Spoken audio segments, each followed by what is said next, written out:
Nice. And look at that. We also got Paula in there, man. I love that support from America.Fun. Oogle, welcome. How are you? Hey, thanks. I'm doing really well. How you doing? We are excited to talk to you and get into this whole USD1 meta, what you guys are doing to kind of capture this market. It seems like it's popping off right now. This is kind of the talk of the town. So we got you on at a perfect time. I'm not the least biased person in the world, I have to tell you, but I believe completely that USD1 is definitely the meta right now. It's where it's going to be going to, in my opinion as well. I think 2026 is definitely the year where this all breaks out. I think we have to start there, right? Yeah, absolutely. I would love to start at USD1, kind of get your broader thesis on why are you bullish on USD1? What makes you have, or like, what does your thesis look like? Because we've seen kind of the vibes, we've seen the attention, the mind share grow around USD1 recently. Why do you think that is? And why do you think it has such a big future? Yeah, so just quick background. I'm technically speaking a advisor for World Liberty Finance, and so but I just want to say nothing I say has anything to do with the opinions of them, and I don't have any inside information to share, nothing like that. But I believe in USD1 for 1,000 reasons, but that's actually its own show, to be honest with you. But we started building America.Fun back in July, actually, and the idea was I was like, okay, USD1 doesn't even exist right now on Solana, but it's going to at some point, surely. And when it does, I want us to be the place where all this USD1 stuff is happening. And so the first step toward that is a launchpad, of course, which is what we have, what we're making right now. We've done 4 launches that were semi-curated, or 5 launches that were semi-curated the past couple of months. We made $750,000 of LP revenue off of that. We have a permissionless version of the site, so something is going to compete with Pump and Bonk here coming in just a few days. And so this is step 1. And then we have so many more steps to building what is, really sort of be like in our view anyway, it's going to be the USD1 sort of like hub. It's going to be where you go every day. You're going to be able to do all sorts of different things besides just launch tokens around USD1. Why is it important to have sort of a chokehold or like a foot in the door with the USD1 ecosystem on Solana? Like, we got to understand a bit more about USD1, where you think it's headed, to understand what you're building here with America.Fun. Yeah, I know. And the problem is, I think some of the reasons that some people are very bullish on USD1 are things that it's not super smart for me to like say like, a lot of like words about those is the issue. But I can say that, I'm putting my time and money and effort into building this thing out. I think, a lot of other big players are too. There's a partnership, Bonk X, Radium X, World Liberty Finance. We at one point, by the way, were the special and curated projects part of that sort of group. And then we sort of branched off into our own space now. This is what we're doing because we think we have different stuff to do. But yeah, I think a lot of people are believing in it. Those who are building their see that there's a lot more interesting things you can do with, how should I say it? Like DAI was like an OG stablecoin, right? And DAI has its own issues because it has exposure to volatile assets, etc. You have USDC. Not everyone loves Circle for various reasons. You have Tether, which, as far as I know, still hasn't proved that it has asset reserves, and so you have issues there. You have BUSD, which was fine for a while, Binance's, and then they start to roll that down. I don't think Binance, if you have to trust anything about them, I don't think they're going to roll out BUSD and turn everything into USD1, 2 months later or whatever, because it's a bad idea. So it seems to me. Didn't Binance just come out with some like 20% APY for those staking USD1 on their platform though? Yeah. I mean that's what I mean. But like, why would they do that? Like why are they betting the farm, so to speak, on this kind of thing if they don't see it as a future too? Mm-hmm. And so I don't pretend to be in the same room as CZ all the time.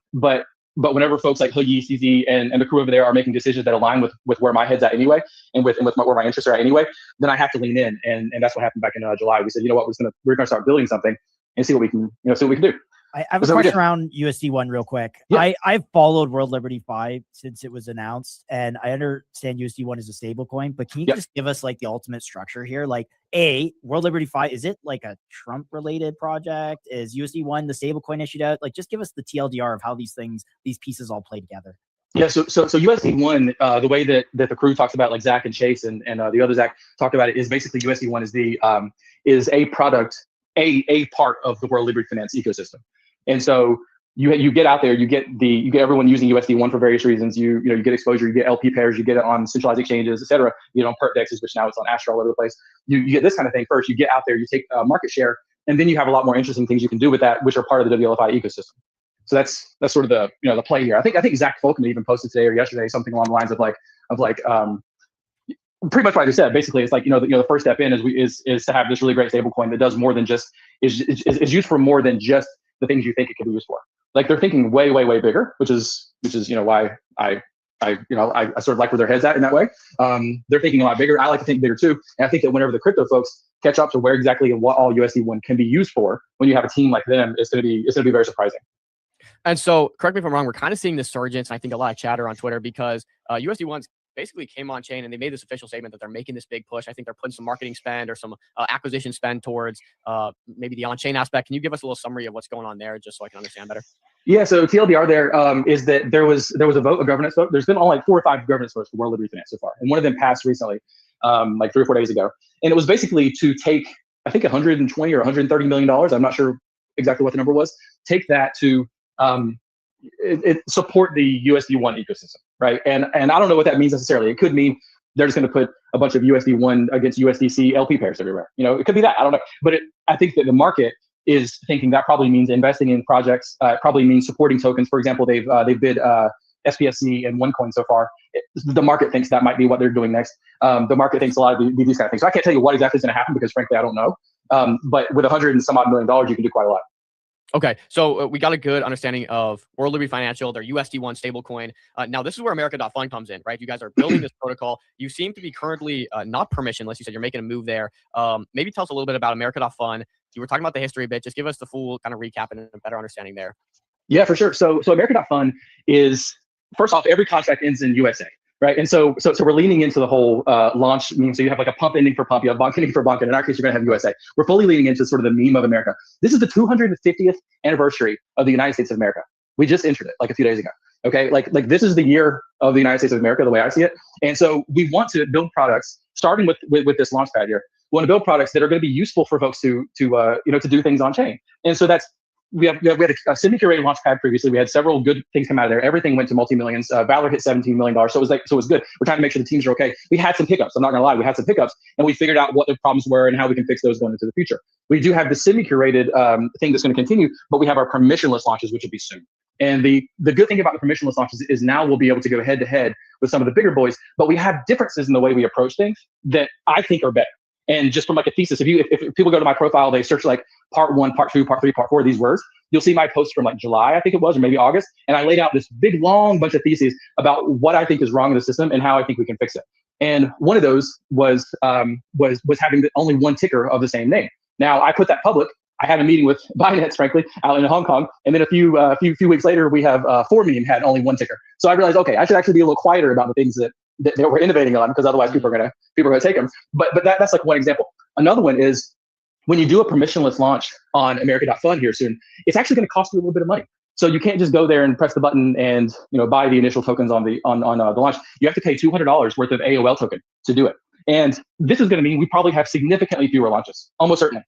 But those that do it are going to be more serious. And so I want to get rid of a situation where you have bots and scumbags who come out there and just make these things, and people, they die before they get to 30K so that the dev can make $265 or whatever, that kind of thing. And so we have loads of these sorts of things that are being built into America.fund to protect the users and to build it around the AOL folks. So this is interesting. You almost have this $200 payable in AOL as a filter, right? Anyone that's not serious or half serious, unlikely is going to spend that kind of money to launch a token. And you think that's a good way to filter out some of the bad actors, maybe?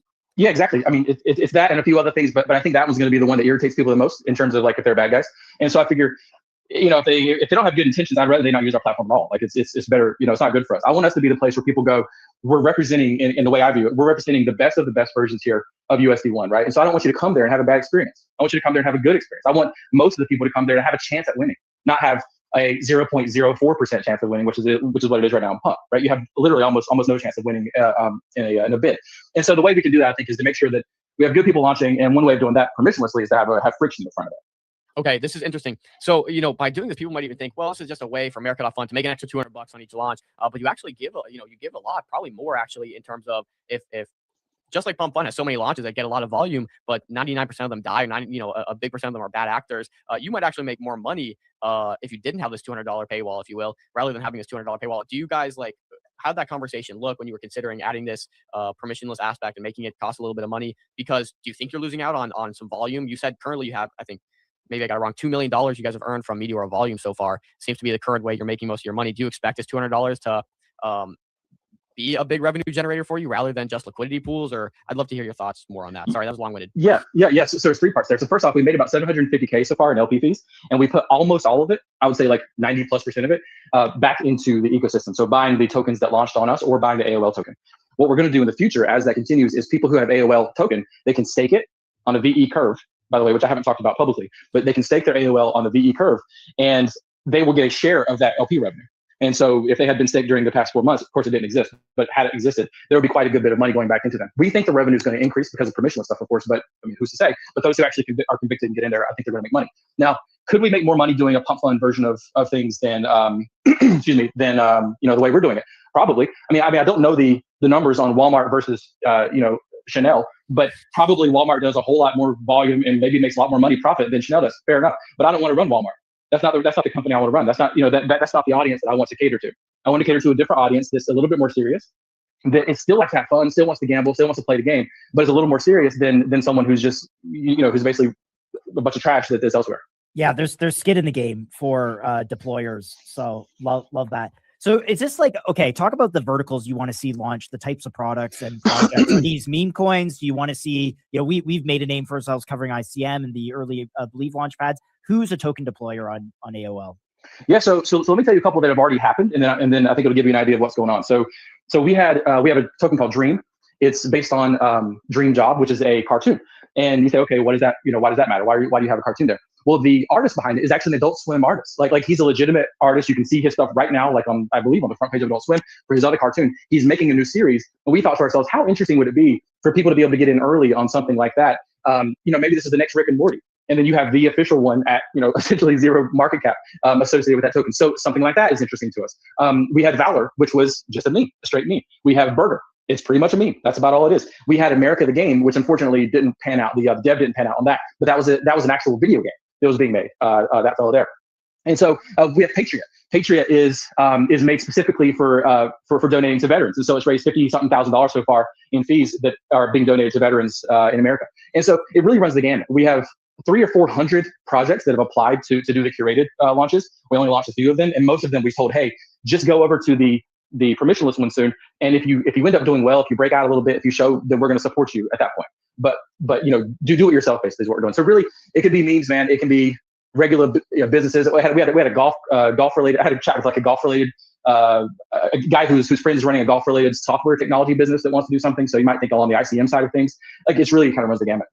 We saw Coinbase got a lot of flack from Thread Guy for kind of fumbling the Creator Capital Markets meme around Nick Shirley or the token.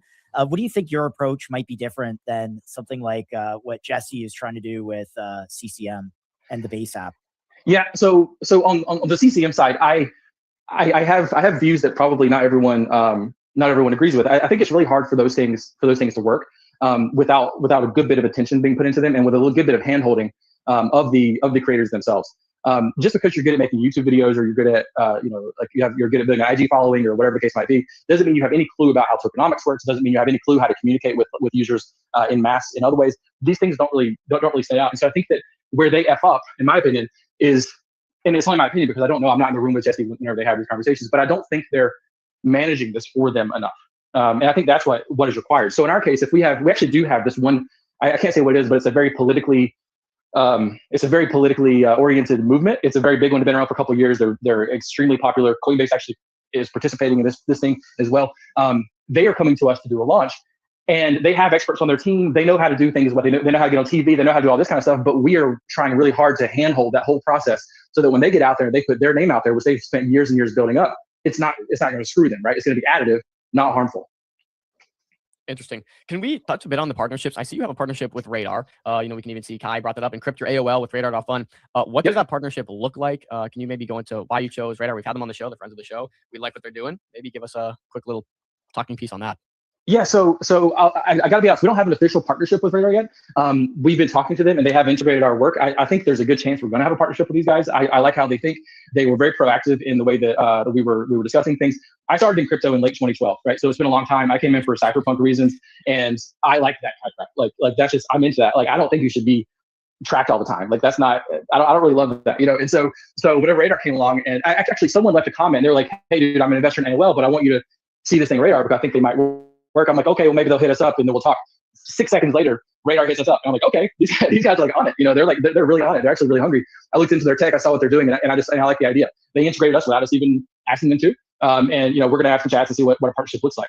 In terms of other partnerships, support this kind of stuff. just to kind of go into a little bit of it, like I said, we started off as the special and curated projects arm of the Bonk X World Liberty Fi X Radium thing. We want to do a lot more stuff than that, and so now we just a few weeks ago, one of my co-founders, Vesper, spoke at Met Dobby. She did a keynote there and announced that we switched to Meteora from Radium. And so yes, okay, thank you, because we saw America.Fun, and I'm like, what? Like, what is this? And then I was gonna ask about the Meteora tie-in. So please, yes. Yeah, so we have a very, very close strategic collaboration with Meteora. We spent months working on this, and we have a deal together. There's a lot of support there. They're aware of what our roadmap looks like, and they're very, very supportive in helping us to get to that roadmap. It's expansive. It's big. I'm not gonna lie. Like in my past, in my Web 2 past, I built and sold very large Web 2 tech companies, and so I'm not trying to build something little here. I want to build something big that actually matters, and they are in line with that. They're building something big, obviously. And so, so we have the Meteora partnership now, which is fantastic. Team is great. They're as helpful as you can be. I don't think I've ever worked with a group more helpful than them. We've gotten support in the sense of like retweets and comments and whatnot from Tali, from Solana Foundation sponsored a talk we did at Solana headquarters just about 4 weeks ago. We've gotten, just kind of, if you name it, we've gotten support from them from that side. What we haven't done yet is start to market. Right, we haven't done that because we've been waiting on our V2 to come out. We've been working on the V2, getting the staking stuff done, getting it audited, getting all this kind of stuff finished, so that we can actually go out to the masses and start to push and let people know what we're doing. Start talking about our roadmap. Start talking about the next step of what America.Fun is doing. And so now that we're there, we're single-digit days away from that launch. We figure, hey, it's worth chatting with folks like you guys. So this means going forward, all your USD1 pairs will be on Meteora rather than Radium pools, like maybe they were in the past. Okay. That's right. How does Meteora stack up in terms of optionality? Obviously, we have a friend of the show, Kitty, in here, who's part of the Meteora team. Lead ICM run guy there, give him some love. Or lead ICM guy there, give him some love. But that being said, how does Meteora stack up to something like Radium in terms of communication, in terms of optionality, in terms of the tech stack? Maybe give us some ideas. Sure. So on the comm side, I'm gonna do my best to be polite, but it's like it's night and day, honestly. It's really night and day. And I have no shade to throw with Radium dudes. They built great tech. I've used their stuff a number of times in the past. It's good stuff. They've been helpful in various different ways whenever we were working together in the early days. But on the comm side, it really is night and day. Like we send a message literally at night or day into our group chat with Meteora, and minutes later someone's like, okay, yeah, we're on it. Yeah, we have a friend here. Yeah, we can connect you here. Yeah, let's help you out here. It's just so nice to be in an experience like that. And that's one of the big reasons we chose to switch over. It was like, we can go, we can get partners, we can raise money, we can do this kind of things pretty easily at this point because we already made hundreds of thousands of dollars, right? And I have a decent background. But it's like, we only want to work with people who are actually like really good folks who are good to us too, that are going to be there supporting us all the way through. And they've really, we basically took a leap of faith in some ways on them, and they've definitely fulfilled their side of it so far, which has been excellent. On the tech side, we would not have launched all of our prior stuff on Radium had it not been for the collaboration, the World Liberty Fi collab, kind of thing. Not because Radium tech sucks. Like I'm not trying to say that, because actually it's very good, but it's just, it doesn't do some of the flexible things that we need to be done. And I have a lot of kind of unusual thoughts about how sniping should be combated against, how there's a lot of different things like this. And I need to work with a team that's willing to flex with us and willing to build new stuff with us and willing to try some things out with us, take some risks. And the reception wasn't quite as well received on the other side previously. And so on that side, definitely we're making some headway. And then just on a personal basis, like I was a hyper aggressive Orca user back in the day, like doing loads and loads of LP on the Orca, especially whenever Bonk first came out, because I bought $1 zillion a Bonk.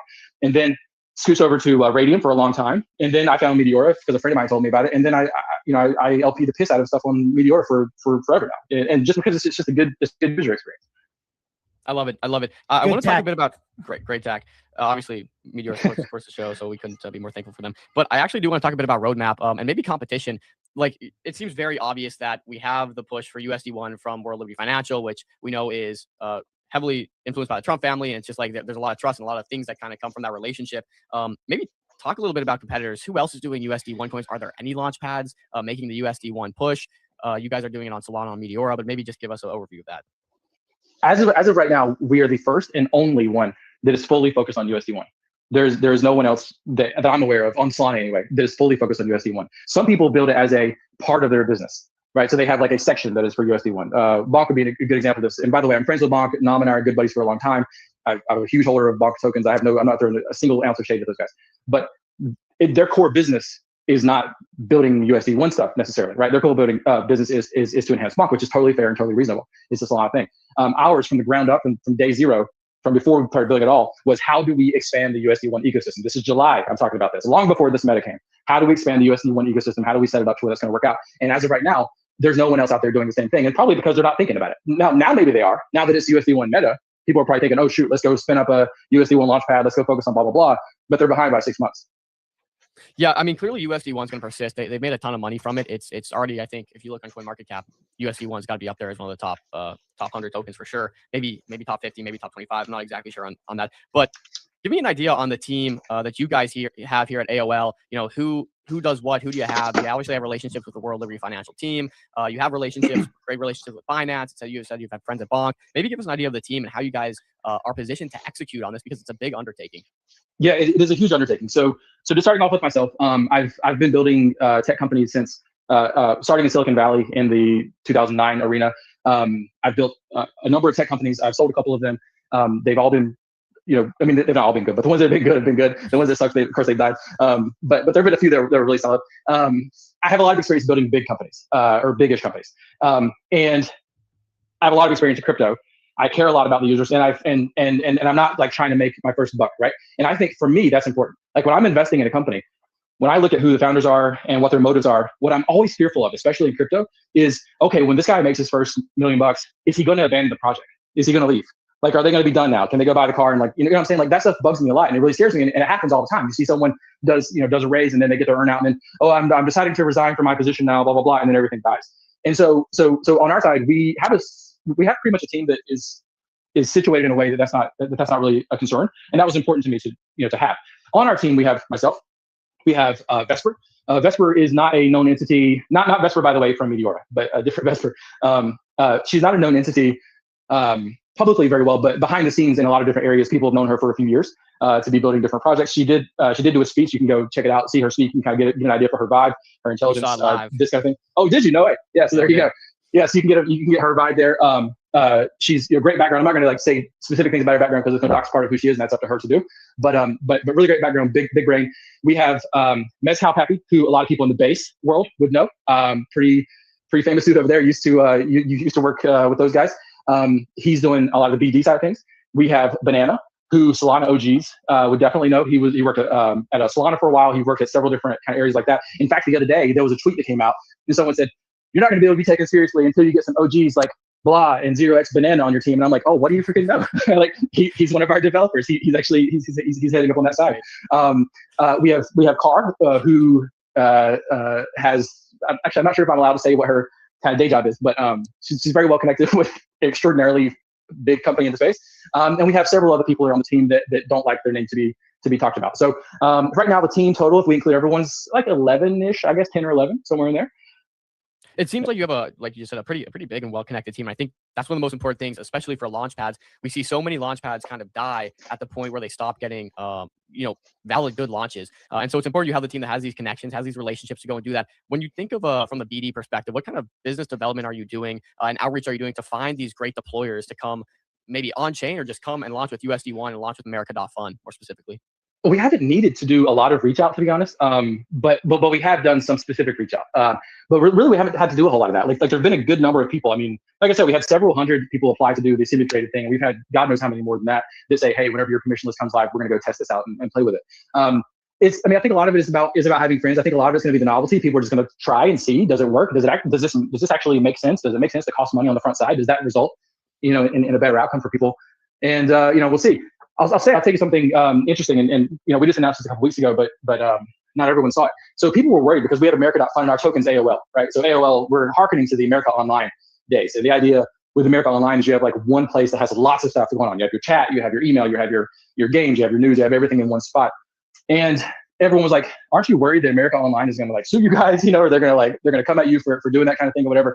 And I just want to say two things. One, we've been in communication with America Online since the beginning, and they're okay with everything we're doing. We have it written. Like their legal department, we're all good to go and everything on that side. That's the first thing. The second thing is one of the executives at America Online from 1996 to 2003, Greg Concilio, who people might recognize. He was super hotshot executive back then. Then he became executive at Ticketmaster and so forth. He's actually an advisor of ours. We just announced that a couple of weeks ago. So he's an advisor. He helped Steve and the crew take AOL from virtually nobody to hundreds of millions of users. And he's someone who I lean on. He's building a product called Fiber, which is super freaking cool. You guys should check it out. launching, I think, this or next month. And they're giving us loads of, or he's giving us loads of advice on how to actually scale this thing the way we want to scale it. So some of the questions you ask now, like how do you get people to come on and do things, like we haven't had to worry about, but as we do get down the road and, you know, maybe it's a little harder for us to get people to come in if that happens, I'm not too worried about it with the network we're working with. Wow. That's really impressive. I guess a question that I had was just more so around, there's been this conversation about ownership and kind of like what makes tokens truly valuable. And I think it's really important, at least for me, at least to get your perspective on this, since you're building a launchpad. Like, what do you think about this conversation around like what gives tokens, you know, value? I'm not sure if you've kind of been familiar with what's going on, or if you know about, like, you know, the things happening around like HNT, Jube with the buybacks, you know, Padre with the, you know, with the acquisition, MetaDAO, etc. Ownership, AXL, you know, all that stuff. Just how are you thinking about that with respect to your launchpad? Yeah, so this isn't something I've kept up with specifically with HNT or with Jupiter, but it is a topic I've thought about for, you know, a number of years now. So I mean, so whenever you ask that question, you mean what is the point of the token, like for people, or should people own equity as part of token ownership? Like, I mean, just kind of your general thoughts on him. You know, I think sure. Now it's a really early in the conversation. There's a lot of ways that you can kind of skin the cat here. Sure. So if you ever do like an angel deal with a crypto company, you usually get a document called a SAFE or a SAT. It's one of these two or both of them.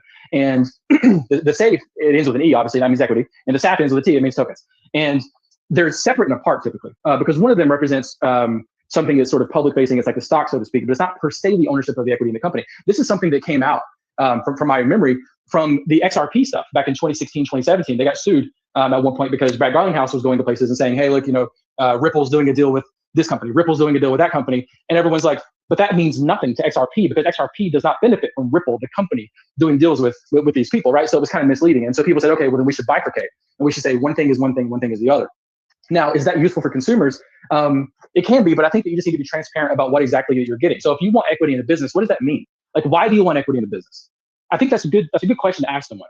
A lot of people say they want it, but not a lot of people have a reason why. Like what generally people want to have is positive cash flow of some kind, whether it's now, later, or both, right? And so if equity in the business is what you have, but you don't have revenue shares, you don't have some way of actually extracting value from it, then having equity is completely useless because you only make money if they sell the business in that case. And a lot of companies, most companies don't get sold, even if they're extraordinarily profitable, they never get sold. And so you sit there, you're holding something quote unquote worth $1 million, but you can't do anything with it. And so I think that this is something that whenever people bug about, look, I want to own the company, I want to do this and that, I think it's totally okay. And I think that that's like a perfectly rational thing to want to have, just in general. Of course, who doesn't want to own something? But you need to think, what are your actual goals here? Like, would you trade that for the cash flows? And if not, maybe it makes more sense to own an LP share or own tokens that themselves get a revenue share. And so in our case with AOL token, we're trying to take that and basically say, look, if you stake your AOL, we are going to give back a load of our money to you, like, because you're not an owner of the company per se, but you're the ones getting the upside of the company's success. And from my point of view, that's more likely to get people motivated to help promote and help get other people excited about our product. The fact that they are making money when we do well. Last question on this: would you encourage, like projects that launch to kind of have a similar setup that AOL has, or like how are you thinking about that for them? Or are you advising them on any of that? Yeah, so there's actually some tech on the side that we're trying to work on. Meteor has a thing called Alpha Vault. And basically it's, excuse me, and this is something I haven't talked about publicly on our side before, but I'll give you a little bit of roadmap here for part of it. But Alpha Vault is basically people can come in and put money into a project. It's almost like an ICO or an IPO kind of a situation where you're like an initial cake offering, like what Cake used to, I don't know if they still do it, what they used to do. And you get an allocation and you say, look, I'm going to deposit, $4,000 and you're going to get the same price as everybody else. And so it's really just a raise at that point. It's a normal raise. And the companies then can say, look, what you're getting is you're getting tokens, or what you're getting is you're getting tokens plus equity, or you're getting access to the CEO's guest house, whatever it is you're getting. They can design that, and we would suggest what they do based upon that. So I'll give you an example. Yesterday I told you I had a conversation with like a guy whose friend is doing a golf related, like they basically have like deals with a zillion golf courses and they do a bunch of stuff. So I was like, okay, well, I'm thinking through my head, well, if they do a launch, why wouldn't the situation be like, look, if you own a certain number of his tokens, you get access once a year to any one of our portfolio golf courses, right? If you're like a big golf fan. So not only do you get the revenue share, you get the, potentially the equity or whatever the case might be, but you get other perks as well. The thing with Dream, the cartoon I was talking about earlier, one of the tokens that launched on us, I've been talking to the artist there and I said, hey man, what do you think about if someone, I mean, of course they can't own your IP, but you're not going to do that. That's, artists never really do that. And they can't anyway, because then they won't get signed by Netflix or whoever. But what about if someone had 1% of your supply or a quarter of % of your supply and they burned it? would you throw their PFP in one of your shows? Like just appear on like a, like a picture in the background? Yeah, probably so, right? Like these are the kind of ideas that I think that you have to get a little bit outside the box and think about how to construct it for a specific team. But it's something that I think is actually really fun, and hopefully other companies take seriously so they can have more success. Yeah, I think a lot of that comes from the questions about holder protections. You're in a space where you're competing with Pump, Bonk, Soar, MetaDAO, and we've seen a push, right? A lot of volumes kind of dried up from Pump and then maybe gone to MetaDAO or other platforms, push towards ownership and holder protection. When you have a permissionless launchpad, it seems like the $200 kind of filter you have here is going to help filter out some of the bad actors. But how do you, maybe you can't say the word guarantee, but essentially how do you guarantee some protections to holders where someone's not just going to come on here and rug on the permissionless side as soon as they launch a token after extracting some fees? Yeah, for sure. So first off, we can't guarantee it, right? There's no way of guaranteeing it. But what we can do is so we're going to have visuals, not on this initial one here in a few days, but we're working toward just having visuals that'll tell you, was it bundled? How was it done? What do those wallets look like? Because we can detect that crap. It's not terribly difficult to do. What do they look like? And people can start to track that kind of thing. Almost like you might see on some of the other software like Axiom or something like that, right? And so you say, oh, this is 69% bundle of this, whatever. The thing is, I don't think that stuff's always bad to bundle, for example, but I think that users need to, they do have the right to know what the situation is. And so that's one thing. Two is on the tech side, we have some, I've told our dev team and we'll be hopefully working with Meteora on some of the ideas I have around how to protect this. And one of those is graduated release of tokens to the actual developers themselves. And so in the case that you do a launch, you don't actually get access to all of the tokens that you quote unquote buy in the beginning until or unless you've stayed around for a certain amount of time and you hit certain points in your prices. And so basically you have an incentive as a dev, if you actually want to get your pieces, to keep on going, keep on building, getting there. And then once you hit $1 million, bada bing, now you get another percentage you can unlock. Once you get $2 million, another percentage unlocks. And so you have there in your case, the incentive to keep on going, which helps folks have a chance of winning. Yeah, we've seen this model implemented actually. MetaDAO uses something similar where they have gradual unlocks at 2x ICO, 4x ICO, 8x, 12, 15, 34, and so on and so forth. And so, I think it is some level of incentive to keep these devs going, of course, because look at that supply. So it's interesting to hear how you guys are looking at it. I don't know. This is like a forever evolving sphere that we're in right now about what token holders should have, if buybacks are better, if equity is better, if, you get access to a membership to private golf courses, right? It's all up in the air. And I think the answer is maybe a little more nuanced where it's like, it's going to depend on what you're doing, what the project is, et cetera, et cetera. But it's just an interesting conversation. It's one we have to have, especially with a launch pad here. So maybe we have a question from X. Happy Camper asks, what's the plan on ticker repetition? Oh yeah, good question. Yeah. So the ticker, you mean in terms of like unique tickers, right? You can't do two of the same, right? I don't know what he's meaning. Just he mentions repetition. So okay. Probably it means unique tickers. Yeah, this is actually what I was talking about earlier. So we had I hadn't seen it anywhere, and so in one of those part 1, part 2, part 3, part 4 posts that I made on my Twitter, I said one thing we're gonna do is we're gonna have the one ticker policy. So you basically you can get Venezuela, right? That's okay. You can have money sign Venezuela, but if you don't graduate within a certain period of time, 6 hours in our case, you lose that official ticker. It goes back into the space. This is kind of like hyper liquid, where it's like you bid on tickers, so it's kind of like domain names essentially. So one project can't have two projects can't have the same tickers. That's right. There's only going to be one, and so you might have 38 different ones out there in the world. But the way you know if it's the real one is you go to our website, you paste in the CA, and does it come up or does it not?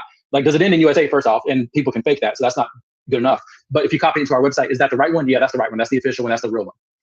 It's interesting. This is going to help, I would imagine, with vamping. We know vamping was a big thing on Pump, where you would have Elon Musk make a tweet and 20 people would go and launch the same token with the same name, and you would just basically have to gamble and throw your hope that the one that you bought graduates and goes crazy. In this case, you only have one. Like, it's the person that gets it first, and I think it's a good mechanism. Yes. It's really the idea. So the idea here, again, it's not going to be for everybody. Like, because you're going to have people out there who do other things. But I'm hoping if we can basically just get people to try this out, if we can get like a month of people just testing it here and there, and the experience is meaningfully better, even 15% better than what they get elsewhere, it's going to start to be where users encourage devs to go. And so to your question earlier, how do you get devs? I'm hoping we kind of flip it around the other way. It's like, we'll work on the users. We'll make sure the users are safe and good.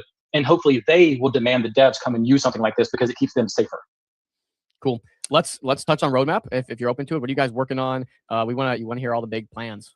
Yeah, I can't talk about all the big plans, but I can tell you that the AOL staking is important. We are almost certain, we're kind of like finalizing some of it to have some of the eco token staking as well. So people who've been supportive to us while we've been flopping around here for 3 months, people who have Burger, Patriot, Dream, and Valor are going to have the ability for a period of time to also participate in the LP revenues. And so that way we give back to the people who've been sticking with us in that way.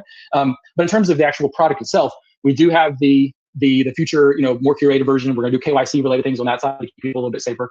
We have, what can I talk about? I mean, I wish I could, I'll tell you in private, but we have a lot of people listening right now. There's We'll say that for after the show. There's some really freaking cool crap that we're building here. And any one of them working is going to be a bombshell. Right. And so I like the way I see it, I have a thesis on what's going to work. People who found companies, they usually have a thesis on what's going to work. It's not always right. Right. It's not always right. A lot of times you end up going off and then, Gmail was an accident, right? Like that was literally AWS was an accident. And that's where most of the profit of Amazon comes from. These things were just things they were like, oh, let me just test this out and see if there's an audience, see if it makes sense. And boom, these become like core products that actually make a ton of sense. So we have a number of those that I think will do well, that I wonder if they'll do well. I wonder if they'll be well received or not. But we'll see. Maybe let's ask you this way. We saw Believe, hit like a 300 mil market cap. There's obviously Pump is in the billions. Other launch pads are like Bonk is fairly highly valued. You guys are, 5 to 8 mil now. Congratulations on the recent price action. Thank you. But like, is that the play? Like, are you guys trying to be the next Pump here and like vertically integrate the stack from, AMM to Launchpad to trading with what they got Padre? Like, give us where you see yourselves. Full ecosystem. We're thinking, how should I say it? Yeah, I mean, like if you think about like what Pump's thoughts are, we don't have the same product motives as them. Like I have no interest in streaming, for example, for various legal reasons and ethical reasons too, frankly. But if you think about the way that they're not just like one thing, they're building a whole bunch of crap. That's what we're doing too. Like, so you can say it's a vertical stack. We want this to be very similar to a situation with America Online back in the day. I'm really encouraged by the way they did stuff. I used to log in every effing day. You guys are too young. I don't think you ever did. But I used to log in every single day and I would check my email, play a game, I would read the news, I would browse the web, which was a little more filtered of a web, by the way, just like we have a little more filtered probably of an experience on our side, but it was one that was better for most users. If you want to play games outside of it, you can do that, but otherwise not. That was my generation of the internet, just to be clear. Okay. We're a little younger, but I got you. Well, you get where I'm going at it, right? I mean, that's what made people get online. It wasn't like PPP protocol on their Linux terminal. That's not what got the masses on the internet. What got the masses on the internet, there was a safe but fun experience they were having when they were getting on there. And so on this side of things, we want to do our part to help that happen. And we're going to build around USD1 as the stable and around AOL as the actual ecosystem token. What's your revenue model here? Is it how many bips? Is it on graduations? Is it trading volume? Give us that breakdown. We see 75 million here in volume. What's the revenue model? Yep. So I told you we made 750K, give or take of LP fees on $75 million of volume. And so you see that's about what it boils down to. It's about 1% there that we end up, or like a 0.1 where it comes down to it. It's extremely low. We're putting almost all of the money back into the system, obviously. But the way we make money is really on some of the tertiary services that we haven't announced yet. And so when you do a launch, you're going to be able to do some extra stuff for some extra costs. And so we're talking to, I'm very good friends with a very big bridging company, for example. Wouldn't it be nice if you could launch on multiple chains at once? Well, there's a little bit of a cost associated with that process. Wouldn't it be nice if you could be verified, almost like a deck screener verification kind of a thing, to make sure that you're legitimate, you've gone through, you've done a certain thing. Well, there's a process there for that for us. And so that's mostly what it is. We're looking for volume, but good volume. Our future services, the ones that I can't talk about, the actual products, are where more of our, I would say, scale of cash for the company is going to come from. But in terms of scale for the token itself, for AOL, it's going to be the stuff I just talked about. And I think it should be significant. If you think about it, if we do 1,000 launches, which is like a small fraction of what get done every day, if we get 1,000 launches over the course of a week, that's $200,000 of revenue worth of AOL that we're getting in that case.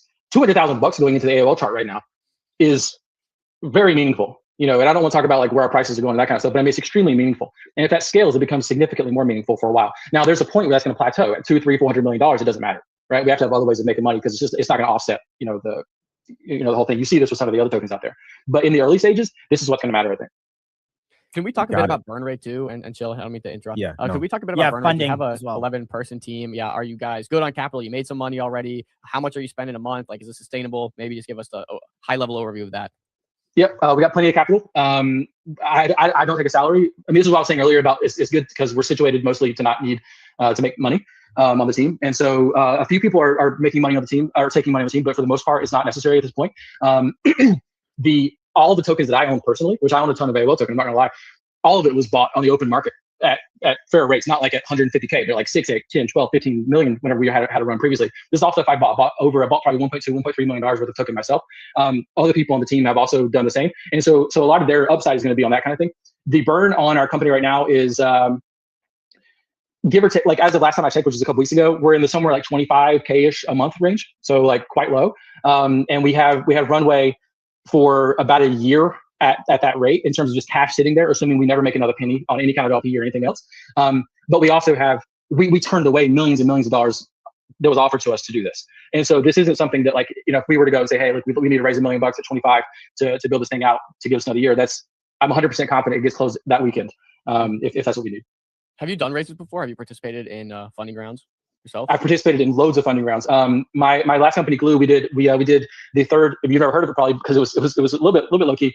It's still around, by the way. It's a chain, but we did a raise at $1.4 billion valuation was our peak on that side. I myself have participated in angel rounds, at least 60 of them in the Web 2 side, and probably an equivalent number on the Web 3 side. Wow. Over the course of the past 12, 13 years. Super familiar on that side. This has been a fascinating conversation. Jill, I'm not sure if you had any closing thoughts, but we're coming up on an hour here and just wanted to be respectful of your time. Yeah, no, I originally did have a question, and I've been trying to remember what it was, and unfortunately, my memory is failing me at this moment. So, but no, I really do love this conversation. I love what you guys are building. Oh, that's my question.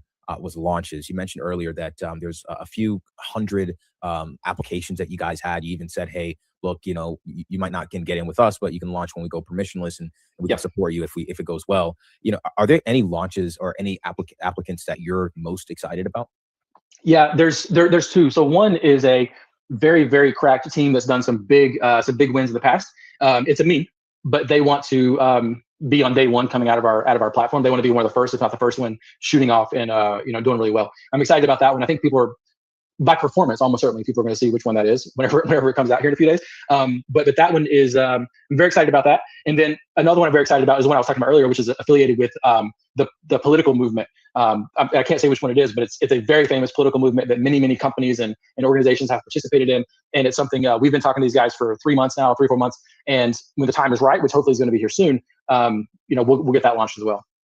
Got it. That's awesome. I mean, it's really good the way you have things set up. Like you said, you don't really have a need to do BD. A lot of that traffic is already coming your way. I think that's evident with what you guys have coming, with the excitement around what you guys have coming, and excited to kind of talk more with you guys. Post stream, post interview, but definitely, really good conversation. Thank you guys so much for making the time to come on. Thank you very much for having us on here. I really appreciate it, and thanks a lot to Kitty for introducing us. We hadn't chatted before. Yeah, we hadn't chatted before. We don't know each other yet. Now we do. Thank goodness. We'll keep in contact. But Kitty Khan was like, "You got to talk to these guys. They're solid." And hopefully he said something the same to you. And here we are. So thank you so much. Of course, high praise from the Euro team for you guys as well. Maybe you call to action real quick before you leave. Ugo, where can people keep up with you guys? What should they do to get involved and follow what you guys are building? America.fun here. Yeah. So America.fun is the website. We have a link tree that's on there somewhere that'll take you to TG and Twitter and all that kind of stuff. The Twitter itself though is twitter.com/America.fun. But you can find that online. You can.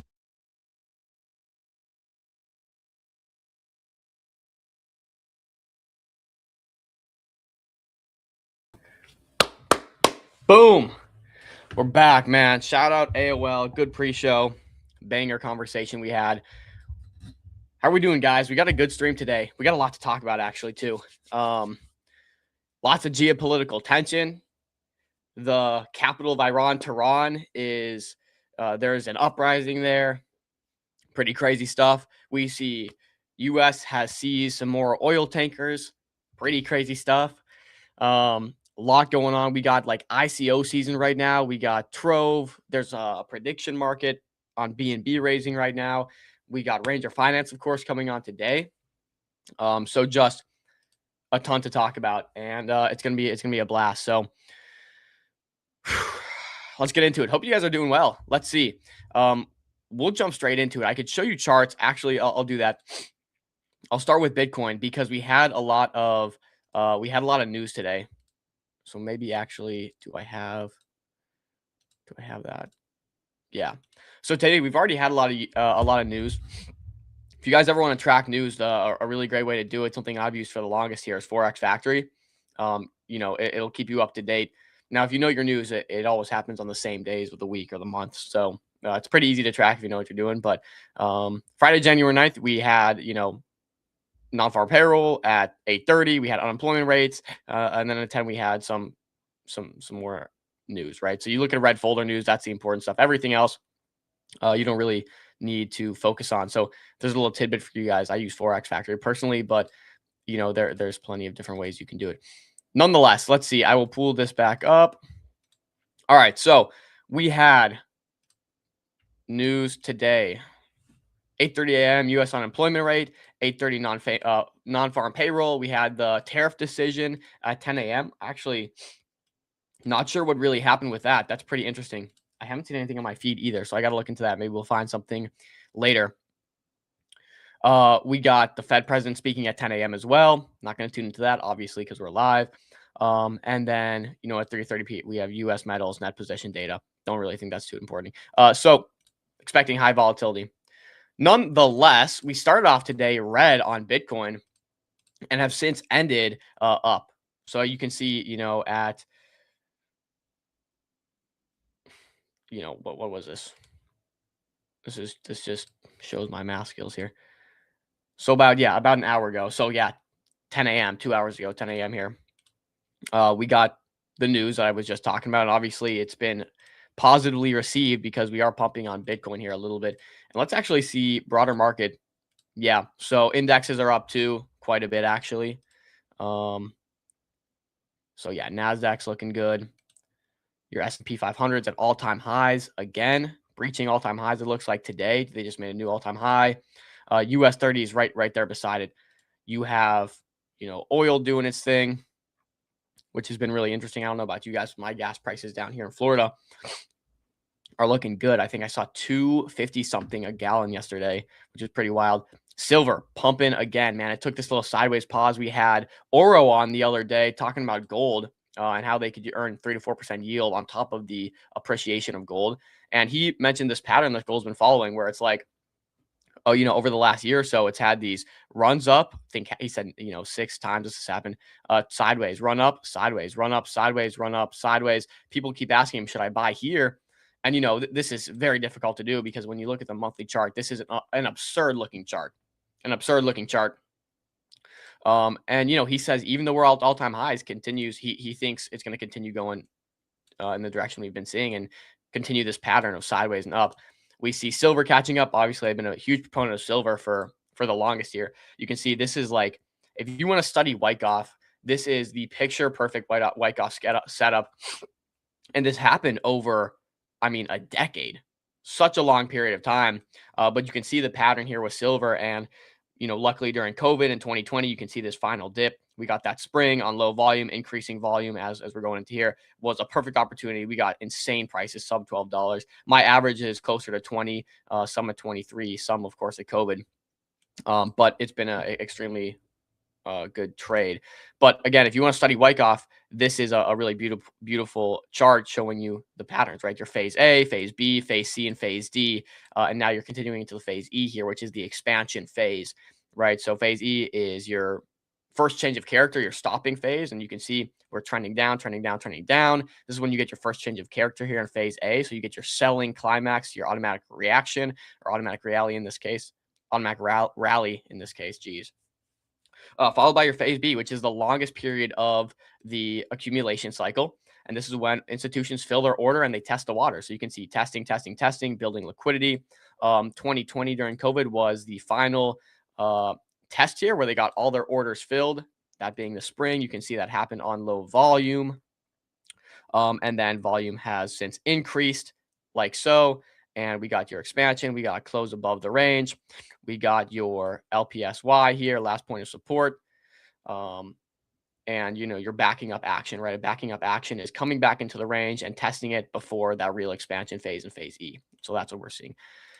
Not here to explain Wyckoff, but that's what the chart looks like. We're talking crypto. So let's pivot back. Nonetheless, Bitcoin started the day down. We're looking up. I've told you I think this is a type 2. So, contrary to what we just talked about in silver, like a type 1 here with a spring, I think we will not get that here. I think this is actually the LPS, just like on silver. I showed you the last point of support before you got into the next phase and expansion. That's what I think we're looking at with Bitcoin. Okay, so that's selling climax in phase A, the first change of character in a downtrend. And then we got the upper range. So you got these up thrusts, you got more tests down here in phase B. And I think this is phase C here. Now, this last point of support, right? We're testing the water, filling final orders to continue that order flow moving up. That's what I look at when I see Bitcoin. Ethereum is just chilling in this range. I will say this, guys, and I haven't been the biggest proponent of Ethereum this cycle, but you got to look at this chart and you see we've been sideways. We've been in this massive range for so long. We've even tested now. We tested down here. Everyone was saying price has been suppressed. We got this massive dip and then instant rally. Very quickly this happened. And we kind of came back and tested inside this range, tested these support zones. So Ethereum, from a monthly standpoint, like a higher time frame standpoint, looks like it could go on a longer drawn out run. We know the 4-year cycle is not something we really subscribe to anymore, just because multiple reasons. We've gotten ETFs, we've got more institutional interest. It seems like it's been broken at this point. We're into January now, and either we topped out here or we're not getting a blow off top in November, December, January, like we've seen in the past. So not to sit on this high horse for too long, but that's what we're seeing with Ethereum here. Tell me I'm wrong. When you see this, does it not just look like Ethereum sitting here building up, waiting for some sort of repricing? Like look down here. And again, this would be following the 4-year cycle, so I don't want to harp on that too much. But this whole range right here just looks like change of hands. From people that were cashing out from getting an ICO, cashing out from getting in after that first dip in 2017, I believe it was, which is when I really got interested in crypto. Ethereum being my first purchase. Run up in 2021 here, obviously, to the reset. And then we kind of got nothing happening this entire cycle. Is it time for us to move up? I'm leaning towards that more.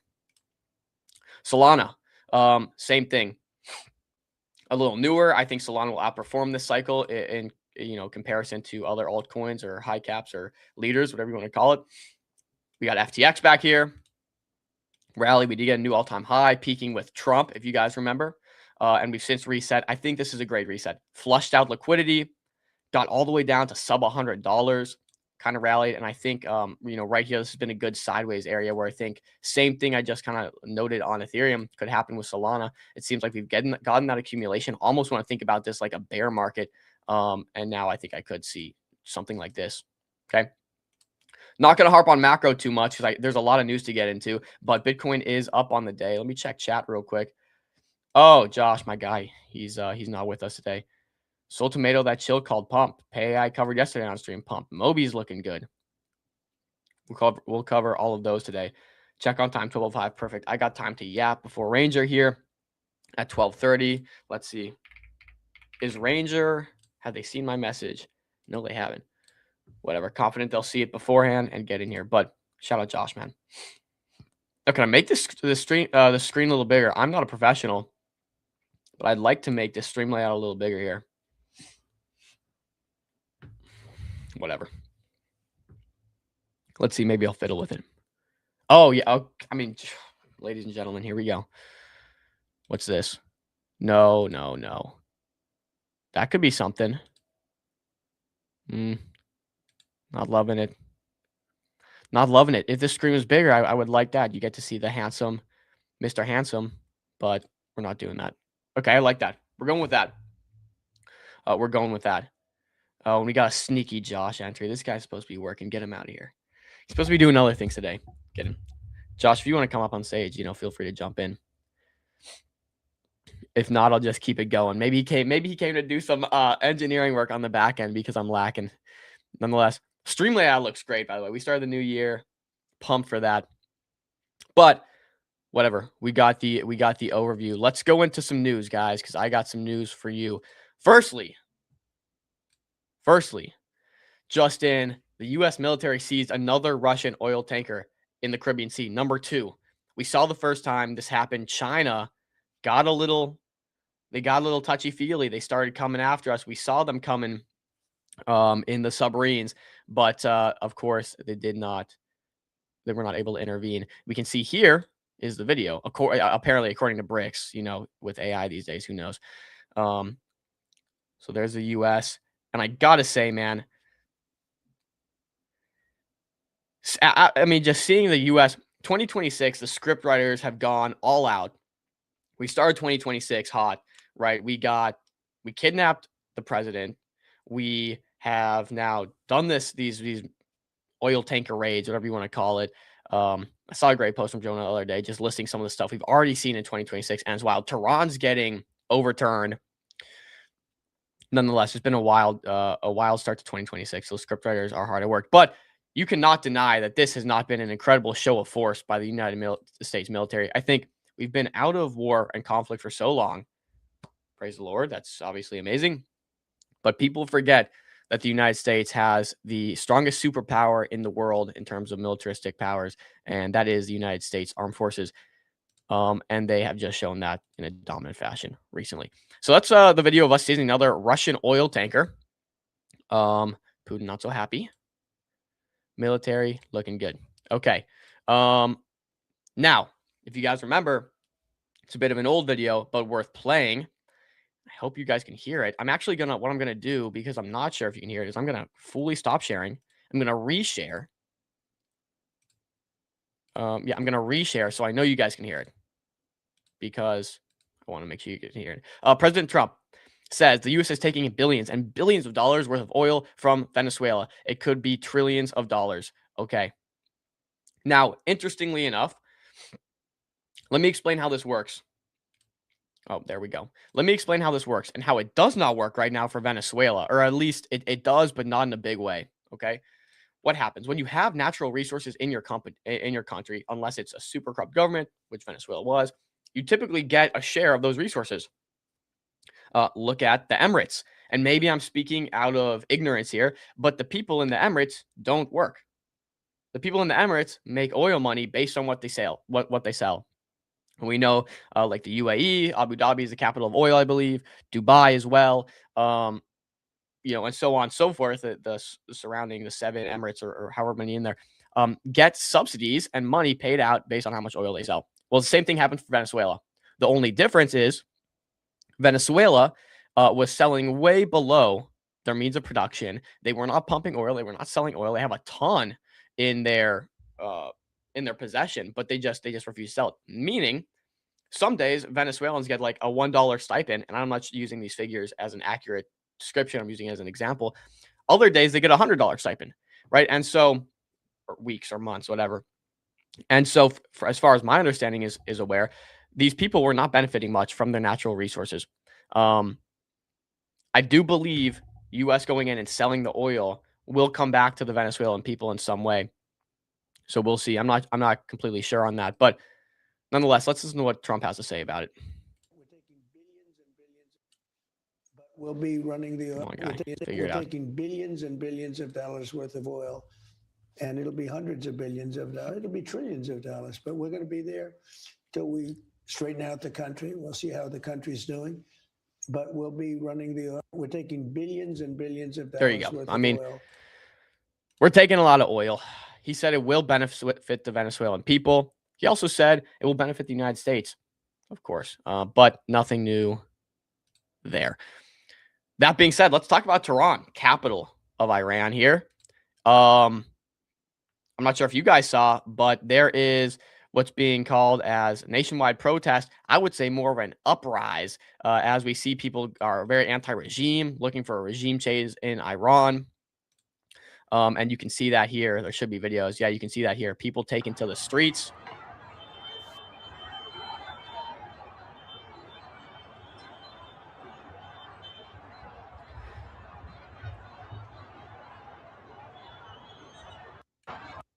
So again, this is Tehran, the capital of Iran. We know there's been some political unrest for a while now.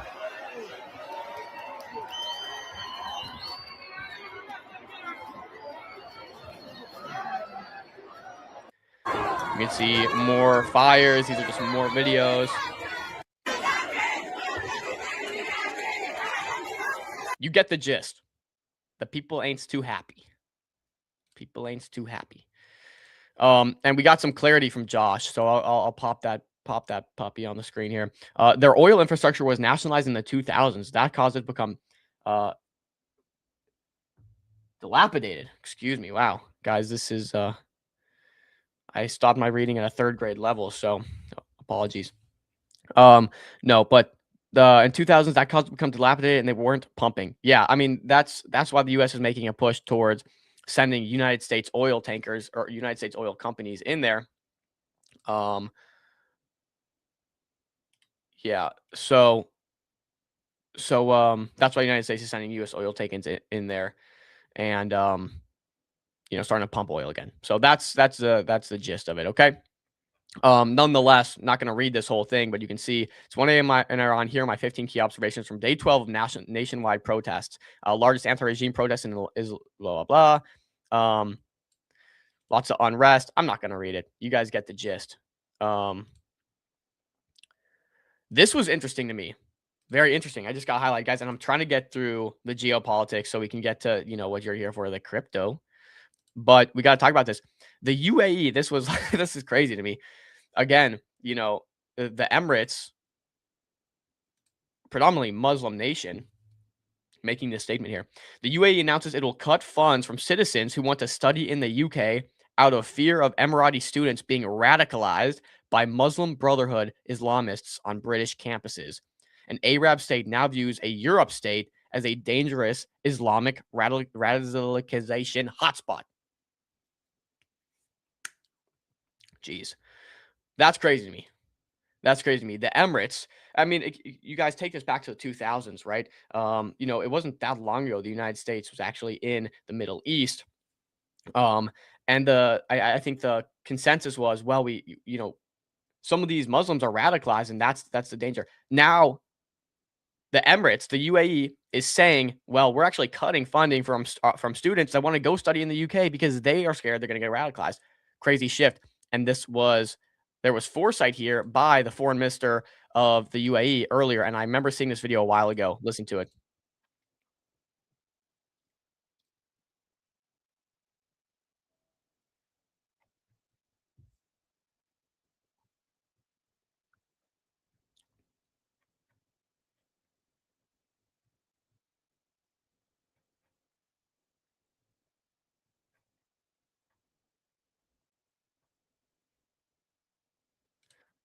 Okay, well, there's no audio, dude. I absolutely hate StreamYard. I don't understand. Let's try this again.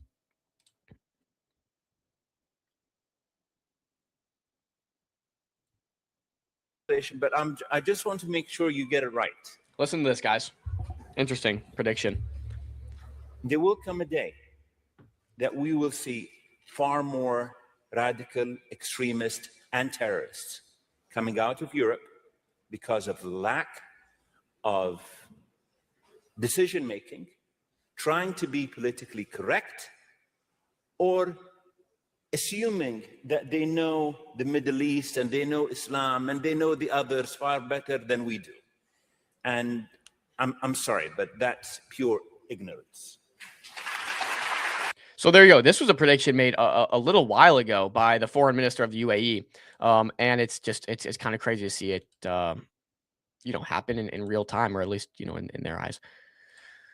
Nonetheless, guys, I digress. Let's get into some crypto. We got 15 minutes, so we burned through about half the time I had to talk to you guys before Ranger. And Josh, I know you're listening. Maybe we can just double check and make sure Ranger is aware that they're coming on here shortly, because they did miss one of our scheduled calls earlier. Okay. That being said, this is a little tweet here about the Senate Banking Committee that'll vote on the crypto market structure bill on January 15th. We've been talking about crypto market structure bill and Genius Act and things along that lines. I don't know really what to expect from the crypto market structure bill, but I will just read through this briefly to give you guys an idea. Because Bull Theory has a theory. This bill could change how crypto trades forever. The Clarity Act is a market structure bill focused on one thing: stopping manipulation and bringing real transparency to crypto markets. What does it actually do? It bans wash trading and fake volume, criminalizes spoofing and front running, gives regulator real-time tools to monitor market abuse, requires proof of reserves and regular audits for U.S. exchanges. Why this act is important. Now look at what happened in October 10th. That day, the crypto market saw 100 billion plus in real liquidations, which, again, the largest by far, and it's not even close. 10 times larger than COVID, 10 times larger than FTX. collapse together. This day, we don't know exactly how it started. We don't know which large entities blew up. There was no clear report, transparency, or accountability. TLDR, this act should change that, right? This act should change that. We should have more clarity. We should have, hopefully less manipulation, less buffoonery going on, if you will. So that's a TLDR. Not gonna hang on that too long. But it brings us into our next topic, something we've discussed, the Pump Fun RICO case. Pump Fun RICO case. Now, Josh has his opinions. Chills has his opinions. I've had my opinions. Whatever. This guy here. Oh, geez. This isn't even the RICO case. We'll get to the RICO case in a second. On Pump Fun, they hit a new all-time high in weekly trading volume. Are meme coins seeing a comeback, or is a potential airdrop getting closer with traders positioning through wash trading? So we just covered the wash trading. We just covered legal clarity. But look at this interesting metric: 6.6 billion index volume from the 5th to the 11th, according to DeFi Llama metrics. And which is an all-time high, which is wild considering the market feels absolutely dead. We've seen White Whale take the lead here. Let's see what that's at. Let's see what that's at, boys. 107 million market cap. Well, one that we actually haven't covered on the show because we just don't do memes like that. But this has been insane. So, some of the volume has been here. Maybe most of it. We already see there's actually, we only see the 355K today, but we know there was a lot going into it, along with some other memes. So Pump maybe back on the rise. I don't know. Something to think about. But I digress, and I want to go back to the RICO case. Because, well, we've had opinions on the RICO case, and we've also said it's probably a long drawn out thing, and they end with a little settlement. This guy, Shaw, thinks it's a nothing burger. And maybe valid. Let's read a little bit. CT loves to hate on Pump, and I'm not going to read this whole thing. Again, we got a monologue here. But I'll try to skim it here. So CT loves to hate on Pump. Not going to lie, me too. Everyone does. But this is an abomination of a document. I can say honestly and unbiasedly, this is the most retarded document I've heard. The misfortune of reading. To say it lacks substance would be a criminal understatement. Do not read it, and you will waste a lot of time as well as valuable neurons. Okay, here's some of the stupid points this excuse of a law firm raised throughout the update. And is this Berwick Law? Did Berwick Law do this? Because we know they've been, yeah. Okay, so Berwick Law, they've been in the scene. We all know Berwick Law. Maybe they're just doing this for publicity. I don't know. But let's see. Solana Labs announced network changes specifically to address critical. This is the legal equivalent of suing the Department of Transportation for paving a road because a bank robber drove on it. Okay. In 2023, Solana debuted a foreboding marketing slogan, only possible on Solana. The enterprise that defrauded plaintiff was, in fact, only possible on Solana. I mean, lol, this is a marketing line, not a confession signal signed in blood. Yeah, good point. Though, just because there are stupid points in here, you got to understand these lawyers are looking for anything. They're going to try 100 different things to get these guys. So there are going to naturally be some pretty stupid takes. Wouldn't be the first time we've seen it. The primary game offered by the casino was not the meme coins themselves. It was the exit liquidity gambling. Insiders. This was a funny one. What a genius idea. Let's rebrand trading to exit liquidity gambling. Yes, you don'ts. People trade meme coins on Pump Fun to gamble their way into riches. In every market, when a buyer meets a seller, they provide exit liquidity to a seller. I can't believe I even have to explain that. Nonetheless, I'm not going to read through all the points, but people think some of this RICO case is a big nothing burger, and it probably is, guys. Ultimately, nothing ever happens. So, maybe I don't know if I would agree with that full thesis. I'd have to read through it closer, but I do agree with the idea of maybe everything being nothing but burger. We can get into ICO news. I'm gonna hold off on that until we're closer to Ranger, and let's talk about some tickers because we've had some rippy recently. So I'll share this tab again. Let's run a Pay AI. We hit a clip of them the other day. We covered them not too long ago. Prior to their run up, we have definitely had seen the MCG effect on Pay AI because we covered them down here the second time and it ripped. We covered them, I think, the first time at 2 million, it ripped to 80 million, 3 million. Don't quote me on the exact number, but low. And so Then again, we put out a clip the other day and they're ripping again. So I don't know. The MCG effect on PayAI is real. You know, not going to say it's MCG or not, but it's happening ever so perfectly. So PayAI is ripping. Let's see. Can I find some infos on that? Let's pivot over here. Let's pivot to Twitter and just see what's going on. Just see what's going on. Share tab. PayAI. Here we go. A friendly reminder that PayAI fully supports X402 V2, and with ERC 8004 going live on Solana and EVM mainnet in about a week, there's a lot to be excited about. So I think this, you know, this is something to be excited about. We saw PayAI was doing really good in terms of facilitator volume, like just insane growth. Whether it's wash trading or not, just it's been insane growth. Quick update: PayAI facilitator has added full support to X402 V2 on Solana. Phantom and Soulflare are working normally with X402 transactions via PayAI. Phantom and Soulflare are working with X402 transactions via PayAI. Interesting. So I guess they're using their facilitator. Interesting. And MCG put out a tweet on this as well, like I said. And this is quote tweeted here. Thank you, Josh. Are witnessing a revolution for on-chain payments with PayAI? Josh went over the MCG effect as well as achievements for upcoming dates. Mentioned blah, blah, blah. A migration from pump fund to Radium. There was an 840,000% increase in total volume in 2 months. That's what I'm talking about. X402 V2 support for developers. Here's some Q1 focuses. Focus on developer experience and comms. Facilitator fees will generate revenue, which was not something they thought they would have originally, but now that's becoming the standard, which is huge considering they're one of the largest, if not the largest facilitator. Maybe behind Coinbase, not sure. Discount for using PayAI as a payment, so PayAI token may be, have some intrinsic utility. Potential on ramping partners and server wallets in. Coinbase also seems to show interest in X402 and will most likely bet on this emerging technology.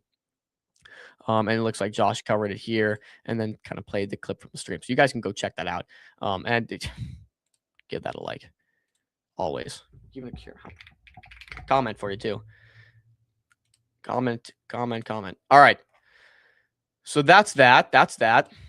I'll jump back here. Yeah. So PayAI looking good. X402 is picking up. That's actually, it's a very exciting narrative. If they can capture the bulk of that and like really become the standard, I mean, they're capturing a huge market. I wouldn't even call it a niche because these X402 agent to agent payments are like an emerging market. One to watch. And it's like difficult for me to say that because PayAI is one of the few that's performed very well in this treacherous market here. And they're sitting at 16.3 million market cap. So like, I mean, take that with a grain of salt, but it's undeniable that they're pretty much at the forefront of this emerging technology. So, I mean, the forefront. And what's interesting about this too, is this is a Web3 native emerging technology. It's not like AI where you see crypto companies come in and try to be the AI guys. This is a crypto product that is made for AI. And so like they're at the forefront of an AI technology. Very hard to value these things, which is why I say that. Okay. Let's see. What else?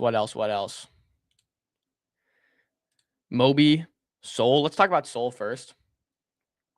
Soul Tomato. Again, this was like a meme. I don't really understand it, but Chill talked about it. So happy to look at this. I mean, it's pumped a little bit, I guess, from 120 to 138, but nothing to tip your hat at here. Yeah, I mean, okay, it's pumped a little bit. Again, I guess this is a meme where there's an AI autonomously or maybe with some human intervention growing a tomato.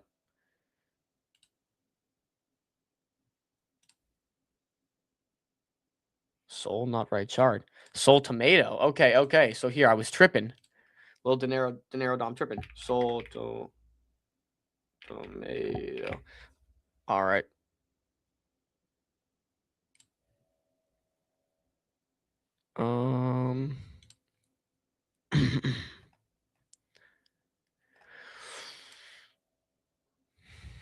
Not seeing it, boys. Let me rip Twitter, see what we can find here on Soul Tomato. Maybe I can find the CA. Work through it, guys. Bear with. Bear with me. Sol. Tomato. What we got? What we got? What we got? Tomato Sol. Is this it? Tomato? No.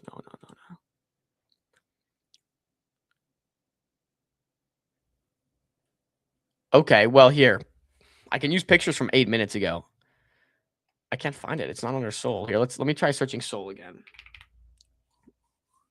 Oh, yeah. I was really just looking at the Solana chart.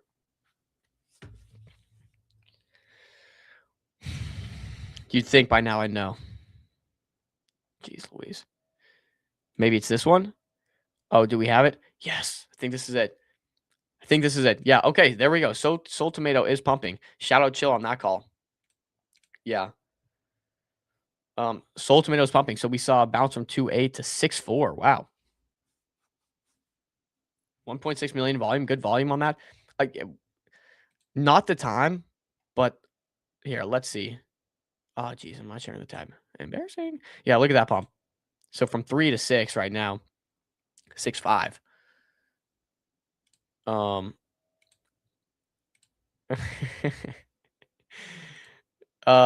But here, I'll share this tab here.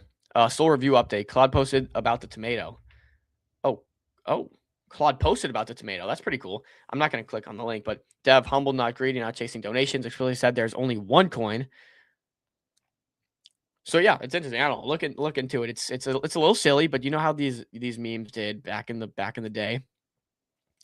And Josh, can we ping Ranger just to make sure they know they're coming in here, because we got back to back shows. Got to keep it moving.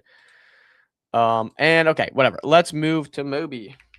Moby's been getting a little bounce, and I will say, Moby, and we always say, you know, sponsor of the show. Gotta clarify, but genuinely, they've bottomed out pretty nicely over the last couple of days. 21 days they've been sideways in this range, and I gotta say, the app has been very successful. They've been iterating fast, and they're a top 10, you know, mobile Solana trading app, and they're doing pretty good. They're doing pretty good numbers, I must say, and they're iterating fast. I just saw their recent tweets, and they added some more AI features. It's just like every other day we're seeing something from them. So shout out Moby. Thank you for sponsoring the show, as always. What else? Quick check.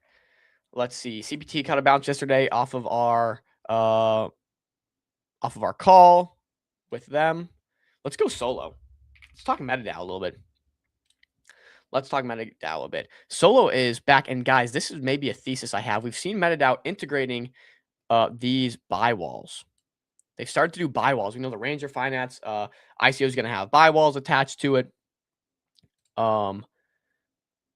You know, so at a certain at a certain point, they're going to like auto bid the floor up. We saw that with Loyal. Is that what's going on with Solo? And has it just not been mentioned? Because every time we touch ICO price of 0.8, we get, look, bounce. Here again, we got a little bounce, but it seems like it's falling back down.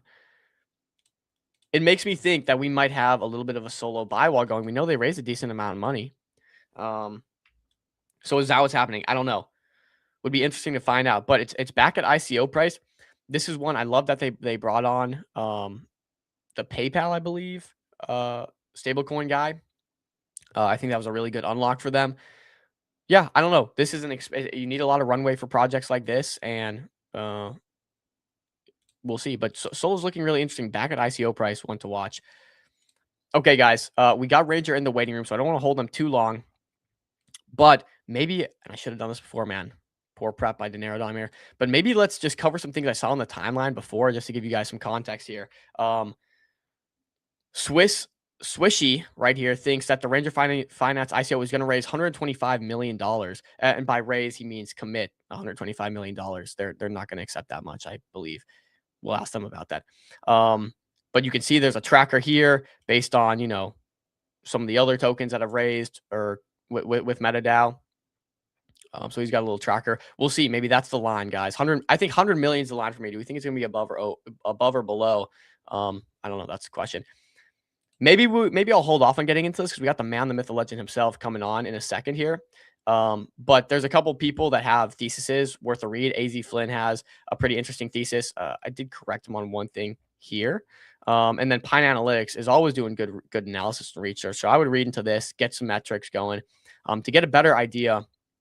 But today, let me bring up the man himself, and actually let me pivot over here to this page. Okay, the man himself, Eric, Ranger Finance. How are we doing? Good, man. How about yourself? Thanks for having me on, by the way. Dude, of course, man. Well, thanks for joining us. This is an exciting conversation. We get you the final day of your raise. This is when things heat up. As you know, you guys already put in, it looks like $4.7 million in commits. You've been going on like a little blitz here in terms of media. And dude, I'm stoked to have you on. We're going to talk about all things Ranger. That being said, here at MCG, we are highly focused on just investable dense alpha. And so, I want to get into the nitty gritty. We got about 45 minutes to chat here. And so, dude, I'd love to kick it off with just Barrett, an introduction of yourself. And then we can get into a bit more about Ranger Finance. Yeah. I got a little bit about me, I guess. I have a background in math and finance. Did research on sea ice movement in Antarctica and its effects on biomass production. Turns out same PDE used to model sea ice, prices, financial derivatives. So, did some work on like asset pricing models. Then I moved into industry as a data scientist and engineer. For a number of years, worked on like NLP stuff, a lot of like early, what people now call like AI at the time, machine learning, deep learning, etc. And then, made my like foray into crypto full time towards the end of 2020 after trying to build a pre-IPO derivatives exchange in the traditional world. Wasn't going to really happen. Regulations, licenses, etc. just took too long. And so was DeFi summer came around and I was like, all right, like maybe I build this in crypto. Where do I look? And got, found Solana and, it was kind of like, oh, like, hey, there's an actual chain that you can build, applications that, will scale to like traditional finance, levels. And there was an order book already on Solana. So, immediately fell in love and started building, launched that pre-IPO, DEX, and have been building on Solana kind of like ever since like the beginning of 2021. Yeah, you've been in the game for a while. I saw on some other interviews you actually mentioned you have a DAO, or is there something you're doing outside of Ranger just to participate with the community and stuff? I'd love to know more. Oh, yeah. Mountain DAO. So it's like a big co-working event that we put on in Salt Lake twice a year, one time in February and another time in August. It's tons of builders come through from the Solana ecosystem. I think we're at like 400 applications for February right now. Bunch of good sponsors, obviously Solana, Coinbase. We have sponsors like Altitude and a handful of others, right? But yeah, that's just, we do it for the love of the game effectively, right? Like obviously there's benefits to Edgar and myself, who's my partner at Mountain DAO. But it's mostly just for fun and to, see what cool shit people are actually building in, Solana and probably crypto, right? Like anybody can come. We've had people that have never been in crypto before that are getting their first taste coming through, investors, actual, developers, designers, BD, right? Like we wanted it to be an environment for people to build the team. And so you need like all those pieces there. Obviously it's more developer heavy just because crypto is in general. But there's stuff for everybody, right? And then we take people, out on the weekends, right? In the winter, we take people skiing. In the summer, we take people boating, wakeboarding, climbing, etc. Let's go, man. So not new to it. Love it. That being said, let's get into Ranger. What makes you guys different? I've done a little bit of research, and it seems like you're an aggregator for perp exchanges. I think it's really interesting because there is so much competition in the space. It's like, why go and compete with the Hyperliquids? Why go compete with some of these big guys? I don't know. What's your thoughts, theses, and maybe just ideas in making an aggregator rather than a perp exchange yourself? I just love to get into Ranger, the product here. Yeah. So, I had built exchanges in the past, DEXs in the past, and it's an expensive game, right? Like getting liquidity there is a tough game, right? And so, that was one of the reasons I kind of steered away when I started Ranger from building, its own native exchange. I also am a believer that you will see applications be where, monetization truly happens here, starting like this last year, right? And through the foreseeable future. I think protocols kind of move towards that more commodity style, and that user touch point is where you're going to pick up, real revenue, right? Not that protocols won't, but I think more revenue will be captured by applications. And if I'm going to build something for, the next 10 years, right, I want something that I think has like a good growth potential, has like, where is the money going to flow? And I think the application layer is exactly that, right? There's a ton of building blocks already out in crypto. I think the UX layer applications are where we lag behind, and being able to onboard your traditional fintech user, right, hasn't really gripped a lot of crypto apps yet. And so I think that there's a lot of, iteration on the design space there that makes it more interesting to be building applications from a business standpoint, right? Obviously, there's some really cool intellectual stuff that you can build on the protocol level, right? But I think from a business standpoint, it makes, more sense, at least from my point of view, right, to be working on an application. Sweet. Okay, so let's say this. I'm a perps trader, right? And I trade on Hyperliquid right now or whatever it might be, and I want to go use Ranger Finance for whatever reasons. What are the benefits you guys kind of provide to make it more, amenable for the average perp trader? Yeah, right. So, I mean, generally, if you're a perp trader, if you're like the average perp trader, you're either going to be farming, right, or you're going to be kind of like just trading on a single venue, right? You're, like, I'm trading this, or if you're trading multiple, you're managing, multiple tabs or pages, right, whatever. And so having everything like consolidated into one application, I think one is very, convenient, right? I don't have to slip through a bunch of tabs. I can easily see a bunch of data on this stuff, OI, funding rates, liquidations, where those liquidations can happen across all the dexes, right? I think there's a lot of pertinent information as a trader that, is surfaced through Ranger. And then you have that in, one-stop interface to really interact with all of these dexes, right? And on top of that, if you're locked into one venue personally, right, and you're just trading, you might not be getting the best fill every time, right? So like the beautiful thing about an aggregator is, you're going to get routed to a singular or multiple venues to optimize that execution price that you don't get if you are locked into a single application per se, right?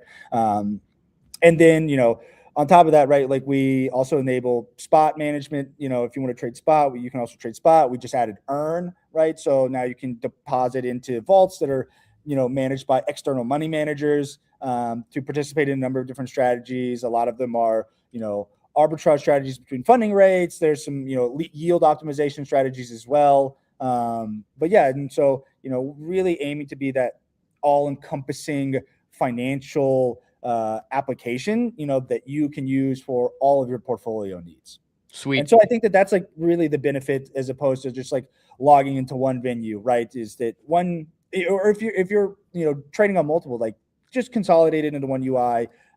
There's a lot of UX benefits there, and then also the actual trade execution algorithms that are underneath the hood, that optimize that execution price for the end user. So that brings me to an interesting thought.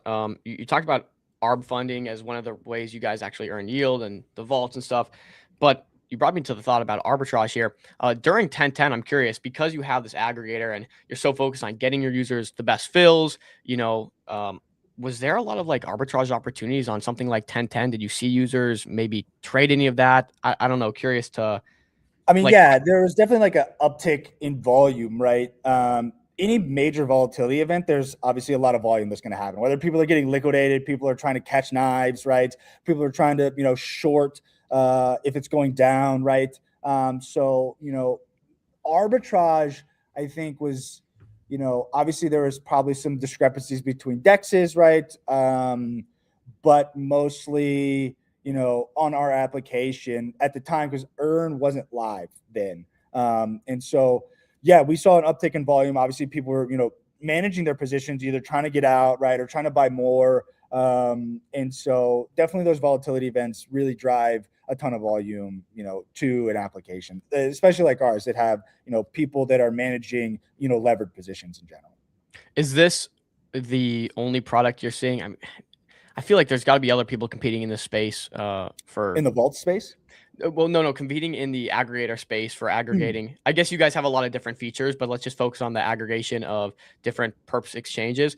What's the competition look like in that field right now? Are you the only ones on Solana? Like, walk me through that. We are the only ones on Solana.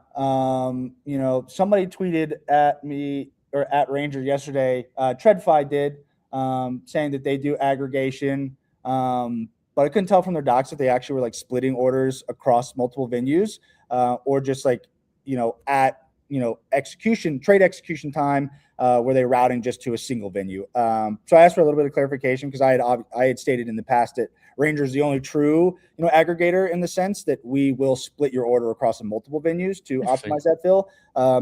But maybe easily could be wrong. I read the docs. Unfortunately, I'm in a prohibited jurisdiction for his application, so I don't really get to use it. But it is what it is. So I think that they at least for sure are letting you manage all the positions in a single UI, right? So I definitely think we have competitors. I think more broadly, as we transition into more of a financial app of the future where you're going to be managing all, aspects of your portfolio, we definitely are competitors with, a lot more, applications and venues, et cetera. Right. Which I think is great, right? Like they'll push us to be better. They'll push us to have better execution. I think competition in general is always a good thing. Yeah. So the yield's really interesting too. And you mentioned that you literally will split orders, between multiple exchanges, which I think is really fascinating. So you maybe have an edge there in terms of a lot of other people. Tell me about the yields a bit. We walked through those slightly already, but are there anyone else basically allowing you to? So if I deploy a position, am I able to earn yield on that deployed position, or how do the vaults work specifically? Just give me a better rounder view on that. Yeah. So you will like on the vaults, right? You'll effectively allocate capital, USDC, USDT, maybe another asset, right? You'll deposit into the vault. The vault strategy is, detailed. You can read like all of the, risk that goes with it.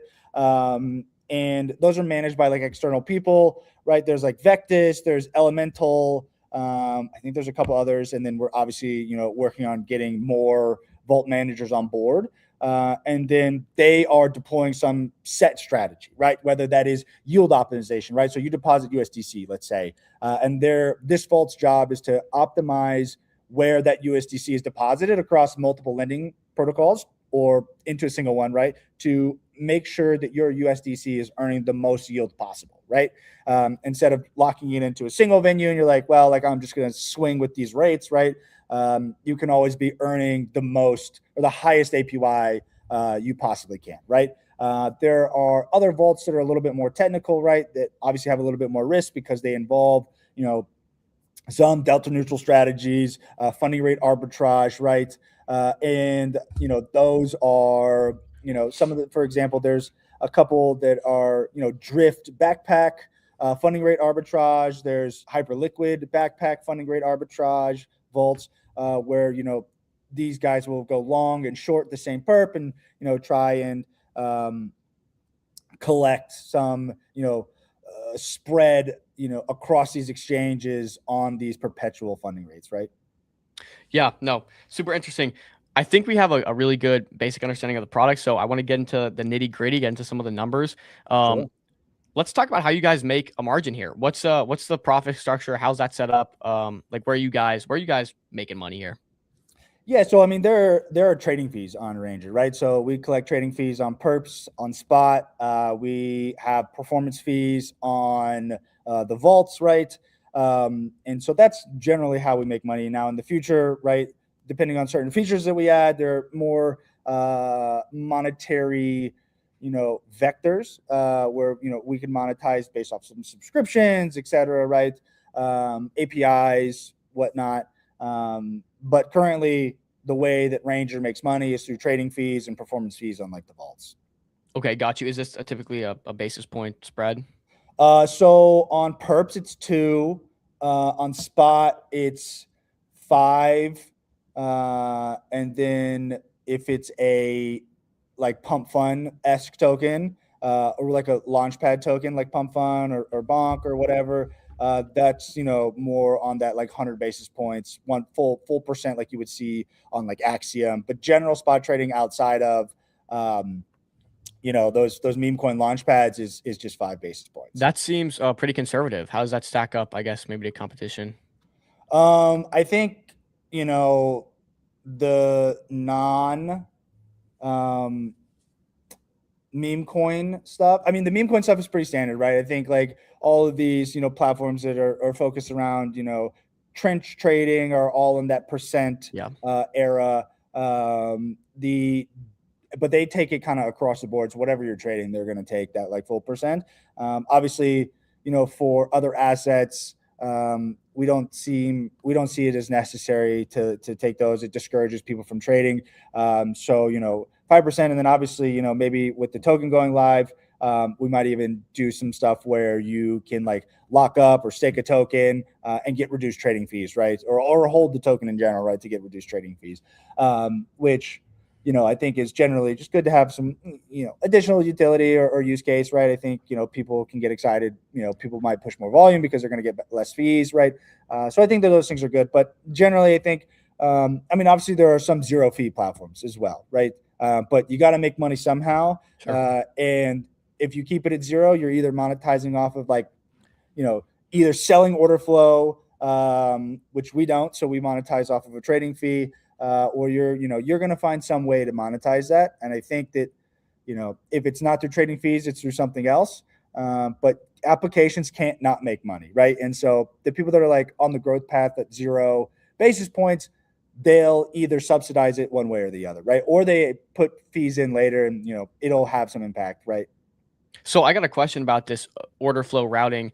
You said there are some platforms that charge 0 fees, but they're making a fee off commissions basically based on how much volume they're sending is I think what you're saying here. Is that it because you have relationships with all these different exchanges? Is that why you guys aren't going that route, or like has that been a conversation you guys have had? We have like, you know, briefly chatted with, you know, some exchanges about some of the, you know, like, hey, you know, we will lower our fees if you give us some of your like base fee that you take, to incentivize like more volume to go to like certain platforms. I think we're in the early days of that. I think, you know, once you have an incredibly strong user base that is, you know, pretty large, you can start to like work with exchanges a little bit more. Obviously we have a good user base, we're growing. And so, you know, but I think to really be like, hey, like, we're, you know, we want to do something where it's like a rev share. We're going to cut fees, help you get more volume. But you got to give us a kickback of your underlying fees. I think that there's, you know, you do need a little bit more weight on that front. Got you. You mentioned user growth just now. I'd love to know about how those growth metrics are looking. You've been in the game for a little while. How are you seeing month-on-month growth? Are you seeing revenue growing? Can you just fill me in on that? Yeah, you know, the latter half of 2025 was really good in terms of growth for us. I think, you know, we made the vast majority of our revenue, which I think was roughly like $2 million in the latter half of the year, where we really started to kind of see some growth once, you know, we integrated Hybrid Liquid. We fixed a number of the bugs that we were having and just improved the overall UX of the application. And so, you know, we do anticipate to see some better growth or more effective growth, since we're also diversifying what the application does, right? We're going to be able to pick up users that are not just perp traders, right? That are not just trading spot. Maybe they want to be more passive, right? So we're going to pick up more users that way through this earn product. You know, lending aggregation is going to come in general as well. And so, you know, we're excited to be able to increase that, you know, surface area of where we can monetize and that growth of the, you know, the users as well. I mean, I think like we had something like, I don't know, 35,000 people that earned points over this last year, or I should say wallets, right? Obviously, I'm sure some people tried to Sybil, but unfortunately it was not really, like, you couldn't really Sybil it since it was based off of volume. So it doesn't matter if you did the same volume across one account Or or a 80 million. accounts, right? Like you're going to get the same amount. You mentioned a 2 million revenue number. That's very impressive, and I think that should signal some confidence for what people are looking for now in this ICO. You're raising money. Also, I'm aware you guys have had VC raise prior to this ICO, which is the first we've seen on MetaDAO. And I actually have some relationships with people as well who are interested in MetaDAO models or similar models, but they've raised VC. How does that work? How does that look? I'm just really curious. Yeah, I mean, we're the first, team to kind of go through MetaDAO with, previous VC backing. Unlike all the other, ICOs before us, they, issued either 100% straight to the market or 50%, which was 50% to the market, 50% to the team. We had sold, a portion of Ranger to investors in the past. And so they got, their allocation was guaranteed on a percent basis. They, got the same percent that they paid for, in the private funding rounds. They'll get of the tokens at TGE, right? They're subsequent to vesting, etc.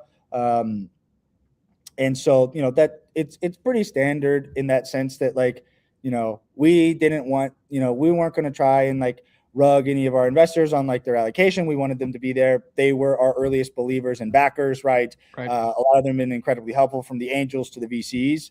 And so, making sure that they were in this, allocation. But again, it was pretty standard. We did get to, benefit a little bit from having a more easy time of being hey, how are we going to do the vesting and whatnot? Because Coliseum dropped the stamp, right? Kind of just in time for our ICO. And so we got to kind of adopt what they had put out. Obviously, they're a big backer of MetaDAO. And so, working, getting to adopt what they have, gone through with lawyers and whatnot, into helping transition our investors over into this new model, I think was pretty nice for us. Was that a big loyal? Was that a big burden on the legal team? You must have some lawyers that are pretty versed in the Web3 side and traditional finance equity side. How was that process? Long? No, it wasn't terrible. I think the stamp made it pretty traditional or standard, I should say, at least, in that sense. I think more of it is hey, convincing that it's a good idea to adopt Futarchy, right? As opposed to, something maybe that's more team controlled or whatnot. But I think that, tokens are tokens, right? And as long as they're getting, their share, they are okay to transition documents, right? No, that makes complete sense. So your 2 million revenue is really interesting. I see here on the MetaDAO raise page, and you guys can go get more information there. We're going to get into all of this, but you guys have a 250K monthly allowance. Currently, maybe I'd love to know what's your current burn rate, and then maybe how will that increase after this raise if you meet that minimum 6 million goal of yours. Yeah, our current burn rate is not that far off from our monthly allowance. It's a little bit higher than our actual burn because we do want to grow the team. I mean, a big part of raising capital is continuing to grow, right? So we want to bring on some more engineers, and instead of putting it directly at our burn and then be well, we hired somebody, now I got to up this burn rate. We kind of just baked in 2 to 3 additional hires, and that's kind of so we're pretty close. So I think we'll be pretty much at our monthly allowance by the end of Q1, because we've been chatting with a number of engineers on joining the team, and obviously this is going to help us scale to be where we want to be, right? Where I think the app needs to get to, at least before making another big, hey, we want to increase the monthly allowance, right? We want to bring on more people, right? We got to do XYZ. But yeah, and so we're 2 to 3 engineers away effectively from the current the indicated monthly allowance, and I anticipate that'll be hit fairly soon after our launch, given we've been in talks with some of these guys and they've run work trials and whatnot. So kind of on this topic, Barrett, and this is something I've been really thinking about recently. We've seen teams used to have, depending on what kind of project they were building, 10s, 20s, hundreds of engineers to complete tasks. Now we have vibe coding, and it seems like coding's gotten so much easier for those that are skilled at it. I'm not sure what your take is, but how has and I don't want to derail this conversation too much, but how has vibe coding really helped you guys iterate faster and just keep the team lean? Yeah, I mean, I think that, if you aren't utilizing some sort of, AI based, reviews, boilerplate coding, right? Obviously, there are some things, at least in the past, that have been, harder for these LLMs to grok, and put out quality code. I think we're starting to see that change with Opus. I mean, Benedict from Meridian, right, dropped his, prop AMM that was built effectively by Opus, right, which is like really, I think, pretty impressive on the smart contract side of things, right. And so it's just like we push the adoption because it is going to be the way in which teams can really improve productivity. And if you are not, at least experimenting, right, with the way that, to just experimenting and how to like improve your workflows, you're going to fall behind and other teams are going to outship you, right? And so generally, we've been, as of late, making more, a push internally to utilize a lot more of these tooling in our day-to-day. Obviously, you don't want to fucking blatantly vibe code and just like not think about it and ship stuff. But I've been encouraging our non-technical team to just start playing around with stuff, right? Which I think is good to get everybody more product minded, to get everything more engineering minded, to make sure that we have really good products, right? Because I think now that you have these tools that enable rapid prototyping, you have your BD team, your designers, right, your marketers that can start to build little things on their own and be like, hey, like, what do you think about this? Like, obviously what I built isn't going to make it into the app, but like, can you guys take it and run with it? Right. I think is really cool and helps like with product velocity in general. Cool. Let's talk about some numbers, because this raise is a little different than anything we've actually seen in terms of MetaDAO. So let's just go through basic overview. You guys have points I want to talk about. You guys have like a bid wall I want to talk about. Along with some other things. So maybe we'll start here. Let's talk about goals. You're looking for a 6 million minimum raise. Why 6 million? What's the max you guys are looking to take? Is it 6 to 8? I think maybe. Walk me through that. Yeah, so 6. I think you generally want to do 12. If you're going to shoot to raise, right? You're going to shoot to raise, 18 to 24 months of runway, possibly more. I think at this current spending limit, right, the minimum gets us 2 years. That's an eternity in crypto. Obviously, we plan to grow. And so likely that the 6 million doesn't really last 2 years, last 18 months. But that's enough time to show substantial growth in that amount of time, right? Barring like a complete macro correction and it all kind of falls apart, and then obviously market's going to be down no matter what. But generally speaking, I think that amount of time shows enough to be able to fundraise again. And with the MetaDAO model, right, you can make a proposition to the community, the token holders, right, to be like, hey, like, we want to raise more. I think MetaDAO's done this a number of times, and it shows that it has worked, right? And so obviously issuing new tokens is controlled by the DAO itself.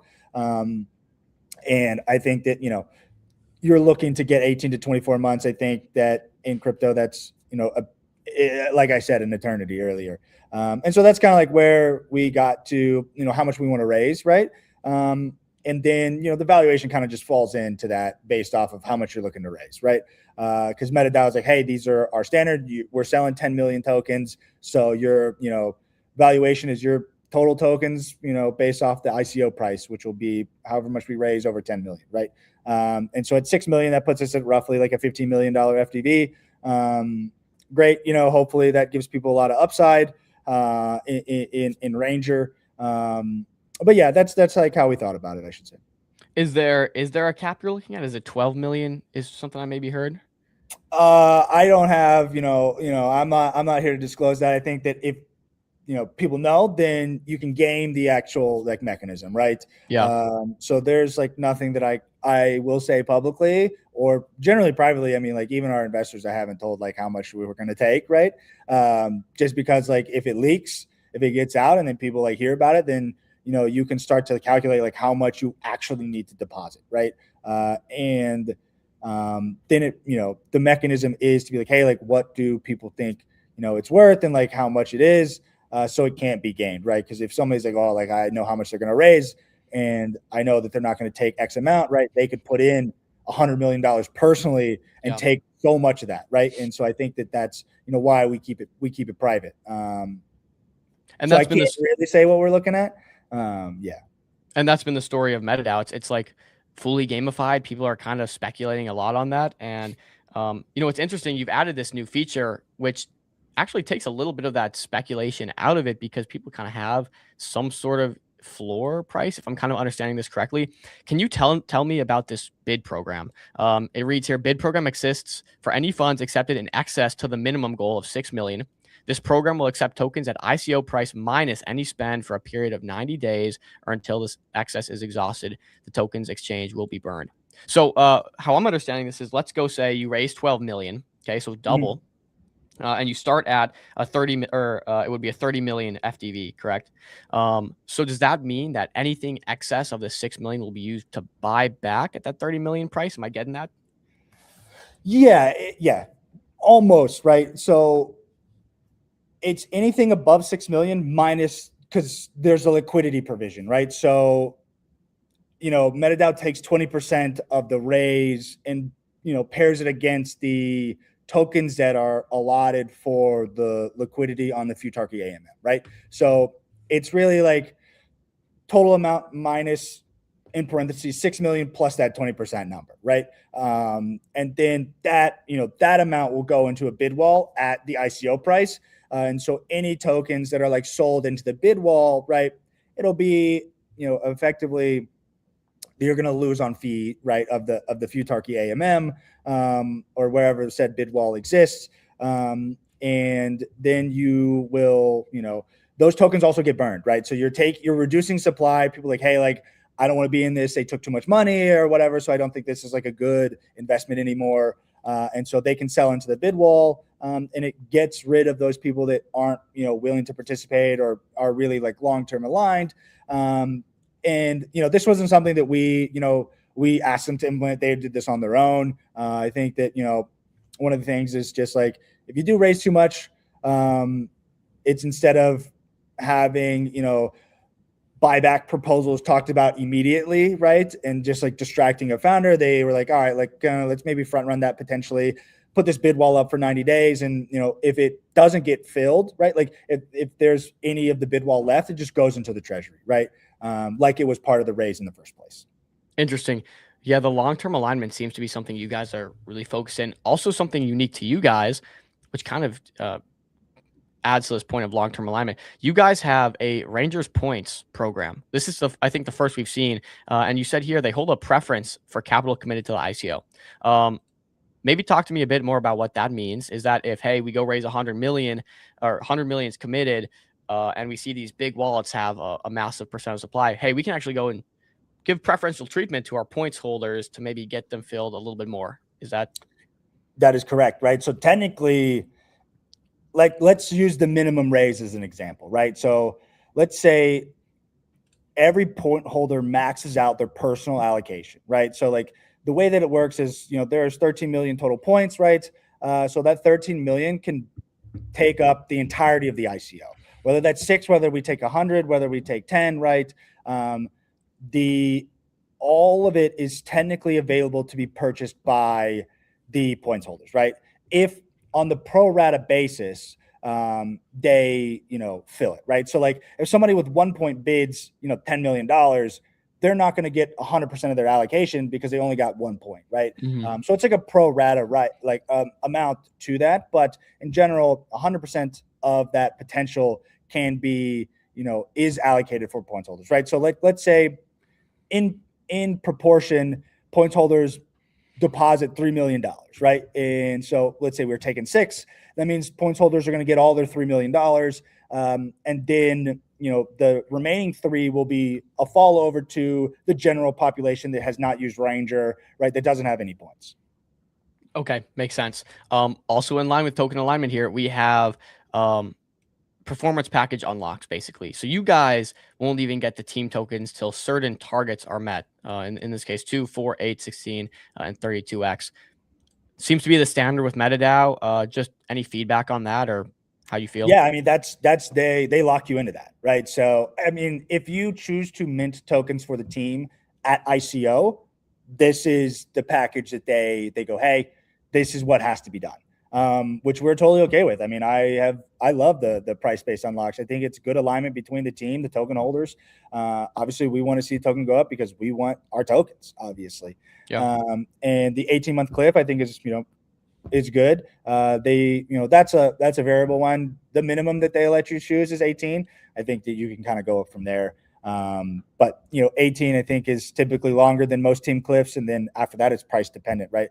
On a 3-month TWAP, right? So we can't. What's really nice is you can't just have a manipulation event where you like spike the price for like a day or whatever, and then unlock like a ton of tokens, right? It has to be a sustained period at those multiples. Okay, that's good information to note. Maybe we'll close out this token segment here by just talking about percentages and allocations. Yeah. So if I was to draw a big circle here, a big pie chart, could you tell me what percentage is going where? Yeah. So for these existing investors, we have 17%. The ICO that's being sold is like 39 and some change. The liquidity, is 11 and some change. So the initial float at, day 0 is going to be like 52%, right? Because there's the ambassador chunk that's roughly 3% of total. 25% of that is unlocked at day 0. And then 25% vests over a linear amount of time. And then 50% of that is just kind of like locked until we decide to bring on new ambassadors, right? Got you. And interesting, you have existing investor allocation. It looks like they have a linear unlock starting day 1 for 24 months. Any reason you chose the 24-month number rather than maybe fully releasing on TGE or making it longer? Yeah. I mean, one of the reasons is, there are people that are buying into the ICO. Obviously, these investors did buy in, right? But I think if you want to have a successful ICO, and then you're like, hey, like we're gonna dilute you 17% out the rip, right? If there's like a liquidation event that happens, obviously I don't think that there will be, but let's, worst case scenario, you talk about it, then they're down, that amount that you just diluted them, and I think that just produces like a wrong dynamic. Also, I mean, this is what Coliseum, who, is an accelerator in the space, specifically in Solana. I'm sure you've heard about them. They do hackathons and whatnot. They're also a major backer of MetaDAO. And so they worked with, Legal to develop the stamp. And the stamp is this 24-month linear vest. I like it because, there is no cliff for the investors. So they can use those tokens that they did, purchase to begin to participate in governance early on, right? Instead of having to wait, 12 months, it's nice for them to be there as an earlier backer, as more long-term thinkers, right? And so, we're excited to kind of like, I think we're also the first people that are going to be, going live on the stamp as well, which is cool. So now we're doing a couple things that are like, first out the gate, 1, previous investors, 2, the stamp. So I'm pretty excited. I believe it'll work out in our favor, and then we'll start to see a lot more opportunity for companies that have previous investors to kind of flow into the stamp model, into MetaDAO, right? I'm a big believer of futarchy, so in decision markets, and I think the ownership coin meta is kind of led by MetaDAO currently, and so excited to see tokens that aren't just thin air like be around in the space. Yeah, you guys seem to be doing a few things, being the first to do a few things with MetaDAO. And you actually don't know this, Barrett, but what got me kind of pilled on MetaDAO was actually seeing the MNT token and Mountain DAO, get liquidated and actually leave investors whole. And for me, that was like, wait a minute, we just saw something that didn't work out on paper, but actually instead of the traditional thing you would see in crypto where just it rugs, investors kind of get wrecked. Well, wait a minute, we actually ended with a chart and at a stable price and investors getting paid out whole, and that like really pilled me on the MetaDAO model. And like maybe explain to us going through this now, I guess as your second time, what you learned from Mountain Capital and why you were like, hey, you know what? I still love futarchy. I still have MetaDAO so much that we're going to do it round 2 with Ranger this time. Yeah, I mean, a lot has changed, right? I mean, since Mountain Capital went through versus like Ranger going through, right? Mountain Capital was a big reason you see a shift in how capital is allocated, right? So for Mountain Capital, right, it was solely we had to make a proposal to allocate capital, right? Makes more sense. It's an investment fund, right? Blah blah blah. But that was how every company was going to go through, right? And after we got liquidated, right, and there was so much friction on every proposal, I was like, guys, like, we talked to MetaDAO, right, and we're like, hey, dude, this isn't going to work for founders of like a tech company. Like, you can't every monetary, move that they make, they can't have to like go make a proposal. It's too distracting, right? And so, a lot of like the pain points that Mountain Capital faced got to where, we have the monthly allowance now. Like people are, there's a lot more like let the founder do things, and then there's like failover proposals, right? And et cetera, that makes it a little bit more freeing nowadays for founders to do what they want to do on the day-to-day, right? Obviously, you want to mint new tokens, you got to go to the DAO. You want to, change the spend, you got to go to the DAO, right? But generally, right, like you can come in, you can set, your monthly allowance, right? Gives us a little growth, right? We don't have to go immediately to the DAO, right? I think that those are really important pieces that weren't there when Mountain Capital went through.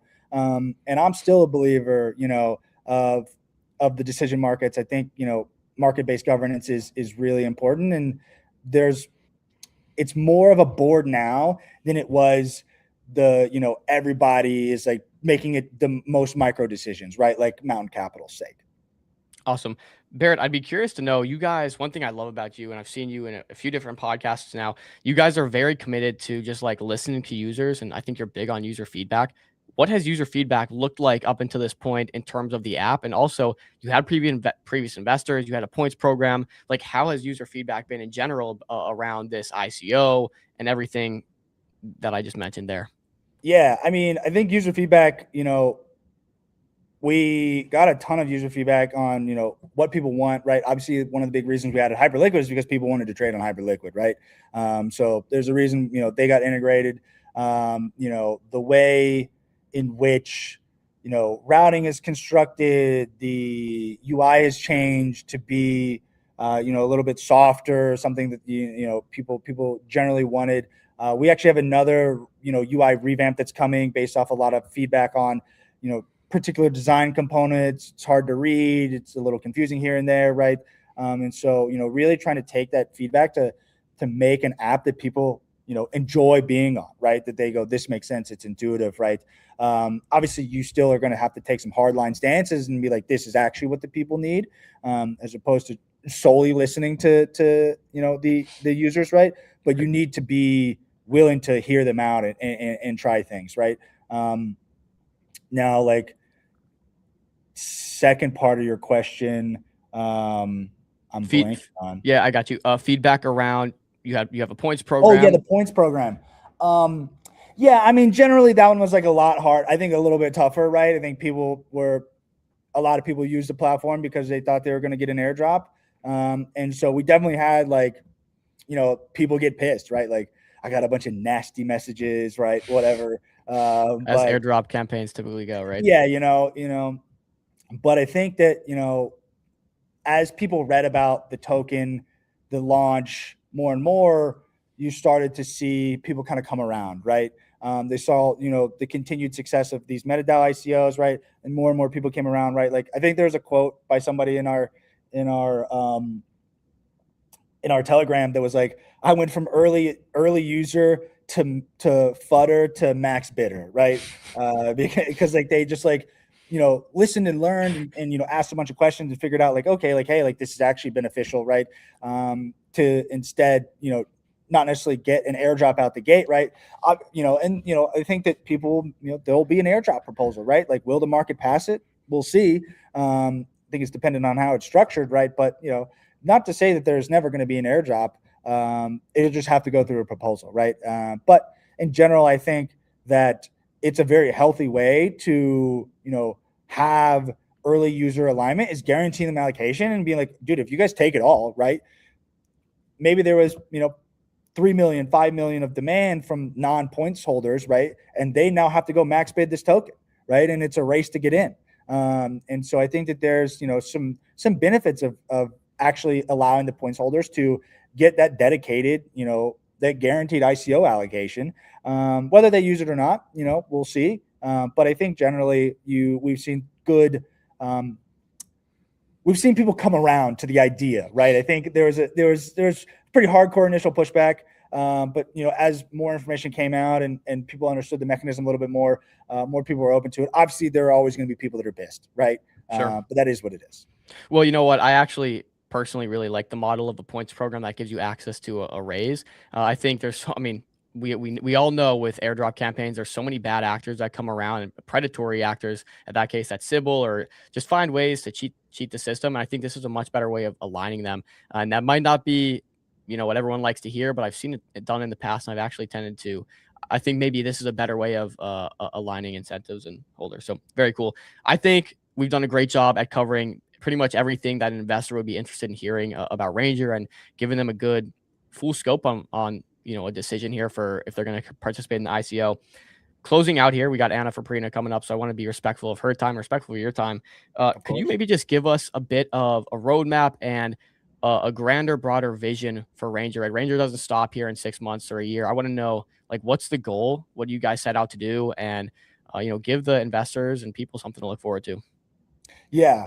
I think that what we want Ranger to be is a, all-encompassing fintech application, right? Whether that's you want to trade perps, you want to trade spot, you want to, manage lending, right? You want to deploy into strategies, you want to do XYZ things, you want to do prediction, you want to participate in prediction markets, right?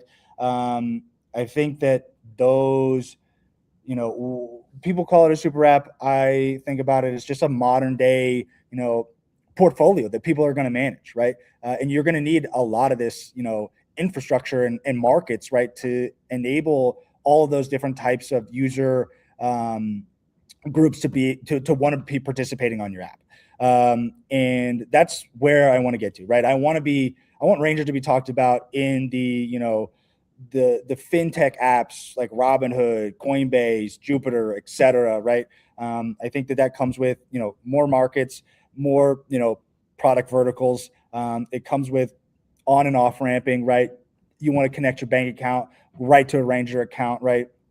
Still self-custody at the end of the day, because we want to be DeFi, but, easing that transition from, your traditional fintech user to, hey, look, crypto is going to be in people's portfolios. Our age group and younger will have crypto in their portfolios, right? And being able to capture that audience, right? I think that, again, moving to that full embedded experience, right? So it's one click. It's more of that traditional feel that people like, right? You're not having to sign all these messages. Obviously you can set it up that way, but with the embedded wallet experience, it's easy to operate on that one click basis. I think, privacy is going to be important as well. But yeah, I think that there's a ton of features that we have on the roadmap that we want to get into the product. And a lot of it is focused on, one, improving your, access to markets, right? Improving your access to liquidity, improving your user experience, right? Making it easier to move from platform to platform, utilize any of the platforms, right? Get from traditional financial rails into crypto, making sure that you can be private if you want to be private, right? And so, yeah, I think that those are, a lot of our roadmap. And I know there's a little bit vague, right? But I think, inside of Q1, you'll see the shift from, into the, we'll get prediction markets in there. We'll get your, embedded wallet experience in there.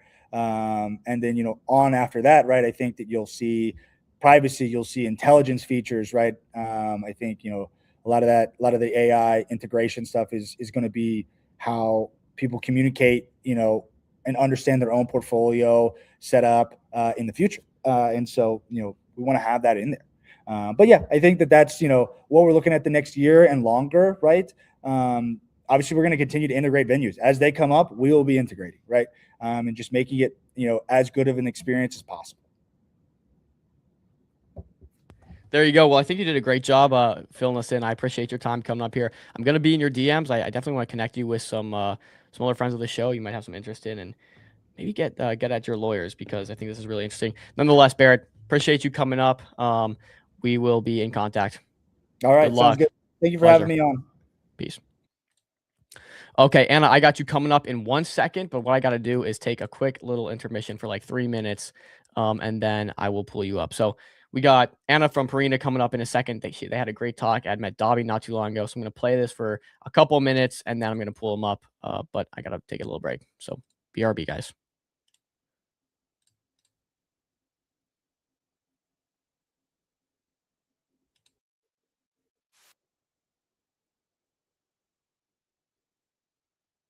Let me actually make sure I have volume on this before I dip out for a second. Okay, there we go. Believe in the power of stablecoins, and my goal is to convince everybody and give them a good enough reason to move their money to stablecoins. So that's us. We crossed 30 million in TVL recently by working with various partners, including our amazing partner Meteora, and we helped them put on the show Madabi. All the designs you see out there and the merch that you got, including this one, were made by us. So I hope you like it. Let's see. Oh yeah, intern made this joke. Truth or false? I was actually bald at some point in my life. Not right now. Okay, so this is what I want to talk to you guys about. A serious topic. When alternatives go mainstream. We are considered a stablecoin company, but we're not building in payments. So a lot of people ask me, like, what are you doing? What do you mean by a stablecoin company? I see immense potential in creating quality productive assets and packaging them in a way that's accessible to retail and a global audience. Basically anyone, anywhere, including in the future AI agents, can access them. That is completely not possible in using traditional rails. So this is why I think Solana's next breakthrough, and many blockchains' next breakthrough, will come from asset management, and specifically will come from alternatives. And feel free to debate with me afterwards whether you think you agree with this or you disagree with this, because alternatives is a 20 trillion catch-all term for asset classes that didn't quite fit into traditional asset classes, which are real estate, bonds, equity, or debt, or equity. And alternatives are including crypto, quant strategies, LPing and Meteora, that would be considered kind of an alternative asset, and also traditional assets like a debt, a bond, packaged in novel ways. So really anything we're seeing right now in this room will be considered alternatives. Two of the fastest growing alternatives, one of them is blockchain crypto assets. The other one, I believe, can use blockchain to open access and become an even faster growing asset. So for those of you who are from the West, who have access to like mutual funds, ETFs, and maybe you have some access to like tokenized CTA, or not tokenized, CTA ETFs, you'll see the change in the last couple of decades where in the past, maybe your parents' generation, people only bought mutual funds, and then ETFs came along. So mutual funds are daily NAV, net asset value. So daily asset value update, you can only trade once a day. And ETFs, or exchange traded funds, now you can trade anytime during market opening hours. And I think this is the ETF moment for finance really, is to go tokenization, because traditional rails are so rigid and they have not been able to adapt to this new change of assets that people want. How does a traditional fund onboarding work? Let's say a lot of you guys might have heard of, y'all know JLP. All right, guys, we're not going to spoil the entire conversation here, but that was from Matt Dobby. We had a great conversation actually directly after this, but got Anna from Perena coming up. Once she gives me the thumbs up, I will pull her up here. But yeah, interesting conversation we have here. You know, stable coins is just a massive emerging market. And, you know, she was very clear about productive assets and the emergence that they're going to have and the future that they have. So I'm excited to have this conversation. Going to pull up their Twitter now. Their Twitter is awesome, by the way. Love their graphics. And we'll get into this conversation. Going to pull you up, Anna. Hope you're ready. Anna. Hello, welcome. Everyone. Good to talk again. How are you? Good. How are you guys? Doing well. We're ready to learn about productive assets and get some of your thoughts here. We talked not too long ago at Met Dobby, actually, and I was pretty surprised. You guys have some really good yield, some really good APY, or you don't call it yield, you call it productive assets. So let me correct myself before we get too deep into this. But yeah, let's get straight into it. I want to know more about you before we start off, Anna. So maybe just start with a little overview of maybe your background and how you got into crypto and why we're doing Perena now. Yeah, so I started in crypto in 2017, 2018, when a couple of my trader friends told me about Ethereum and the very first DEX Ether Delta. So dabble a little bit there. I didn't think the Ethereum user experience was good enough coming from a non-engineering background. Frankly, Ether Delta was so much worse than trading on Binance at that time. So I didn't go further into building in the DeFi space. Fast forward 2021, I learned about Solana, and 2022, I joined the Solana Labs / Foundation side of things, worked on payments and stablecoins until 2024. When I saw an opportunity there were a lot of stablecoin projects at the time that were issuing stablecoins with no utility and no use cases. So I thought, okay, maybe I should build something in the space. That's how Perena was born. It was a stable swap. I still want to build a stablecoin liquidity venue, but that wasn't it didn't prove to be as high growth as I thought it would be. So then we decided, because really we listened to users. Users were depositing into our LP token. They were earning like 1%. That was just what the capital velocity on Solana was at the time. We did over $2 billion in volume on stable swaps. But even then, LPs were not happy. So then we're like, okay, what do LPs want? LPs want better returns on assets. How can we give them better returns? You make the assets more productive. So then when we moved from the legacy USD Star, which was a stable swap LP token, to the new USD Star, which is a dynamically allocated savings dollar or saving token, the APY went up a lot. It was around 15 to 18% for a while. Now the market's a little bit quieter, so it's around 10. And TVL, or I like to call it AUM, has been growing until recently. Now we're adding new products. So moving forward, it would be a wider investable sphere. We don't want to do. Anyways, I'll stop here on my background, and you can ask more questions. Yeah, no, you were perfectly leading into the next question, which was going to be, what is Perena? Not to be confused with Panera, which I always feel like I have to say on accident. But it was going to be, what is Perena? You started to kind of get into it there. I'm not sure if you want to continue that thought or give maybe a general broader overview for the average user. So first, it's Perena, not Perena. Also the Panera that I get a lot. It's just the same like when people interview at Solana, when they say Anza, it's like, okay, you're NGMI, it's Anza. So yeah, Perena, in terms of what we do right now, it's in traditional finance, you would call it a wealth manager or asset manager, kind of like your Charles Schwab, your maybe you have a private banker that tells you like, hey, you can invest into XYZ assets.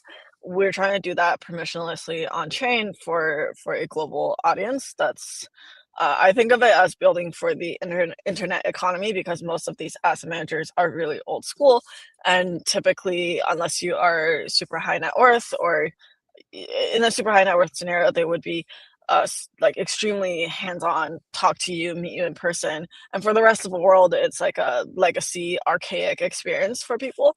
So I wanted to build something that's more modern, starting with crypto native assets, but we're expanding. We have expanded actually. USD Star started with just crypto backing. Now we have added ONRI, which is reinsurance, and then we're adding other RWA assets to the mix as well. And this quarter we'll have a couple other vaults. So right now you can invest in a JLP delta neutral vault. We'll have USDT yield sources coming as well. So for those of you who want to stay in, let's say, Tether, that could be a good way to get yield. Yeah, this is interesting. It seems like stable coins are kind of like gearing up to be the biggest mass onboarder, especially when we look at countries that just want access to the US dollar or more stable currency. We see them flooding into it via QR codes or crypto, whatever it might be. Maybe just like we'll step back and get a broader look at the landscape of stable coins. How do you think stable coins are going to play a role in finance just going into the next couple of years, making things easier for people, accessible for people, et cetera? Yeah, I think it's kind of like news. The moment when news went from newspaper to TV to social media is how I think about it. Because in the past, who can own and move money was very much fixed and regulated. So even for fintechs, it's difficult for them to actually move money. They kind of sit on top of traditional legacy rails. But actually with stablecoins, you have this social media moment where anybody can hold on to money much closer to anyone can be a fintech. So this trend, I think even for people who are skeptical of Bitcoin's existence 5-10 years from now, should not be skeptical of stablecoin's existence 5-10 years from now. It is so certain that it can be decoupled from the rest of the blockchain and crypto industry. In terms of adoption, payments is a real pain point. So a lot of times that's when businesses onboard. For individuals, a lot of the onboarding comes from, like you said, wanting access to dollar to beat inflation or simply for their own diversification. And a good chunk also came from the diaspora population. So including myself, I'm an immigrant. A lot of people really anyone who's moved countries or lived across multiple countries have experienced the pain of moving money or sending money. And a lot of that leads to like, I need a simple way to carry my savings or my assets from point A to point B in a way that won't get blocked or censored. And that's a lot of what stablecoins are. You're someone who's having this conversation more than anyone. I think from an insider perspective, generally, what's like when you talk to institutions and maybe when you talk to retail as well, like what are they saying about this? Do they share the same opinion or are they a little skeptical right now? I talk to a lot of traditional finance builders, whether they're in banking or like asset managers or even fintech builders. The crazy thing for me is I still see people trying to build neobanks or payment companies or like payroll companies, for example, Deal or Remote. They have hundreds of entities, hundreds of bank accounts, and they haven't adopted stablecoins yet, or they don't know how to adopt stablecoins natively. So I think we're extremely early to the technology. It's the same as like how many companies right now are using AI agents natively in their workflow. Maybe truly like 5%. Similarly, stablecoins are kind of early, but once you go in that direction, it's extremely unlikely you would go back. It would coexist. I think for a lot of these companies, the risk, it boils down to the AML or anti-money laundering and compliance risks. So there's a bit of like a history from a lot of places in the world where, so if you work in the financial services industry, whether you're payments or an FI, you have a lot of compliance requirements. You want to make sure the money you're moving is clean and safe, you know where you're moving to. Stablecoins defies a lot of that because it's free. It's the same as like, okay, you can try to censor information, but when it's like out there, there's no way you can contain it back. So that's on the institution and business side. On the user side, what we're hearing most is I just want a simple place for me to save, to grow my wealth, to give me access to things I don't really have access to, which are productive dollars, non-home country investable assets. So that could be US, could be China, could be India, could be like anywhere. And crypto being one of that. When you say non-home country investable assets, are you guys offering some sort of ETFs, indexes, like, or is it maybe a different sort of vehicle? It would be something like a special purpose vehicle, like SPV structured product, and the underlying of that could be reflective of ETF exposure. But ETFs are really also kind of just wrappers around whatever you want to put in it. So you can have equities ETF, gold ETF, etc. I think of, well, I call it like a composable currency or like it's not just a vault. It's also not an ETF. It's like an on-chain ETF. So that's what we're going towards. Okay, and Anna, based on our conversations, you seem like very intellectual, very smart individual, and like I've been able to gather that from our conversations. Also, just right now, it seems like you have a really good look on emerging markets and kind of what's coming up. Are you an investor yourself in anything? And yeah, I know we're talking about stable coins here, but maybe if you take a step back and look at emerging markets, like we mentioned AI earlier, what are you most excited for in terms of emerging markets? Yeah, so last year I was pretty active in primary markets, as well as secondary, but I supported a lot of builders around both let's see, there are a couple of trends I did. Robotics, space tech was one of them.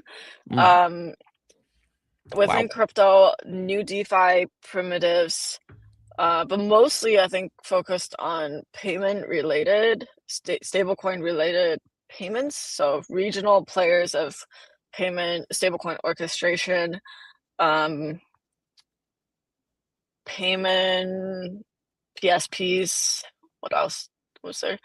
I mean, not financial advice. I bought some PayPal stock because of their added because they have a big retail user base, and I keep hearing people complain like, oh, I paid this much for on-ramping, or I'm like struggling to find an off-ramp. And PayPal's ecosystem, I think, so far it hasn't played out well yet, but I think their ecosystem, like their infra is built to on-ramp and off-ramp. And likewise, I would be pretty bullish on similar fintechs that have a lot of and distribution that are proactively looking at onboarding users to stablecoins, because it expands their reach of what type of financial services they could offer, and also likely reduces the cost of their ongoing overhead and compliance operations. It's kind of like they were operating on like legacy systems, and new systems have the promise to become, maybe not right now, but like they have to start investing early. So 5 years from now, they'll have an advantage over legacy players. That's really fascinating. So TLDR is basically based on all your the trends of emerging markets that you've been looking into. You still landed on payments and stablecoin infrastructure, basically. A lot of payment stablecoin. Yeah, that's really interesting. Also, you mentioned builders building out neobanks. Do you have a hot take about neobanks you want to maybe drop on us? Majority of them are building without an audience. I've thought about building neobanks many times, and I still want to build one. Majority of them are not targeting a core audience, and they're just like, oh, I want to. And when you think you're specific, you're not specific enough. And it doesn't have to be one, but you have to find like very specific groups. So one of the projects I invested in, they specifically found a corridor for Balkans living in America who attend these like groups, and through those groups you Really meet niche. like the same couple hundred people, and those 100 people know each other, and that's like, okay, they have a core base of people that they can sell to in the very beginning, and those 100 people, hopefully they love the product enough that they tell their aunts and uncles and cousins, and that's like another tight-knit group. And the diaspora population is super interesting, like in America, whether it's Nigerians, Puerto Ricans, Polish, like Chinese, oftentimes you have these super tight-knit groups that you can penetrate, and from there you get your core user base. So Anna's advice to people building neobanks is narrow it down, and the riches are in the niches, basically. No. All right, sweet. Exactly. Let's get back to, I don't want to derail us here. Let's get back to Perena here. Perena. I knew I said it wrong as soon as it came out. Let's get back to Perena here. Let's talk about strategies. I'm curious to know how you guys are getting to this 11% number, sometimes expected between 10 to 15% annual returns. I also want to walk through, how maybe myself or anyone listening can kind of participate in this. But let's start there. How do you guys get to these 10 to 15% annual return numbers? Yeah, diversification and import yield outside of Solana. So as I mentioned at Met Solana, I view it as total available yield on Solana is X amount. That's just based on capital velocity within the Solana ecosystem. If you want more yield, which we do, we need to go look elsewhere. And this is what exactly Camino is doing so successfully, is they looked elsewhere at Maple, at like Figure Prime. So right now we're going towards the sex dex perp delta neutral strategies, added RWA. We might go elsewhere into even the off-chain, like as an equity side, where we can find delta neutral yield.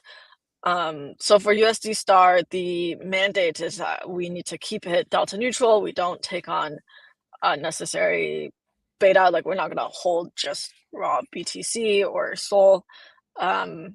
The yield is not insane at that number for a well-performing fund in the space, but to do that at scale, safely, and over the years requires a lot of portfolio management and diversification and risk management. So that's what we talk about a lot. Like, every single yield source that comes in, we vet, we do diligence, we meet the team, so on and so forth. That's interesting. I'm seeing a lot of people do the funding rates where it's a delta neutral strategy. Is that That's part of it? emerging? Yeah, that's part of it, but that's not the whole story. You can look at there are tons of different strategies. Some have lower, some are safer, some are less safe. Like, are you taking leverage? Are you not taking leverage? Are you across different dexes? How many tickers are you trading? I have my own opinions of whether, like, for example, a guy from Athena, I believe he's super conservative. He only wants to trade BTC, Sol, ETH. I'm of the other opinion that I actually want it to be diversified more, because like you can have a not black swan, but you can have specific factors that would affect SOL that doesn't affect ETH. And if you're only stuck in those three, like if one of them decides to go the other way, you're kind of taking a hit.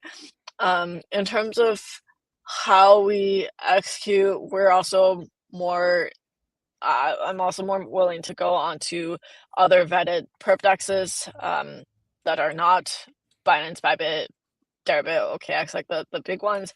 I think to the extent that we can compliantly offer this, hopefully in the first half of the year, I would love to bring off-chain yield sources from the equities market or from traditional, like non-crypto alternatives space to USD Star. Interesting. That's some good insights. So much of platforms like this, or platforms where you can earn yield and grow your money, it comes down to trust, right? Ultimately, the people just want to know they can trust where their money's going. Have you guys had external audits done or anything? Can you tell me about that? We have, for sure. On the smart contract side, we have one audit. I'm actually quite not a believer in audits. I've said this before. I believe that trading firms and centralized exchanges do not engage external auditors the same way DeFi protocols do, and that's for a good reason. So we should trust the code that we write.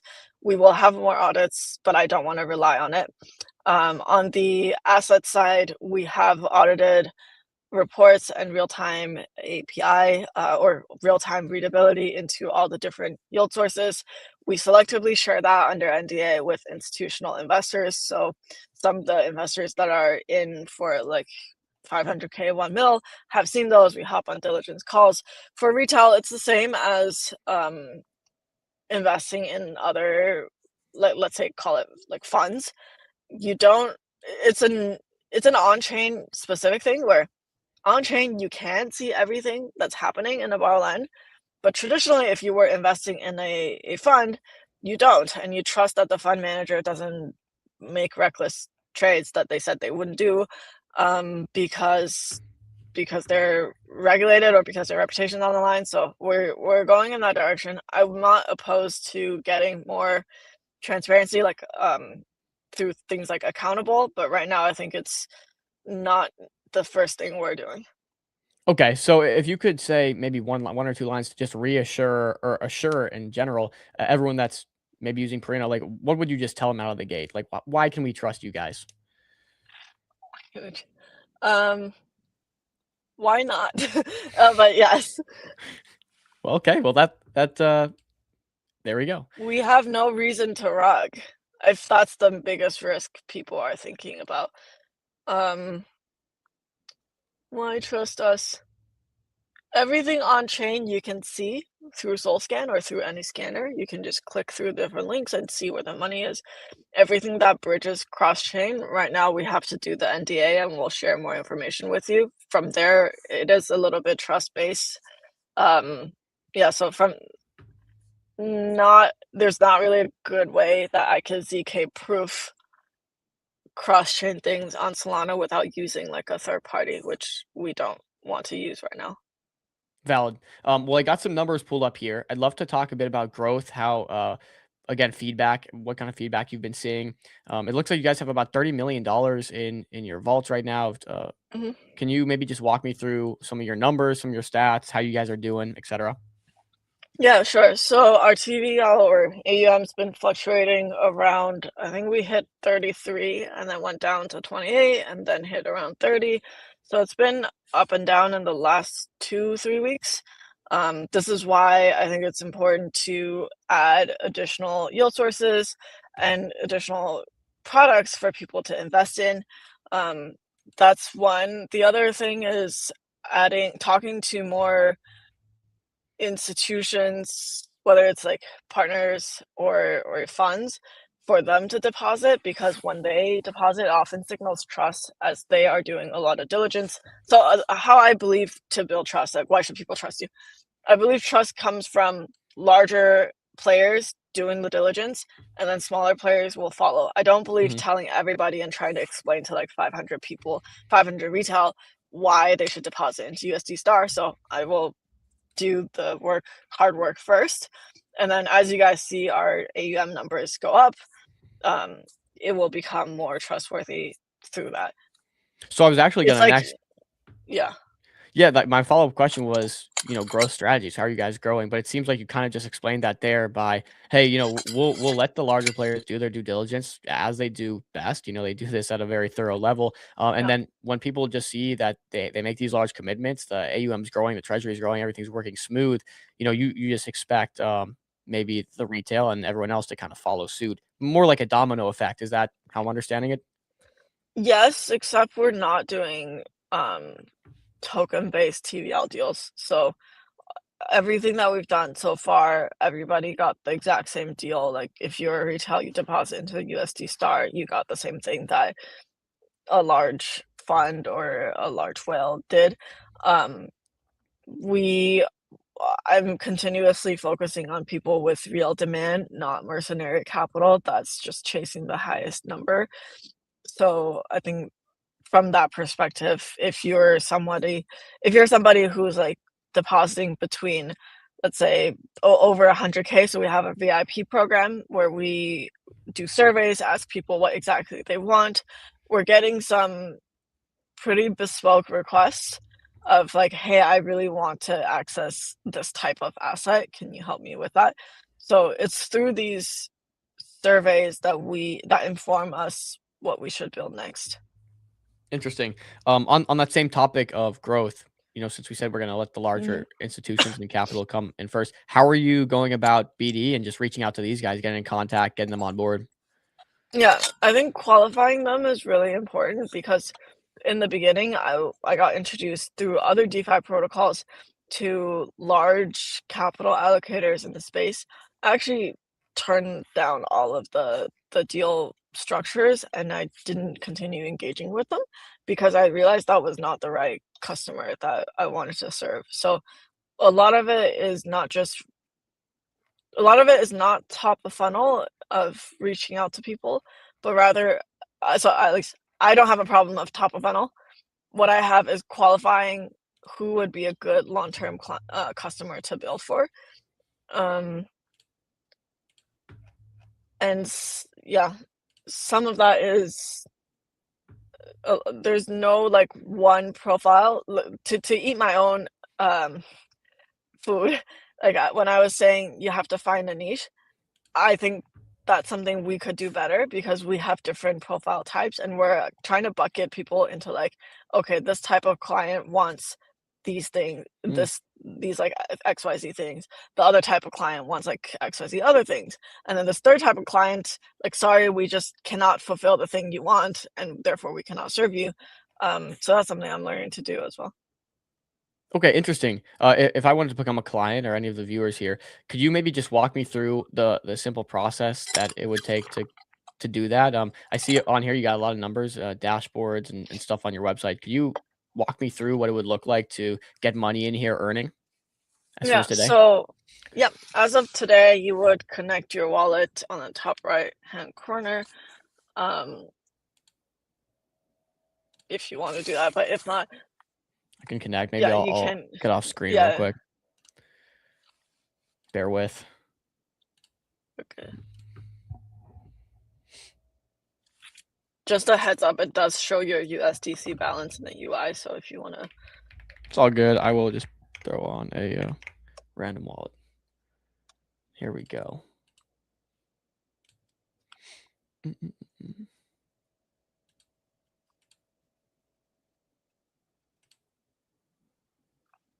Okay. And I'll share. Okay, boom. So we're doing the process right here.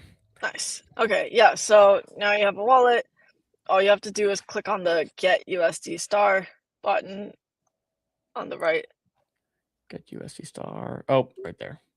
Yeah, we're changing up the user interface as well because the Get USD Star button was a bit small. And then you click on Not Enough USDC, but you can also convert tokens if you go to the little arrow.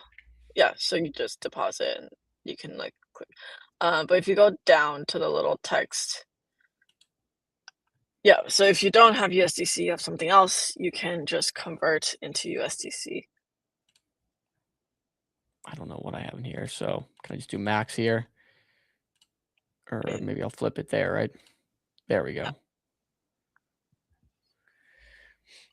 Insufficient balance. Well, again, this is a burner wallet, so let's just assume I converted. I have capital in here. What's next? Then you click on the Get USD Star and you get USD Star and you can hold it, and the USD Star just goes up in value. That's it. I do a few That's buttons, it. convert sold USDC to Star, or USDC whatever to Star, and it's just auto earning. No staking, no nothing. No staking, nothing. So we wanted to make the experience as simple as possible. Okay, no, that's really easy. And then when it does happen, is it gonna pop up down here in positions or maybe what Yeah, strategies you guys are it running? will show up in positions, and then we just integrated the RateX PT. So if you have or you want to get PT, you can go from here to RateX, and it'll show up in your portfolio on Perena as well. So you don't have to go to RateX to check. Got it. Okay, well, this is really interesting. I think we did a good job at covering pretty much anything. I'm not sure if you have any, last minute messages or anything you want to leave the people with regarding Perena, but I'd love to hear what you guys have from like a future standpoint of what you're looking forward to. Future standpoint, similar to Barrett from Ranger, a couple of things of where we're aligned. One is that like building a fintech app, a general purpose fintech app, they're coming from more trading perspective. I'm coming much more from I don't want to look at my balance every day. I just want things to be done for me perspective, and giving people a better user experience. By the end of the year, I hope that Perena is no longer just a DeFi app, but a fintech app. I think this distinction is really important because I don't want us to be tied to crypto as much. Like we use blockchain, we use Solana as Rails, but we are not a crypto company that only serves crypto audience. Other than that, I just want to share that our team is really happy today because we had our community created Perenimals as an NFT collection for fun. It has no utility. It's just cute. And we thought it would take like a couple days for people to slowly buy the NFT. It got minted within, I think, an hour or 2 hours. It got minted before I wanted to mint more. So there you go. That's pretty cool. Do you guys ever plan to add any sort of here? And I'll pull this up on the screen. Any plans to do anything with that, or just hey, it's a cool community thing? It's a cool community thing. If we do, it's because we wanted to have fun. But if not, at least it definitely provides the utility of looking cute and making people smile. So, oh, you know what? I will, think yeah. your merch at Met Dobby and maybe Breakpoint as well kind of had some sort of like Yeah, look some like of this, the right? elements are taken from, like, we have, if you scroll down, we have the plushies. We did like a headband. Yeah, right here. Yeah, we have, actually, I have it with me. We have this. Let's go. Yeah. So it's just like fun things that make people, it really makes people's cats and kids happy. So that's like what we're here Well, and we for. know when people's cats and kids are happy, they're happy. So They're happy, yeah. nice. How was that trip to the Emirates and Abu Dhabi, Dubai? Did you guys get a lot productive done there, or how was that? Yeah, I would say so. We met a lot of our users, our core community members, and understood, like, get to know what their pain points are. Also met up with a number of partners in the space within Solana, so that was nice. I think, yeah, good trip. Well, high praise from Josh here. Thank He you, said, Josh. "Yep, you had a great Met Dobby booth," and I agree. I actually didn't manage to get to it before everything was gone. I was too Oh busy in no, my own yeah. world. I know. You know how it goes. But Anna, nonetheless, we thank you so much for coming on. This was a fascinating conversation. I think, like, again, directionally, there's so much growth to be done and to be had in stable coins, and people want access to this. People need access to it. So it's only here to stay and here to grow. So we appreciate you Yeah, coming for on. sure. Thank Where you, can thank you. where And can just people find more information? stay with the Twitter account. We'll have an email newsletter to cater to more traditional finance flavors. And then join Discord, check out our website. Last thing I'll say is that building a full-on asset manager takes years. So I think to build that trust, like, a lot of the asset managers have been around for close to 100 or over 100 years, and that just takes a long time. So hopefully we survive every year and every decade. But it's not a short-term thing that people will start trusting it in the grand scheme. Thank you. And a question that just kind of came to mind here: do you guys have outside capital investments, or did you guys bootstrap? We are venture funded. We may continue to get venture funding. By venture, I mean a lot of it are from accredited individual investors as well. So I hope to open up another round as our metrics become better this year. Okay, good. Is there any opportunity for rather than a stable coin, is there any opportunity for a native token coming, or is that? Great question. Someone made a poly market on that. This might There spike it. is, but you will see that I'm currently talking to a lot of outside legal counsel on how to do this. There's an experiment I want to do that nobody's done before. So it will be, if it goes, it'll be something new. Okay, something to look out for. Do you have, like, is there any broad timeline on this? Pray this year, pray before the first half or before the second half of this year, but totally depends on if I could get the relative legal compliance reg stuff done. Ooh, that's interesting. Well, hopefully, if you guys are in that poly market, you've either gone long or gone short, because, well, gone long. But thank you. That was an awesome interview, Anna, and we'll keep up with you guys. We'll be on the lookout for that token. Maybe when you guys TGE, you come back on and we break everything down and talk about this Thank you. new. We'll be the ranger next. We'll be on the left side. Perfect. All right, Anna, take it easy. We'll talk soon. All right. Thanks for coming Bye, on. everyone. Boom. There you go, guys. I think that was a great stream. We had two bangers on, and I know personally I've been hunting for. There's a few different places you can go to, put your money to work, put your USDC, your stable coins to work, and that's something I've been really interested in, and I hope you guys are looking into it too, because either now you have stable coins, or hopefully at some point, if you're following MCG, you can build up a nice portfolio with some stable coins and book some profits. Obviously, you got to put it to work.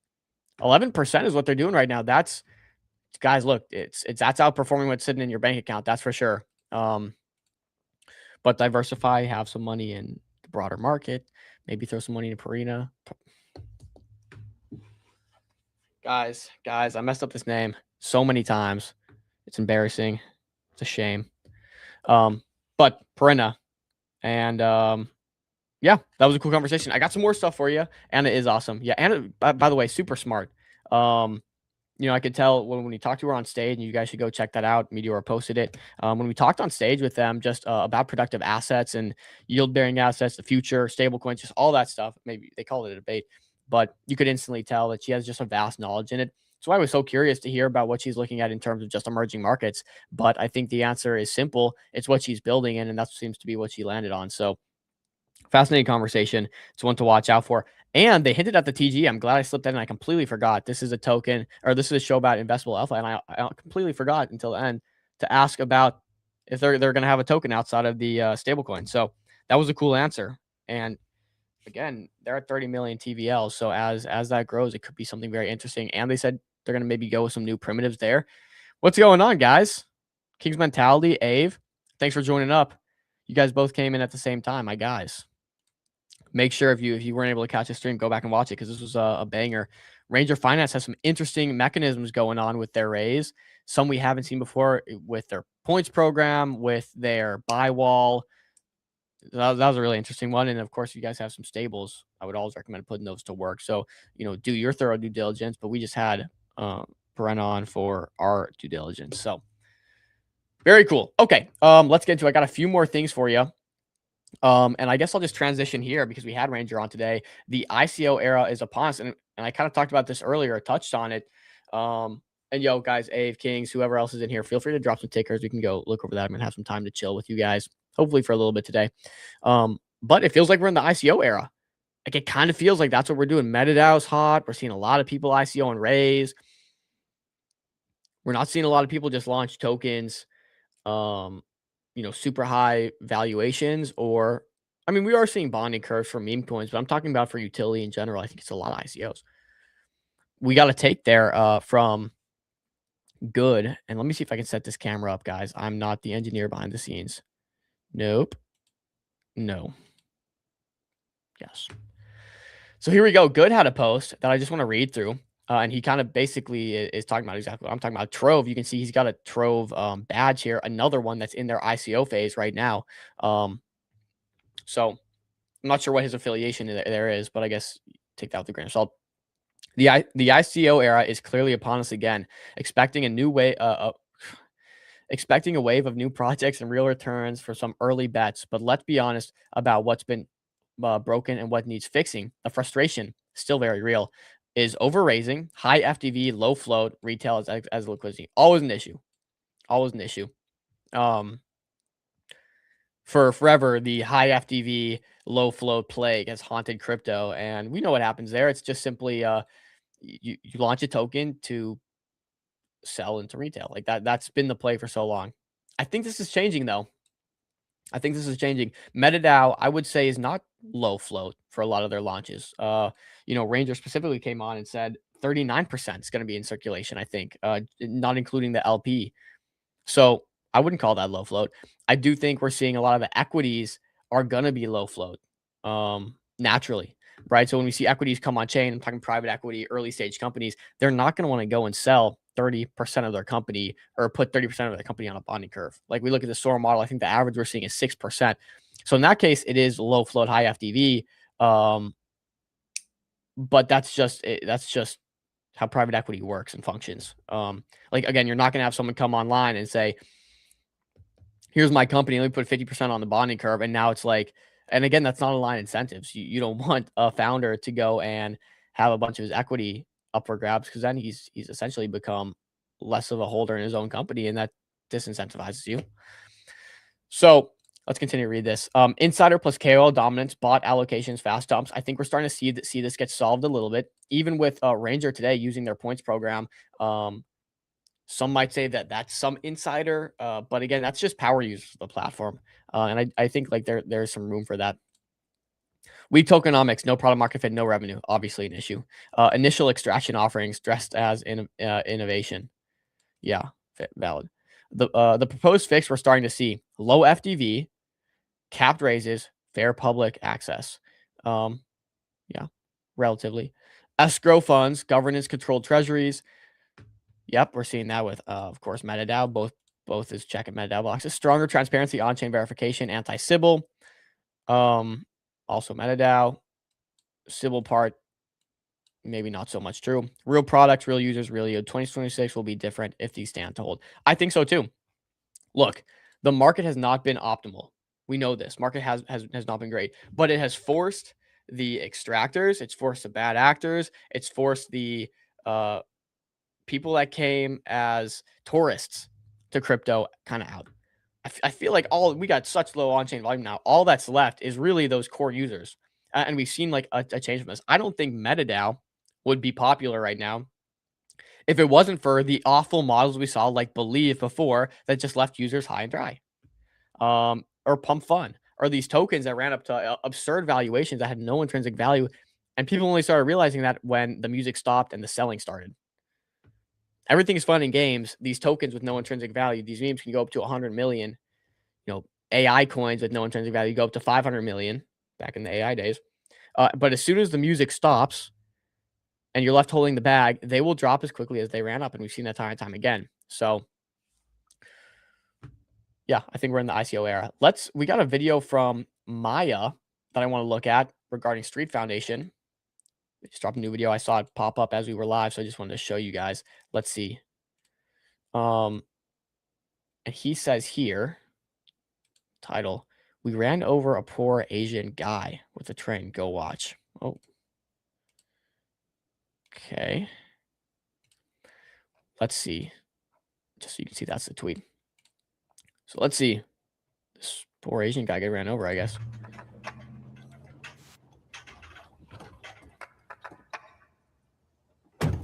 Morning. What the fuck?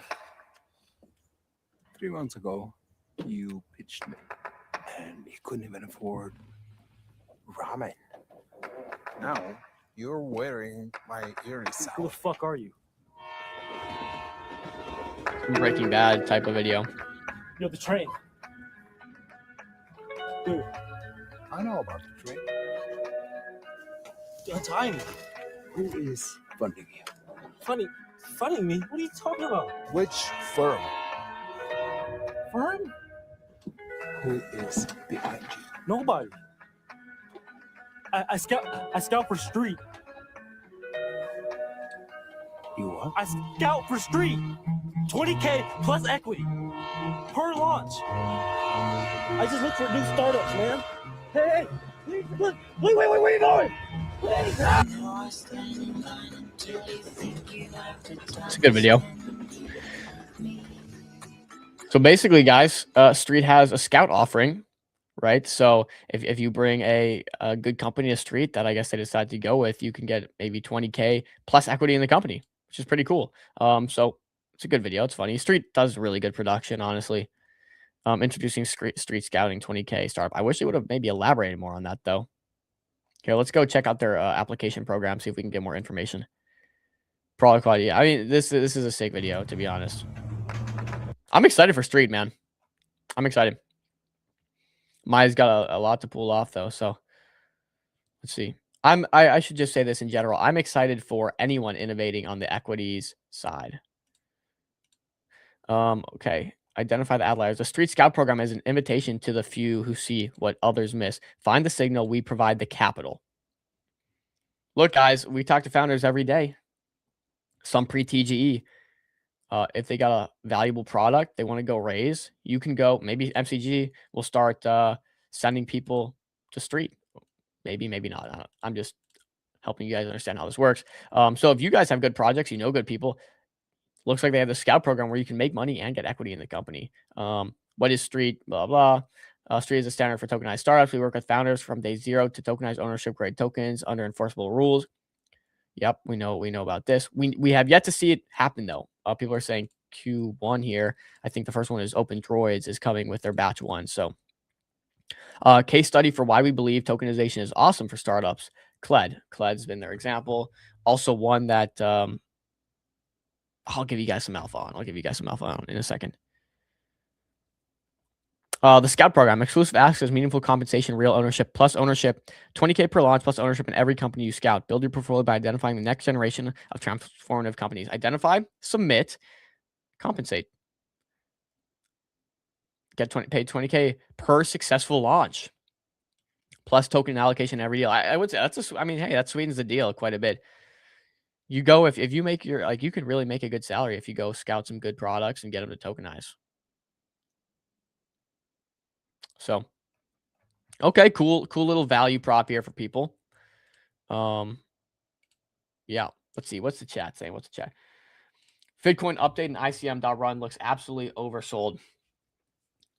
We can talk about that. We'll talk about that. Let me see what else we got. And Street Foundation with a new banger tweet. Hope Orgo goes with them for an ownership coin or soar when the new regulations drop. Abe, I think you're onto something. I think Orgo is very interested in this model. But you're right. They have some options, I think. So we'll see. And it might be a long out. You know, Orgo is very or Spencer, I should say.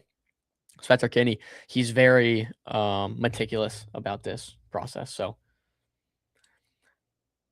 let's talk. Okay, Bitcoin update and ICM.run looks absolutely oversold. Okay, let's you're right. I just saw Bitcoin reposted. Good call, Ave. See, Ave, he's my live you know, he's the live alpha, guys. Let's pull up the Bitcoin update, see what's up. Fitted closet. Okay. And by the way, if you didn't catch it, read. Yep, here we go. From January 6th, he said, we've removed the paywall on Fitted Closet, which is huge. We know they had a paywall before. Tons of users, but the paywall obviously held that back. So they removed the paywall on Fitted Closet, and our base version is now free to use by everyone globally. Now it's time to focus back on Bitcoin. So understand what this means. Let's break this down. If Reed and the Fitted team removed their paywall for hundreds of thousands of users, last I checked, that's how much they had. It means they have another way to monetize. And we've talked about this in the past. Bitcoin's value lies in their very valuable data for clothing companies. Very valuable data. They know exactly what everyone has in their closet, exactly what people look at. So that's one way to monetize, as well as a marketplace. They're definitely taking fees off of marketplace, you know, along with a few other ways to do it. So let's see what this tweet's talking about. Yesterday, we launched V3 of Fitted. 3 viral features: cleaner UX and UI, free plus paid tiers. Here's what changed and how it's set up 2026. Okay, let's see. By the way, like actually a cool app. Uploading your closet is finally effortless. Manual uploads, AI enhanced images, upload a fit pic, and we pool the clothes. What used to feel like work now feels like play. Let's watch this little video. Oh man, you already know I gotta run up the volume on Fitted, bro. They always come with the music. Here we go. Pine that dirty. Okay. Pull pine that dirty. 10 about 30. Still sipping dirty. Still putting work in. Let's go. That's still working. Okay. Timmy Pull pine Shaw. that dirty. 10 about 30. Still sipping dirty. Let's go, man. That Timmy Shaw, bro. I love. They are very virality focused. Virtual try on. Create a digital twin. See how your own clothes or ones you wish you had actually fit on you. I've seen some of this. This is cool. This is sick. Getting the cream. It seemed like they Chalamet chillin', trying to stack 100 million. Girl got $1 billion. What the fuck? What a wonderful feeling. Hit to the ceiling. Hit to the 2017. I'm living the dream. Bro. Getting the cream. I'm living on theme. Look at Timmy Shaw, man. Look at Timmy Shaw. Bro, this is what we gotta do. We gotta get Josh fitted up. We gotta put him in baddie mode here and see how he's fitted, bro. I can see it. I can see the vision. What else? The free tier opens the funnel. Anyone can upload clothing and contribute data. No subscription required. Keep focus on anyone can upload clothing and contribute data. It's free because they're going to get paid from it. For specific actions, users can buy small credit packs instead. Flexible, frictionless, sticky. This unlocks scale. More users, more items, more price signals, more demand. Every feature is built to spread through usage, not just marketing. V3 is a base layer. Now we turn on distribution. Okay. Really cool. But what does this mean for the token? What does this mean for the token? Token's at 670 market cap. Looks terrible. They've done nothing for token thus far, which seems to be the issue with Bitcoin. They've been saying they're going to do integration for the longest. They've done absolutely nothing, frankly, right? We're going to be real on this show. Done absolutely nothing. Now, we've been betting, hey, a Bitcoin integration, if they use Bitcoin for payments in app or on their marketplace, there's some sort of burn. So, like, if there's something for Bitcoin, this could be worth a good bit more. But there's not. We keep getting hints. We keep getting the hook. Like a fish, you get set, and he's got you. But the truth is there's been nothing, so we have to work off what we have. And so right now, Bitcoin is valueless. I hold Bitcoin, by the way. Bitcoin's valueless until we see some meaningful development on that front. And on that note, I feel like people have been waiting for so long for Bitcoin integration. What I don't want to see is a sell the news as soon as we get something that turns out to be more of a nothing burger. I say this all, and I hold Bitcoin. So we'll see. But you're right. Bitcoin's at interesting levels. If they can do something here, 670K for an app that has hundreds of thousands of users, meaningful traction, like it could be something. Keeping eyes on it is where that's it. That's all I'm gonna say. I would keep eyes on it, but don't know if I'm a buyer I don't know if I'm a buyer right now. If I'm anyone outside of myself who was a buyer, is down slightly on this position. Down slightly on this position, I think. Maybe, maybe not. I was like able to get one of the first TXs when this launched, so got a pretty good feel originally. Let's see what's up with Orgo. And I got more tweets to go over too. So let's see what's up with Orgo. Yeah. Orgo's ranging right here. I would say, look, if Orgo goes to a SOAR or a street and they can give up at least 20% of their equity, this value seems validated. If we get anything lower, I would say maybe I get really interested. You got to remember, if they give up 20% of equity to a SOAR or a street, and I think they should. Remember, this product was very, very new when it started. They made a lot of money, 7 figures off fees. They do owe something to the holders. Like, it would be very difficult to get millions of dollars or however much they got from venture at such an early stage or at a high valuation. So there is, like, I don't say they don't owe anything, but I feel like it would be right to make sure the community gets some equity in this because they absolutely were a part of it. Call it 4 million. If they give up 20%, that would be 20 million, 25 million for a 12, 16, 24. Yeah. 24 million perceived value for this company. Do you think this could raise at a 25 million valuation today?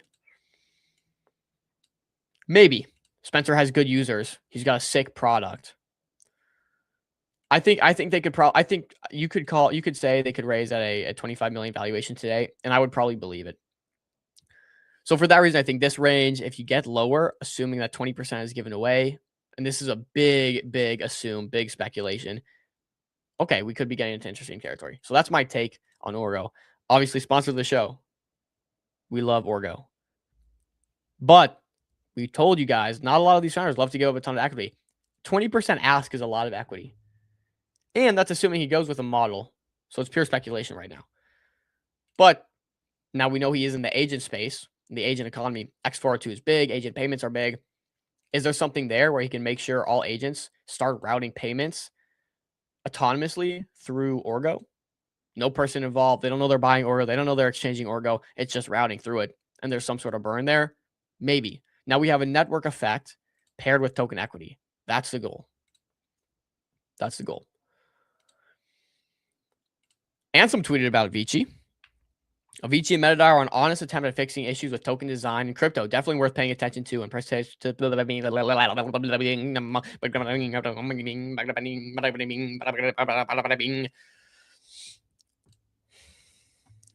worth paying attention to and participating in these combos. We saw that Avicii put out a statement. We saw Avicii and Solo partner recently. Again, I covered Solo earlier, what I'm interested on. Let's take a gander at Avicii. Up 42% on the day. Look at her go. We just got the Perena hot take on neobanks. So take that how you will. Let's see, though. Let's put this on the daily chart. Yeah, bro. It's pumping. Anthem's got motion again. Used to be a top signal. Now he's pumping tokens again. Okay. Love to see it. Simple as. Love to see it. I don't have much to say on it. Star is pivoting to an ownership model. People know ownership is the way. Every token right now is either dead or it pivots to an ownership model, period. I think, okay, let me refresh that. Reframe that. So many of the utility tokens out right now, they're launched on Believe, that some of the utility tokens are either dead or they're going to pivot to an ownership model via equity, via DAO structure, Futarchy. They have to. Otherwise, they literally have no value unless they have a really meaningful network effect. Dupe is the one championing that right now. I don't even think their network effect is meaningful enough to have an impact on the chart, personally. As someone who holds Dupe too. Flooding my own bags. Yeah, and so, like I said, when you see tokens that are active in you know, like L1s and L2s, gas tokens have that kind of network effect where the token's inherently intrinsically valuable without equity or some sort of ownership on and claim on the business. Most utility tokens don't have that. And so they're valueless unless they pivot to some model like this. Star did so. As 2025 has now come to a close, I've been reflecting on all that's happened in the last year. The idea for Star was born in February, brought to life in July, and now we are at the beginning of a new year after a wild 6 months of trying. Guys, props to Adam from Star. This guy will not quit. After 6 months of trying stuff, eating shit, learning and trying again, eating a little bit less shit every time. That's the goal, right? Eat a little bit less shit every time until eventually that shit turns into caviar and you're sitting in the Maldives on your private yacht eating caviar, right?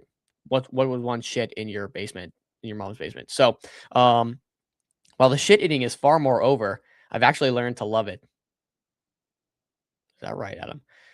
But good on that. I'm incredibly happy with the progress we've made since we launched with our own raise, and more importantly, at the fact that we're iterating and learning faster as time goes on. I think they are.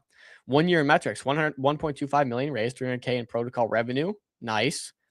2 million X impressions, 200K live stream viewers, 16 legendary sharks. Now there's a ton on the horizon. We're picking up the pace. We're currently planning our Q1, Q2 raise calendar. Inbound has been strong as a result of the Surf Cash raise. Nice. We saw that. We said that was maybe a turning point for Star. Our open call outs, as well as our team cracking the target outbound strategy. I'm not afraid to slide into your DMs. Perfect. Perfect, bro. Boots on the ground. We are building a set of social features that will highlight who's investing in what and more openly why. And we've started to see this trend. Pick up with FOMO. We're seeing Fair.Club reach into it. Lots more social features in investing, almost people treating people like angels per se. Decision markets will be iterating info. Decision markets will be integrated into our platform to trade proposals, but also in new experiments to curate upcoming raises. Pay attention to that. That's interesting. Not really sure how that works. The ICO contract is getting many upgrades. The first one allowing you to just invest by sending USDC to an address, rather than, I guess, connecting a wallet. Star is undergoing a migration to an ownership token governed by a combinator Futarchy. Again, this is similar to the MetaDAO structure, Z Combinator. Finally, we're productizing a new fundraising primitive for teams that want to raise pre-TGE rounds via an ownership token. I'm most excited about this, and we'll share more very soon. Finally, we're productizing a new fundraising primitive for teams that want to raise pre-TGE rounds via an ownership token. Got to keep eyes on that Star season. With that said, let's see what's going on with Star in the charts. Let's see what's going on with Star in the charts. 4.7 million market cap. They've made 300K, I think, is what they said in revenue. we got I think a pump into the surf cash. I believe that's what that was. Since we've reset and kind of gone sideways, maybe bottomed out. I'd watch it. Launch pads have pretty high ceilings, especially if they start churning. Even all it really takes is a week or two of high output and high volume, and these launch pads reprice pretty drastically, as we saw in Believe, as we saw with MetaDAO. Even if you go back, as we saw with other launch pads, like I mean, pump funds all based on its volume too, right? You see the pump on volume. Like GoFund memes also had the same metrics. This is what happens. So there's no debate there. But yeah, okay. Keeping eyes on Star. Something I've been seeing, guys, and I think we might have an opportunity here. Now, I've been in ALG. You guys know I've been in ALG. We cooked on it. But let me fill you in if you guys haven't seen. ALG has put out a new proposal, which passed, to burn ALG with buybacks from the protocol up to 1 million market cap. Up to 1 million market cap. Every time it goes under, I believe they'll allocate funds to hold it at 1 million. That seems to be their strategy. Okay. It's at 379K. That's 150% difference. Is this 100% 50% arbitrage opportunity? Let's look into it. Let's understand this. We just burned 20,500 UST worth of ALG, and we gonna burn it until 1 million market cap. After if we will use all our revenue source to airdrop USDT for our top holders. Fucking future of finance. So look, they start with the burns. Now, the issue with this is, do you believe Winch? Do you believe him? And I guess I didn't have that pulled up. Do you believe Winch? Because anyone can say they're going to do anything. It's a matter of if it's maybe put through a smart contract, if there's a food target decision market around it, if there's legal, backing. So that's the question. But if he's being true to his word, that's 150% difference of where we're at versus what they said they want to do. So again, we're going to burn it until 1 million market cap. After we will use all our revenue sources to airdrop USDT to top holders. So programmatic payouts to holders of ALG. And then also increase in token is what they're looking to do. Seems like 1 million market cap's their goal. And you can see today we burned ALG tokens worth 20,500 USD. That's 4.2% of total ALG supply. The proof of the burn is below. So this is a game plan. We got the game plan. Now we got to see execution. So let's maybe dig into this and see what we can find. Ape to good big up ALG. My first thesis play. Solid project with a team that has been working on it for over 6 months. And this is one thing we saw. We saw hegemony. We saw other bots, even Avo. Trading bots typically do not last. They only work in very hyper-specific markets. What's nice about ALG is this has worked for years. Years. And has had very solid, consistent gains, I must say, with relatively low drawdown, which is why I've liked ALG. Solid project with a team that has been working for over 6 months. They have their own algo bot that trades crypto and achieves an average return of about 15% per month. 3-year history. This is based on a 3-year history. They've been able to average this. So it's not, market's been good, market's been bad. Like, no, it's been in a few different environments. Currently, you can deposit funds in their copy trading vault on Bybit, minimum 3,500. The revenue comes from a small percentage of profit sharing credited to the vault. The Bybit vault works with 420K, of which 100K is deposited by a VC. That's the Believe Capital guys, narcissist. 20K by a minor project. The team works on onboarding new strategic crypto partners to increase the AUM of their vault. Yesterday, the KOL vault was also launched, which allows KOLs to earn a % of the profit sharing of the KOL vault through their referrals. They raise an additional 140K in a few hours. The most interesting part about this is the complete change in fundamentals, which will make the token deflationary very bullish. This is what we're interested in, boys. Lock in. 100% ALG fees. So I'm assuming that's not ALG fees as in liquidity fees. I'm assuming that's talking about any fees that they earn from their vaults. Or maybe not. Oh, maybe it is fees from the LP. 50% of Bybit vault revenue. So half of the revenue from Bybit, 50% of KOL vault revenue, half of the revenue from vault. All will go to token buybacks and burns. ALG up to 1 million market cap. So all the money they make from fees, vault, or the 50% of vault and KOL will be used to buy back. The team will also burn the treasury supply today, 4.12%, 15K plus. I'm comfortable investing in this project that has a working product that generates real consistent profits, a method to attract new capital consistently, and a team based that really gets busy and does not abandon its project after 2 days. This logic is simple, but really brilliant. Question is, how much are they earning daily? How much can they pump back into the chart to get us up to $1 million, and how fast? Plus AUM equals plus income equals plus revenue equals plus ALG buybacks and burns plus rev share. Solid play of size. I'm convinced that they will reach their initial target of 1 million market cap. Not a short-term play. It could take a few weeks. That's pretty short-term, bro. A few weeks. They have withstood believe. They withstood a lot. So like they do give me confidence they're here to stay, although they were a little quiet for a while.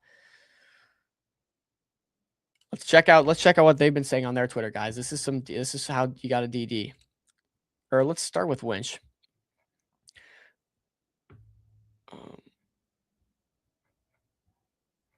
Okay, they burn.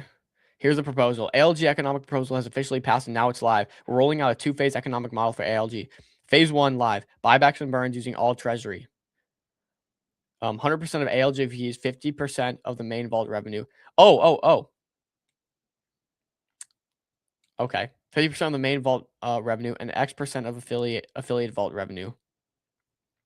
To push it up to 1 million market cap. Once ALG hits 1 million market cap, we transition to phase 2, sustainable USDC revenue share for top holders. So that's the play. Reach 1 million market cap, token increase, and then start paying programmatic payouts to the top 0.1% of holders. Or 0.1% of supply. Shouldn't be too hard to get. So yeah, here was a vote. It passed. Sweet. Yeah. I gotta get with Winch and see what's up with this. Proof of burn. How much are they making right now on average? I want to know how much they're making. That basically dictates monthly ALG buyback. So here was their monthly buyback. We've completed another ALG token buyback until we bought back 4.21%. This month, it looks like they bought back 3,100 from fees. So it'll take a little while to pump this thing up to $1 million, frankly. They have, we'll round it up. They have 600K in USDT in their total vault AUM. So they got 600K making about 15% a month currently. Let's do the math on this, boys. Let's do the math. And I'm going to be a little high because I'm going to go with 600K. Fucking no, I'll do 560K. Times 0.15. So they're...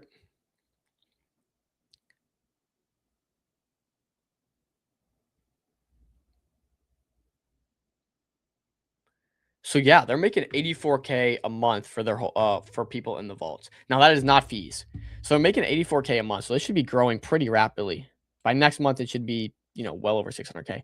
So making 84K a month, they're taking a fee on that, which looks like it's equated to $3,164 in the last month. I don't know. I just got to get more info, but something to look out for nonetheless. I think this is like a compelling case. Even if it doesn't go up 150%, if they're going to continue to do buybacks, the volume's so low. Like 24-hour volume is 14K. The volume is so low that a couple $1,000s will at least sustain price, or it should sustain price. So there's the take there. I don't need to get into it much more than that, but I think that's really pretty much what I had today. Yeah.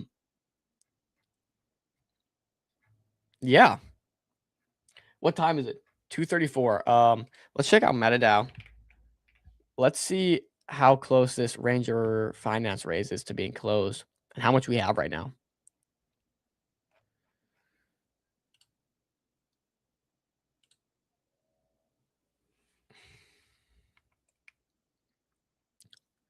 My headset just turned off.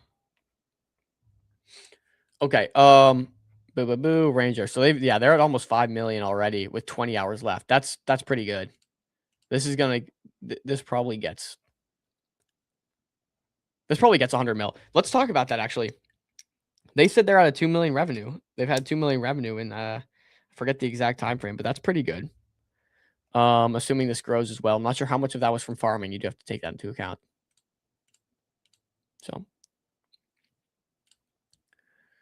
PPW is one to watch. for prediction markets picking back up. Let's check it out. Oh yeah, this Pentagon Pizza watch. This one was popular a little while ago. It's 840K market cap. Yeah, I mean, here's your range from a pure TA standpoint. Not really recalling too much about their utility or what they do. It that's your range. I know it's a pretty big range, but just coming down back here is going to be where you want to be. I remember they had like a globe where you could see different predictions. Oh yeah, I got to give you ICM Kings. I got you. Where we'll show you different prediction markets based on like geography. Let me look it up. Pentagon Pizza Watch.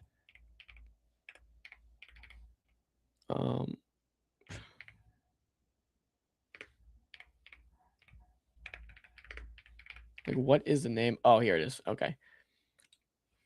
Let's see if we can get an idea. If I feel like if I boot this up on my computer, everything's crashing. But let's try it. Let's give it a try. Okay.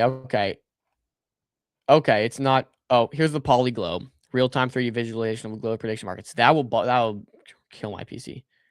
Mention hub. Track Trump's transcript mentions and narratives.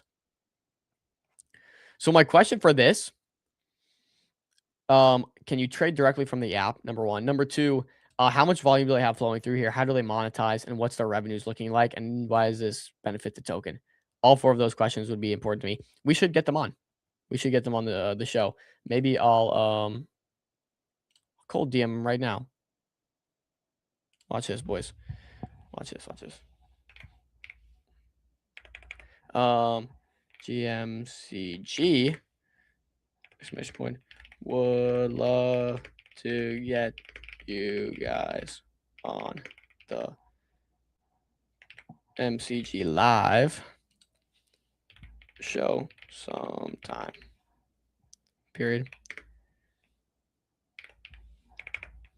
The community wants to hear more. Wants to learn more. Let's do learn more. Let me know if we can make this happen. Sorry, bro. My computer or my keyboard's a little bit out. Okay, so let's see if we can make this happen. Let's get a little salute emoji going. Boom. Normally, I actually do better, more personalized DMs, guys. So don't judge me, but looking out, Ave. We're gonna get this. I wasn't even on Twitter. You didn't even see me do that DM. All right. Yeah, hopefully we hear back from him. I really should DM on the MCG account, but that's cool. So Pentagon Pizza Watch, yeah, it's a cool platform. Just got to get more info. And I could go through and do some thorough DD, I guess, right now on their profile. Let's see. I don't know, real quick. What can we see? Domino's Pizza, extreme spike in activity at 333 Papa John's. We saw this headline. Okay, so it looks like they're giving some news, some breaking news. Here's what I was talking about. Here's the globe. It's actually super cool.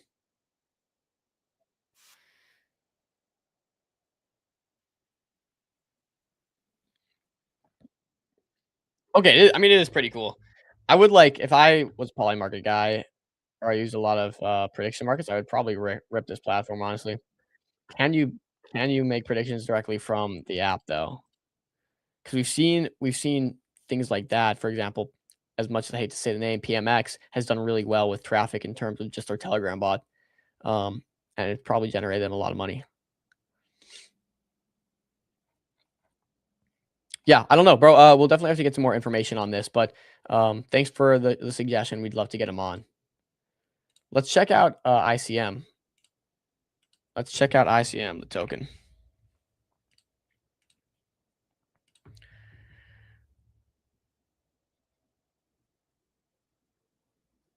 DM, yeah, bro. I'm working on, Josh. I'm on it, dude. So let's see, ICM.run. Okay, so you can see the purple box. That's where I was looking. Wrecked. But we're a little more sideways. We're at 1.6 million now. We know that they're incubating a few projects, and 50% of those revenues are going to come back to token holders. Does that make this a good value? Again, we gotta see it. We just gotta see it happen. I know Mercy though. I know Mercy well. I've talked to him recently, and they're excited. They're doing a lot of work behind the scenes. It's just some of the stuff takes time. So I don't know what a fair value for this is now. It's very hard to tell until we see some of these products manifest. These products are on-chain products, and I think a couple of them are gonna be like launch pads or similar platforms, right? And so we know those do well based on broader markets. So again, like ICM probably goes up as market volume increases just naturally. But we got to see some of these products come to life. Let's see ICM run. Let's see if they've gotten any updates. But yeah, again, like I continue to hold. I was contributor, and so I feel like, I mean, Mercy says never to sell, Shane, but like I got a pretty opportune position in ICM. So just like, I don't know. I'm not the type of guy that's gonna just exit liquidity farm on people. So I still hold my full position, and you know, take that with a grain of salt. Share this tab. Let's see. What is ICM doing? Any updates? January 7th. Okay, so they got the Seed to Fund PM hackathon. They're doing all that. They just got an audit, I think. Yeah, so they just completed their audit by Zenith for their staking protocol. So looks like you can start staking your ICM soon, hopefully, but they need revenues for that to be meaningful.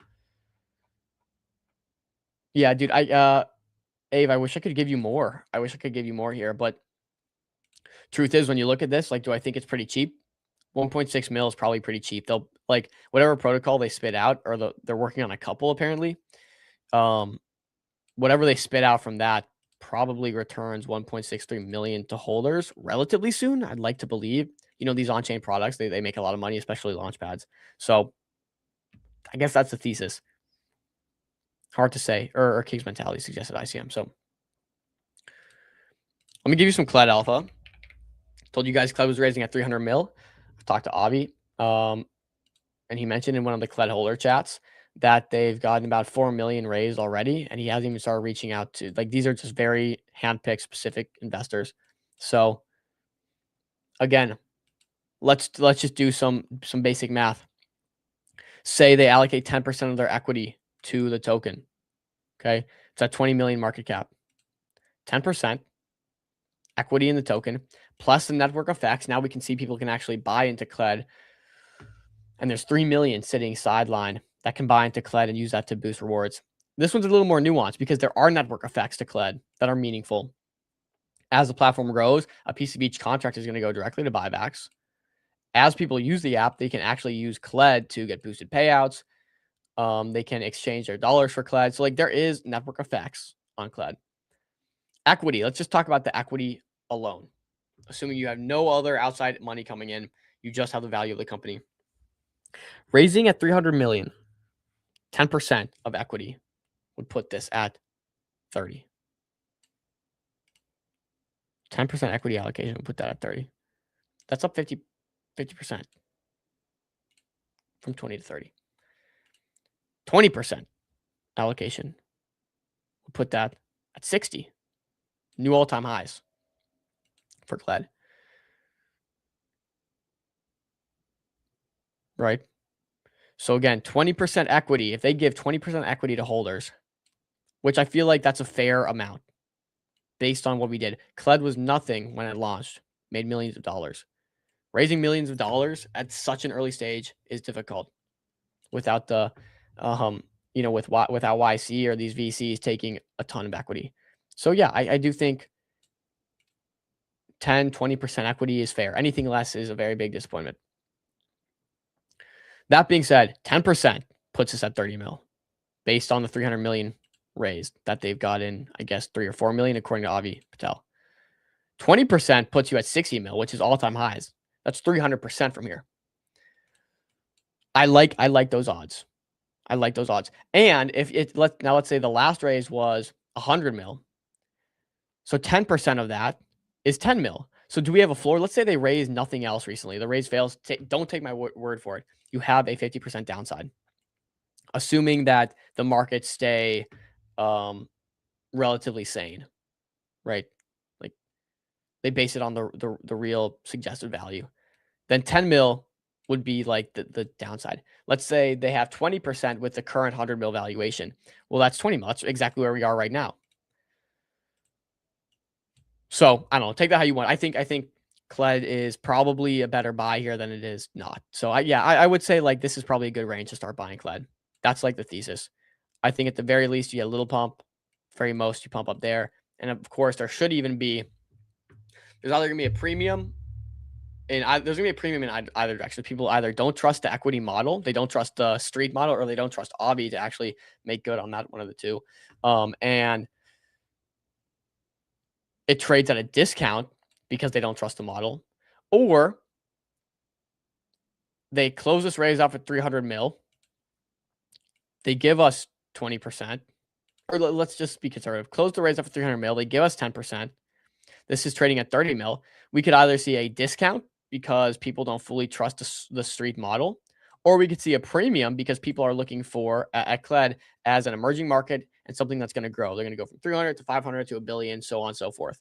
So it's either going to trade a premium because you have access to a private market here that most people don't have access to or don't know about, or it's a discount because the model is not proved out. Either way, I think like in this range, Kled makes a pretty good. You can make a very, very solid argument for buying Kled. Okay. That's all I think I'll really speak on that. Josh, that's a good question. Avi, I will talk to him. We'll get him on when they got something big to talk about. Maybe when they close this raise, we'll get him on. Finish this raise up. Ave believes in Mercy. Yeah, I think I'm confident in Mercy too. Look, I think it's a matter of the market's very difficult right now. It's very hard on builders. And so people that are building, their valuations sit at a discount, like we just talked about here with Kled, or they get no traction, they kind of just blow up. Mercy has staying power. That's what I like about Mercy. Mercy has staying power. I think he's here when the market comes back. And at some point, the market will come back, whether it's for a month, whether it's for a year, whether it's for 5 years. I think Mercy will be here when that happens. I think he'll have products, hopefully have product on debts or be able to pivot and iterate. And when it comes back, I think the token will likely see a benefit from that. Are you patient enough to wait for that? And do you believe that to be true? Abe, you heard my take on Dupe here. I'll give you another hot take, guys. Preface this by saying Bobby's a good friend of the show. We love Bobby. Sponsored the shirt here. Sponsored our trip to Abu Dhabi. I don't love how against ownership and token equity, like outspoken, outwardly against it he's been. Obviously, he doesn't want to give up equity in his company. Frankly, I don't think Dupe not having any equity ties is a matter of legality and just us not being there yet. I don't actually think that at all. I think, and it makes sense, Bobby launched a token on accident. It's unlikely he wants to give up equity in his company to token holders. Now they have 25% of the token, so they clearly see value in accumulating it. So if he ever did flip on an equity switch, he'd actually only be giving away 1/4 technically of that equity, or 3/4 of that equity, because they have 25% of the token. And so if it is equity tied, based on however much they do, let's say they do 10%, well, 1/4 of that will be in their possession already. So it would actually be more like, 7%? So, but nonetheless, yeah, I don't think Bobby's very open to ever doing equity. I don't think he wants to give up any equity in his company. Frankly, I don't think he didn't want to launch a token originally. It was an accident. And I think because of that, he says, hey, look, we'll integrate the token. We'll use it as a marketing tool for network effects. But outside of the network effects and the marketing tool and the marketing spend that we'll put towards it, we're not really willing to make it have any intrinsic value outside of that. So the question is, can he have, again, I use this word network effects so often today, it's like, it sounds like a buzzword, but will there be enough network effects of their platform usage, which they have a ton of platform usage, like Dupe as a product is crushing it, but I would much rather hold the Dupe equity than the Dupe token. It's not even a debate. Not even a debate. So But directionally, I will say he was very correct about like people tokenizing points programs, which I think it is still a sick idea for really big companies, right? Like a Chipotle or a Target or a Walmart. Dupe's, not quite there, naturally yet. But I do think like the tokenizing points is a huge thing, and like Dupe ultimately led that. And so I'm not sure how that looks in the future or what, but I will say also low volume, only 70K volume on the day. And again, like we just see very sideways price action. So yeah, look, we're down in this range where it seems to have been bottoming out. So yeah, it might be a good buy here at 7 mil again, but the intrinsic value part and the equity anchorage and the outspokenness against ownership coins is kind of, I don't love to see it. And that's just me being transparent. And so I hope if Bobby's watching this, he can take that as some feedback from a standpoint of someone who actually is a big fan of Dupe. Let's see Ave. Or let's go over Dupe. Let's see what Dupe's been talking about on Twitter. See what Dupe's been talking about on Twitter.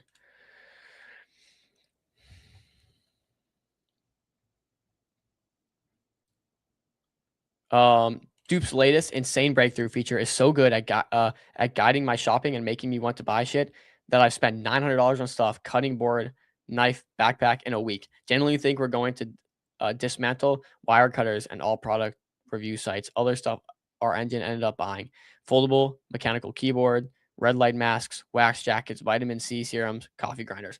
Dude, I love what Dupe's doing. Undeniably, after that whole spiel, I will say, like, I love what Dupe's doing. I think their product's actually sick. AI is the future. They've integrated AI in a big way into shopping, and their products, the numbers speak for themselves. They've done great. I think 100 mil plus in GMV.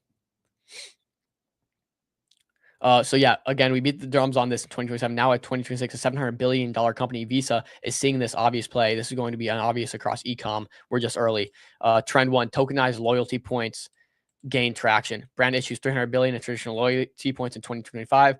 Most remain locked in closed systems with low perceived value. Look, dude, that's a big number. $300 billion in loyalty points. Yeah. Could it be a better system? Yes, it can. And Dupe has been banging the drum. So they directionally have been spot on with that. Like both of those.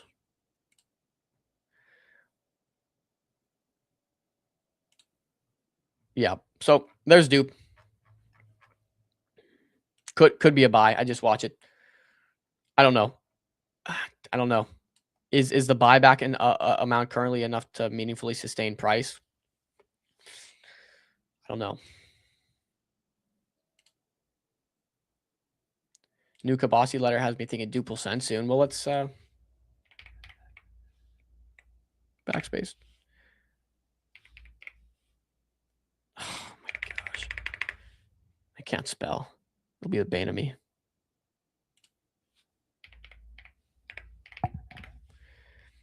Bro.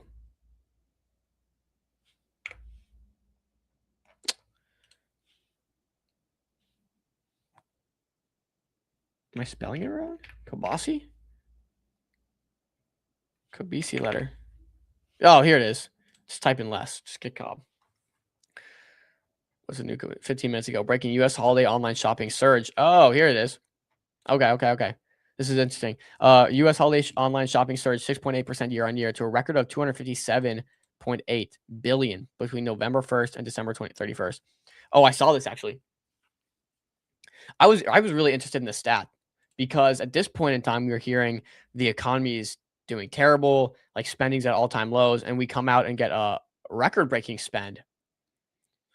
And I couldn't figure out myself if we got a record-breaking spend because the economy is actually much better than we thought it was, and people actually do have more money than I maybe perceived, or if because people are low on money, they are doing a bulk of their spending for Black Friday, Cyber Monday, and trying to get those deals. This is U.S. holiday shopping, so people think Christmas from this, but this number actually comes from, so November 1st to December 31st also comes from Black Friday and Cyber Monday. And my thesis, a little bit of it is that maybe people that are tight on money because of the economy per se, when they did a bulk of their spending during these discount days. Could be wrong, but I'm just trying to rationalize it in my head. This marks at least the sixth consecutive annual increase. There were 25 days where daily spending exceeded 4 billion, up from 18 days in 2024. Cyber Week, yeah, bro, this is exactly what I was saying. Cyber Week sales alone jumped 7.7% year on year to a record 44.2 billion, with Cyber Monday sales jumping 7.1% year on year. So that's what I'm saying. Is this a good metric or not? Like on paper, yes. What's the reasoning behind it? Mobile shopping accounted for 56.4% of all online transactions, reaching 66.5 on Christmas Day. Bro, who's doing Christmas shopping on Christmas Day? That's crazy. Furthermore, buy now, pay later spending rose 9.8% year on year to 20 billion for the first time. That's not a good metric. Why are people doing buy now, pay later? They need time to pay things off. And you shouldn't be doing buy now, pay later on like Christmas gifts. You shouldn't put yourself in that situation. Meanwhile, traffic to retail sites from generative AI tools surged 693%, bullish dupe, year on year, as consumer used AI shopping assistants to find deals. That's an awesome metric.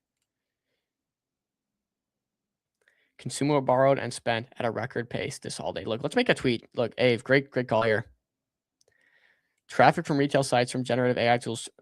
Boom.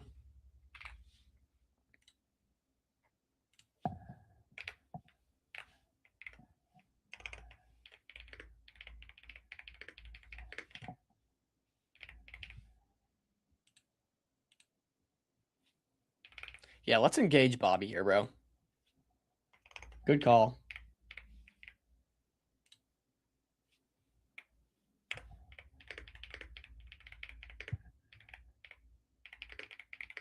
All right. Yeah, that's actually a great tweet. Cool. Thanks for that, Ave. Nonetheless, I'm pretty much fresh out. I guess I'm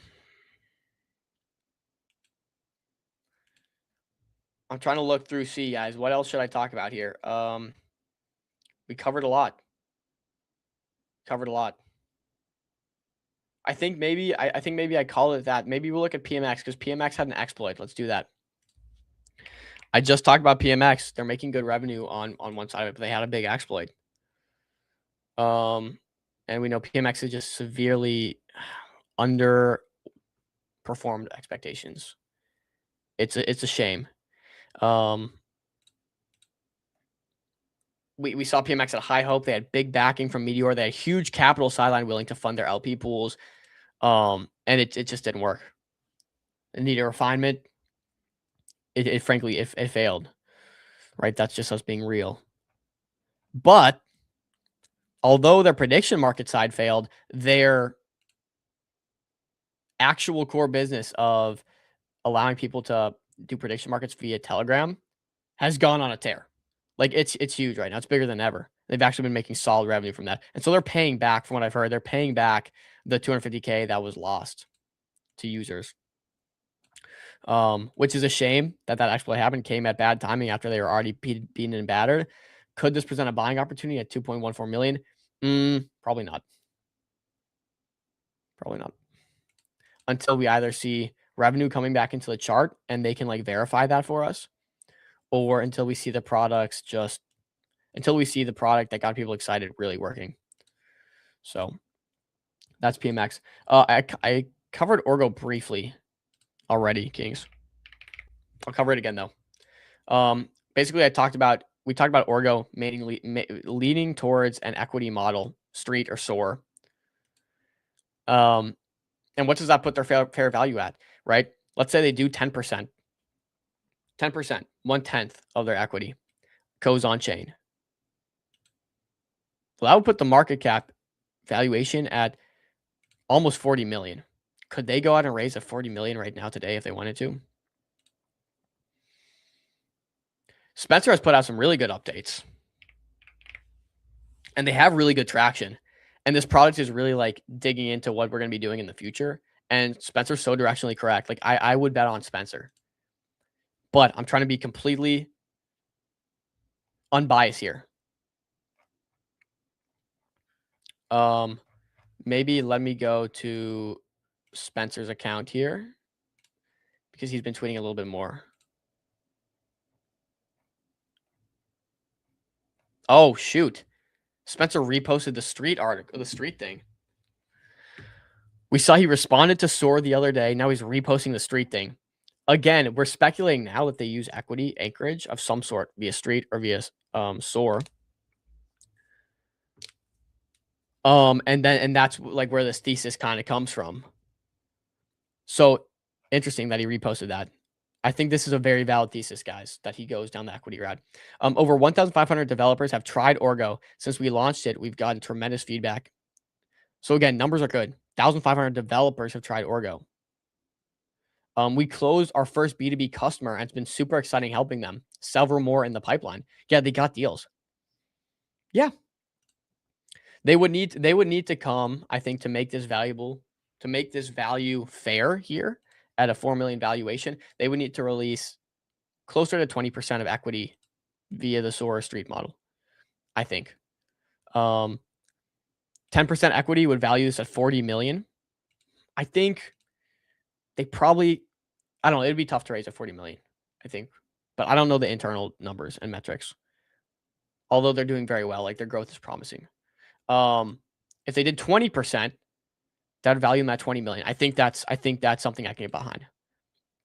I would say for Orgo, I'm probably a buyer, definitely at,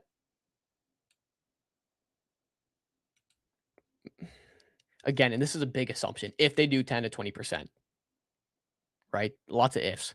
I'm a buyer sub 3 mil, I think. Because 10%, which seems like the low end, and Spencer's a smart guy, would put them at a 30 million valuation, real world valuation, which I think is, if not achieved yet, achievable soon. We know all venture money, almost every dollar of venture money right now, and you can go and look at reports. A16Z reported about this recently.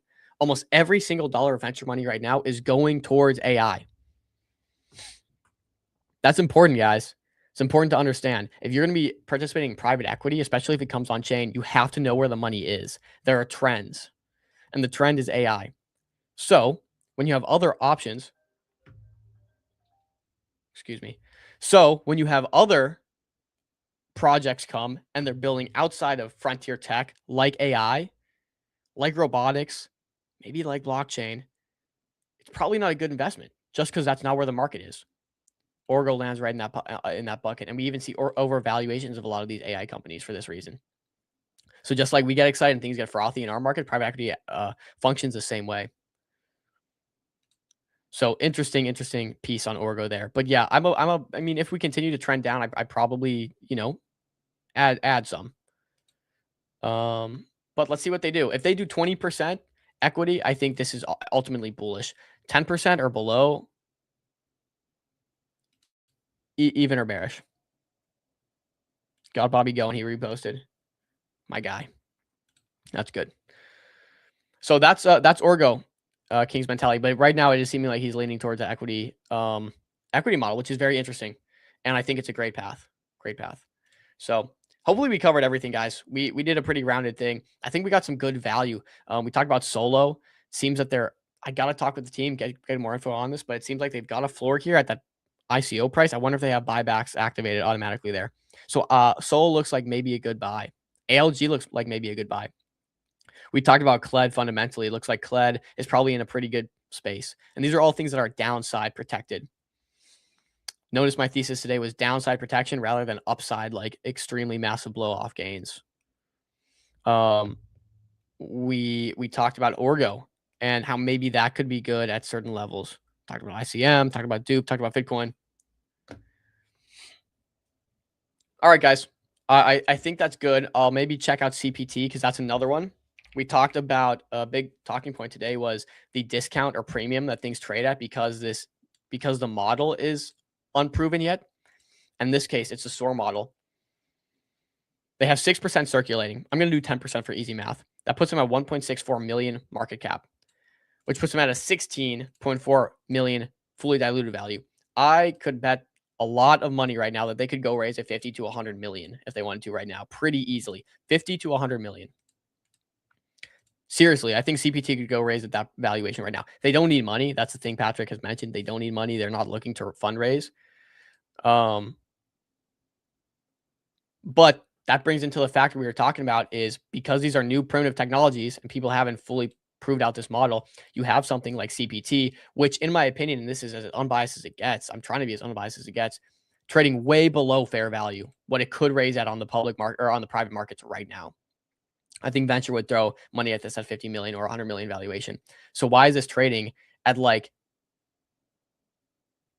half? I mean, like 10 million FDV, closer to that. Why is this trading at 10 million FDV? Seems like more of an opportunity to me than a than downside. Like what is downside on this? Yeah, I don't think much. And it's one you have to sit on. Maybe you have to sit on and wait for an acquisition, right? But what do you think Patrick's going to do? I think Patrick is incentivized to get this acquired at some point. At some point, he's going to raise higher. Or at some point, he's going to IPO. Or at some point, the project's going to die. I don't think the project dies without them at least trying to preserve it for a little while, which would entail them going and doing a raise. I think they could get that 50 million, 100 million valuation. So in my books, like the downside is so limited here.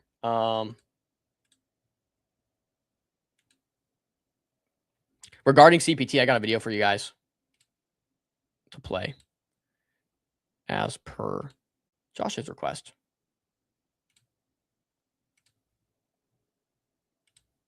So let's play this and maybe we'll close it off here. Great video. The backdrop for CPT and Pulsar Tech is incredible. Defense tech startups are coming to markets. They are getting premiums on valuations. We just talked about premiums and discounts.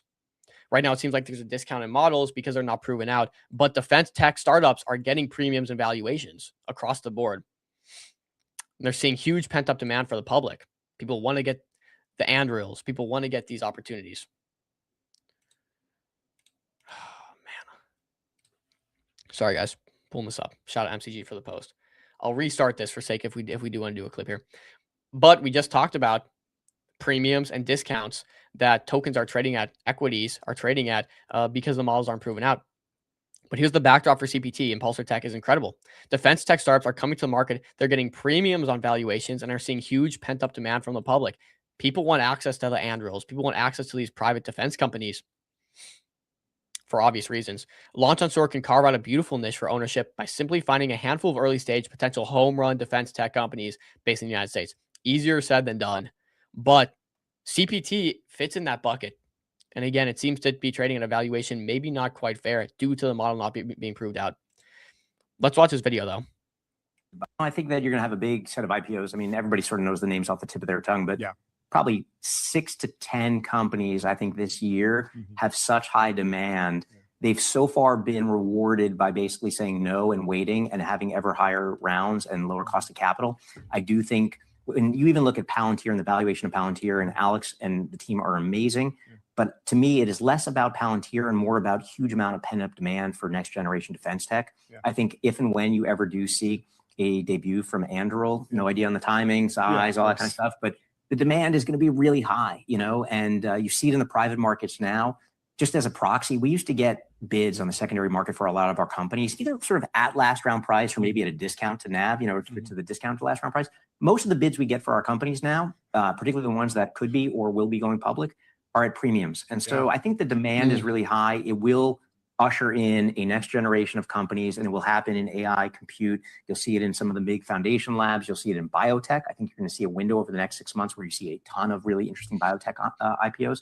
And it'll happen in aerospace and defense in this next generation.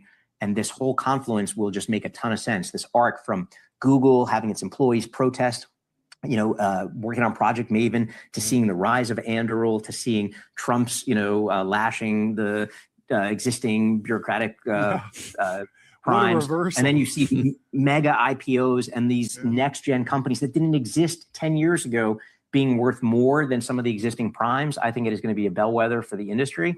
And it is great to be American. It is great to have American capital markets. Capital wants to go where it is welcome and stay where it is well treated. And I got a good take on this. Turbo puffers. Nope, not doing an ad read. Sorry, Josh. I think his name's Josh. But that was really interesting. Yeah. some good takes here. That's a great post, Josh, and I appreciate you bringing that to my attention. So here's one interesting thing about CPT, and more so Patrick. We know Patrick took Fubo TV live, and they IPO'd, most successful IPO during COVID, $9 billion, ran up, I think, even further after that. Understand this. What we just said, what we just said here was that there are companies, there's pent-up money ready to go into premium valuation for defense companies.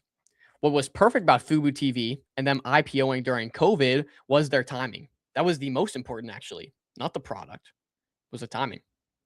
Fubo TV went live during COVID when everybody was watching streams from their phone. If Fubo TV went live today, it wouldn't go live at 9 billion. But Patrick, for example, is very good at timing. Do you guys think Patrick sees this right now, and he sees massive demand for companies like this? Defense companies, frontier technology, energy companies like this that can be integrated into police, drone, defense, whatever you want to call it. You don't think he's thinking about the timing? Look, it's not going to last forever.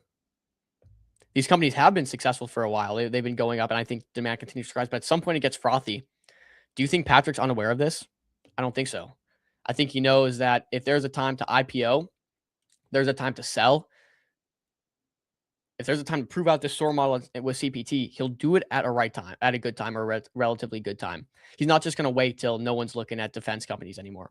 So this is pretty prime for these high valuations. Again, when I reiterate, I think seeing this trade at like a 10 million FDV is mind-blowing to me, because I know for almost certain in my mind, they can go ahead and raise at a $50, $100 million valuation, not only because of that's like the scale, the patents, the relationships, Patrick, but also because people are buying these companies at premium. So that's my little rant on that.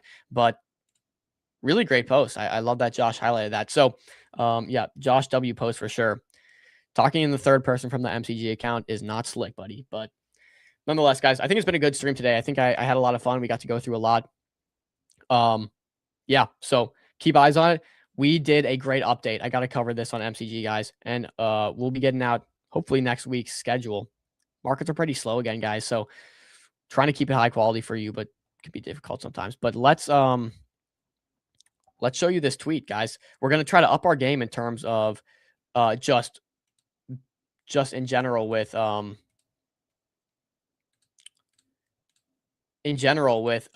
information. And we have a great grasp on the ownership economy right now. We have a great grasp on launch pads and the markets. This was a great tweet that we had written up. The ownership landscape is evolving rapidly, maybe too rapidly. Just know we're going to try to do weekly updates like this, at least maybe bi-weekly, with everything hot in the market. So make sure you're following MCG. Make sure you're looking out for these things. We have to master this model. We have a lot of content that goes out on MCG, so we don't want to want this stuff to get lost. So we're still trying to flesh it out. But long story short, you got the full update. You got the MetaDAO update, your Ranger Finance, all the details you need to know, Solomon and Avicii update, right? So there's MetaDAO, talks about Umbra, Loyal, everything under there. You got the SOAR update, where it talks about CPT, talks about Patrick Tsang, talks about some Morph AI, some other stuff on here. We got the Met tweet of Soju exploring the DRP standard, the launch on source standard, right? So maybe some utility from Meteora. We got Street Foundation, the launch teaser. We got them talking about the new Open Droids project. We got Start Off Fund moving to this ownership model. Everything going on right now in the markets with ownership, equities, we are going to be on top of it. If there's one niche we've carved out, that's the niche. So you definitely want to be there, because there's a likelihood, and this isn't directed at anyone, but there's a likelihood that you do not have all the information that we have, because this is literally what we have to do 24/7, and we see so much of it. So we are absolutely committed to putting it in digestible formats for you guys weekly. So hopefully you guys can stay up to date with that, because that stuff is great. And actually, I'm not sure if we posted that in the MCG Alpha chat yet, but if we haven't, we should. Yeah, we should. Let me do that right now, or I'll do it later. Guys, thank you. We got the schedule coming out. I appreciate you guys as always. Love my people here. Great stream today. Ranger looks really interested. I got to figure out how I'm going to play that. We got a couple more hours for this raise. There's going to be a buy floor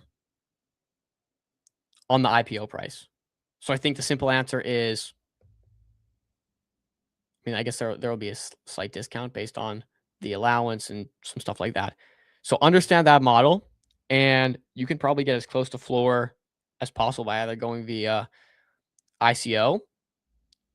You probably won't get filled on much. This is probably going to be way over $100 million committed, in my opinion. Or you can buy at launch, trying to get as close to that IPO price as possible, because you know there is like a limited downside, at least for 90 days. That's the alpha. Great conversation, guys. I love you. Be easy. Peace, guys.